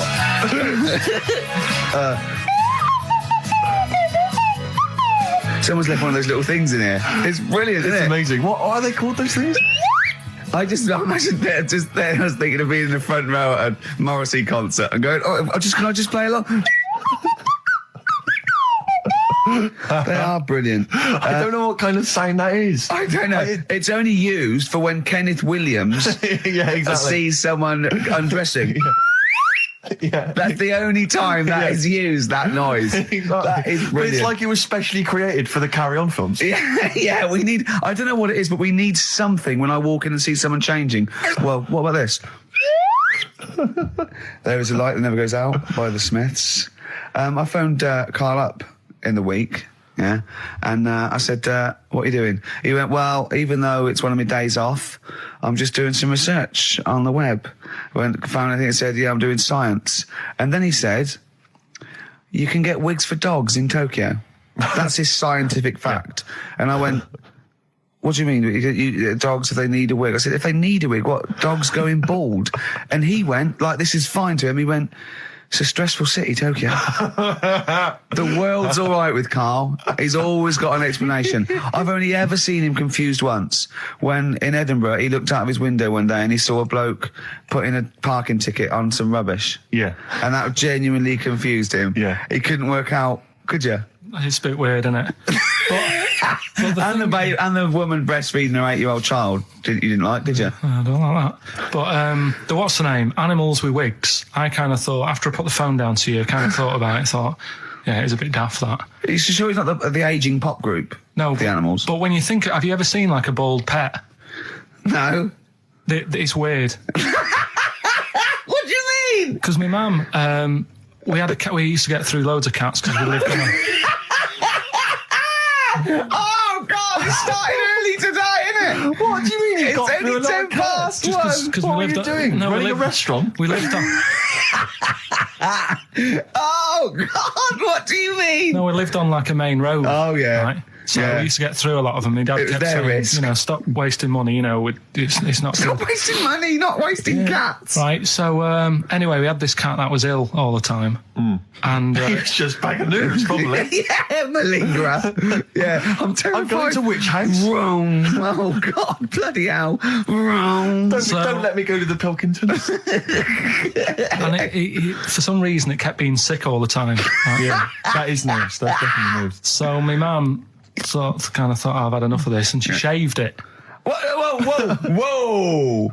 Whoa. Now, I know you're not vets in your family, but what correlation did your mum think there was between it being sick and shaving it? Because it kept being sick, and it was a pain to wash, because it kept getting So caught she up. wanted a dry wipe cat. So Why didn't she just varnish it? What? it's weird. It's weird. So now he's cold and sick. No, but not all of it. She left sort of the back half, but sort of from its waist, sort of. I love that shaving because it's sick on itself. And That is it was the genius. weirdest looking thing. I mean, normally I like cats. I'm always like giving yours a stroke on the head and that. Yeah. But as soon as she did that, it was like, oh, Yeah. can't touch it. And then So now it's sick, cold, and hated. Yeah. Carl. It must have, I mean, the other cats must have been taking the mick out of it constantly. It's just making things worse. I'm hoping that it got run over and was put out of its misery. no, I think it got all right, that one. Or is that the? Yeah, it did get run over. It did. Oh God. Oh dear. How many cats do you say you've got through?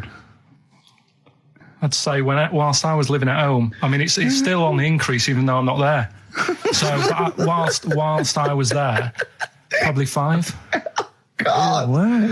Oh. Yeah. And were you upset each time, or you just got used to it? It's one of them things, isn't it? Like I've said before, when you first see something, it's a bit of a shock. Do you know what I mean? It's like the Elephant Man or whatever. Yeah. First time you see him, it's that sort of, oh, look at that. Do you remember the first time you saw Steve? No, I'm not being funny. Do you remember the first? Yeah, but I've said this before. It's always, then you get used to how people look and you don't... No. I'm gonna burst. Out of Time by Blur. Luckily, we're not out of time. Got another hour and 25 to go.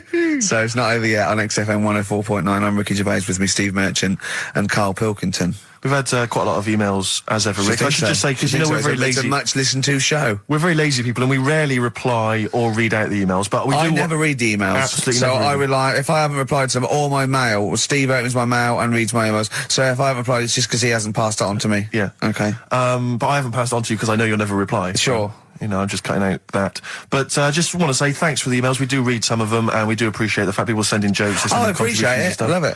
Yeah, But as long as I don't have to do anything towards it. Sure, we had an email from Jack. He just said he missed the last 2 weeks' shows. Has he missed anything? Not really. No, it's the same stuff. You missed, I think last week Carl was having a go at Chinese people not aging well. He had a go at the gays, and he came up with a ludicrous story about a monkey that was impossible. Yeah, So I don't think Jack's missed much. Go on. No. We've just had an email from the Pringles people. Oh, right. Good, because it's finally started to happen. I hear these stories about people getting given cars and Armani suits and trips abroad, and we haven't had no, but finally people are starting to, realise what we're doing, our impact on society, and we've got a whole box of Pringles sent to us. Not on those little tubes, the proper tubes, the foot-long tubes. Yeah. So...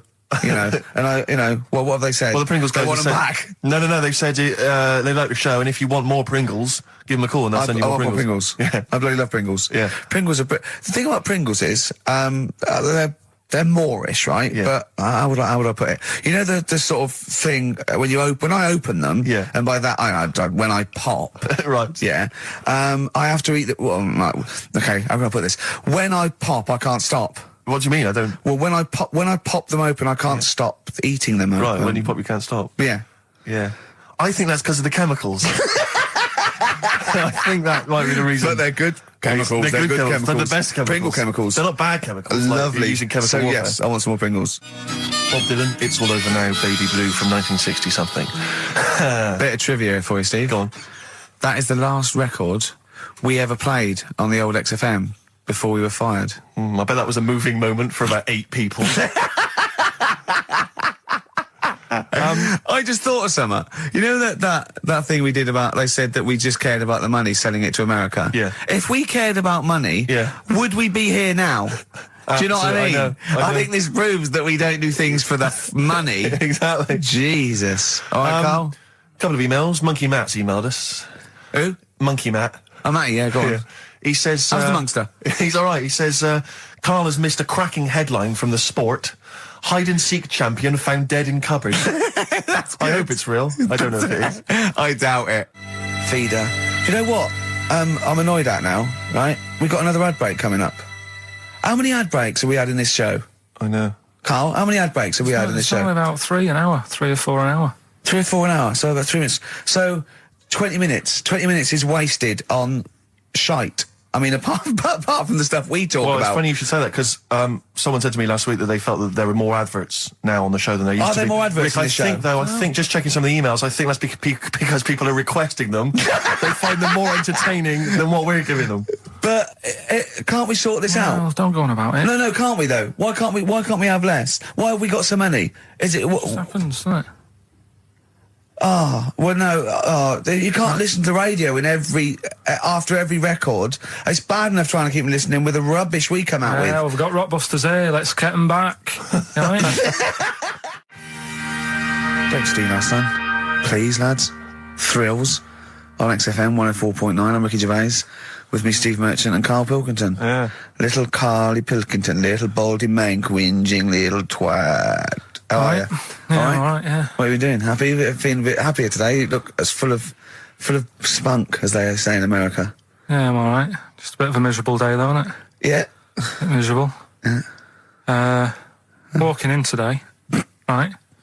Do you know I walked through, like, the sort of the gay district of London and that? Right. You don't walk, you mince, don't you? Well, just walking through on the way to work, and I'm always interested in their little shops and stuff that they have, right?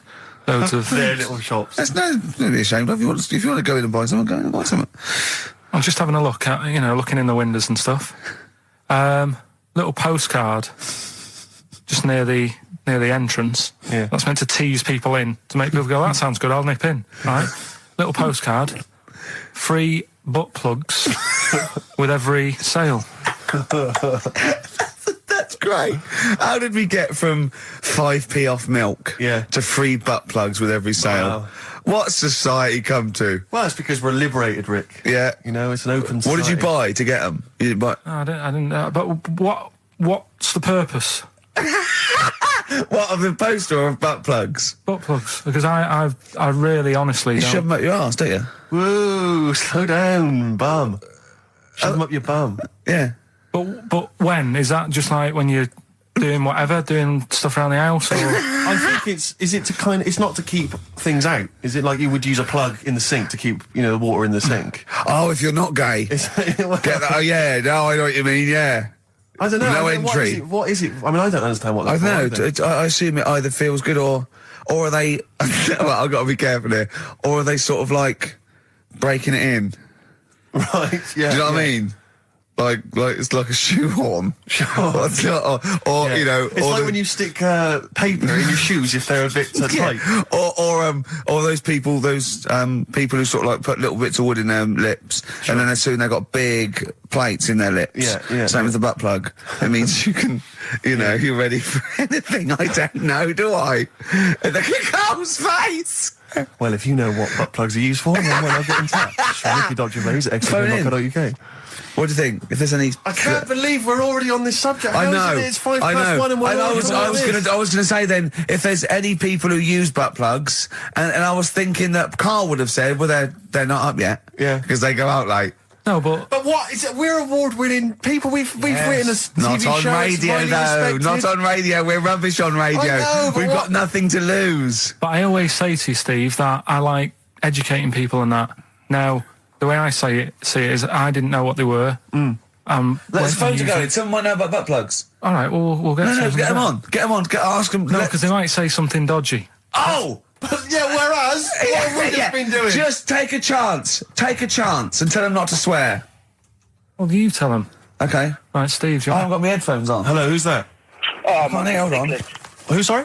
Nicholas. Nicholas, hello, mate. You're not going to swear, are you? No, I'm not going to Keep it clean. Yeah. Keep them keen. What were you calling about? I'm phoning about your plugs. About, not my plugs, but sure, plugs in general. What, do you know much about them? No, Are you a plug user yourself? No, I'm just thinking if maybe you've got some gay friends and you're spending the night at their place, you might want to use one. Right. What, you mean experiment with them, or...? No, so you can make sure they're not going to do anything while you're asleep. Could I suggest, just lock the door? I mean, that is easier to me. Can I make a bigger suggestion? That's probably the most homophobic thing we've had said on the show today. Thanks very much for your call. Right, okay, good. Well, that's why we shouldn't put people on the line. Just, without checking first. I think Carl's made a good point. That's the calibre of listener we've got. Carl, come on, what's the matter with you? Oh, Thorns. that's No blue sky. Beautiful, isn't it? And that great track. it's all right, yeah. Just had an email, yeah. That woman who opened the Office script could have her head cut off, apparently. When a letter is posted, it becomes the property of the Queen until it reaches the person it was meant for. By opening it, she's committed treason and could be killed. I don't know if you're familiar with this story, Carl, are you? Go on. Apparently, some copies of the Office Christmas specials, scripts, got sent to the wrong address. Some woman.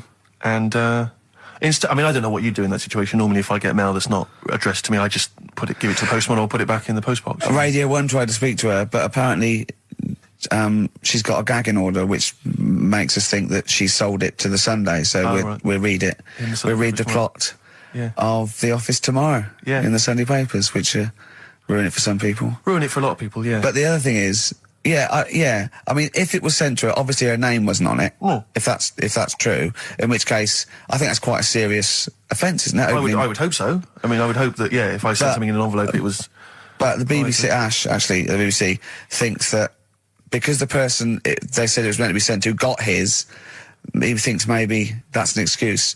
Maybe someone gave her the script and said, don't say it came from me. Yeah. So...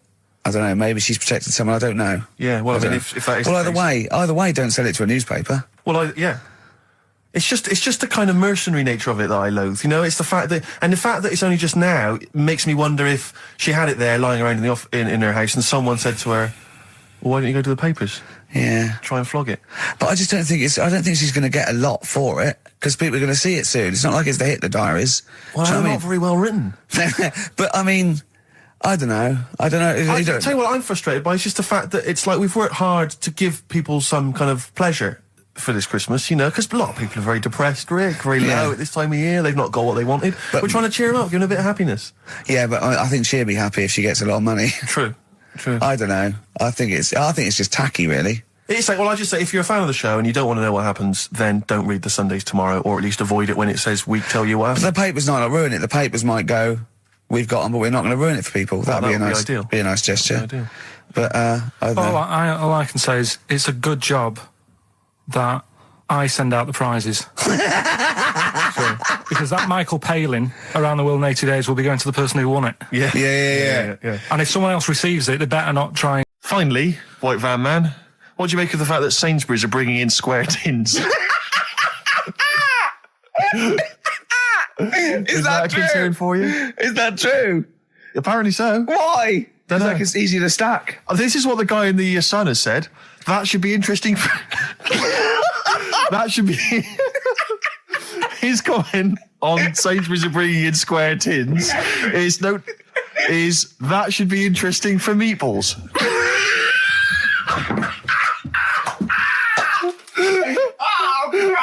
Ricky's just collapsed on the floor. Let's just play a song, Carl. I don't think even you can top that.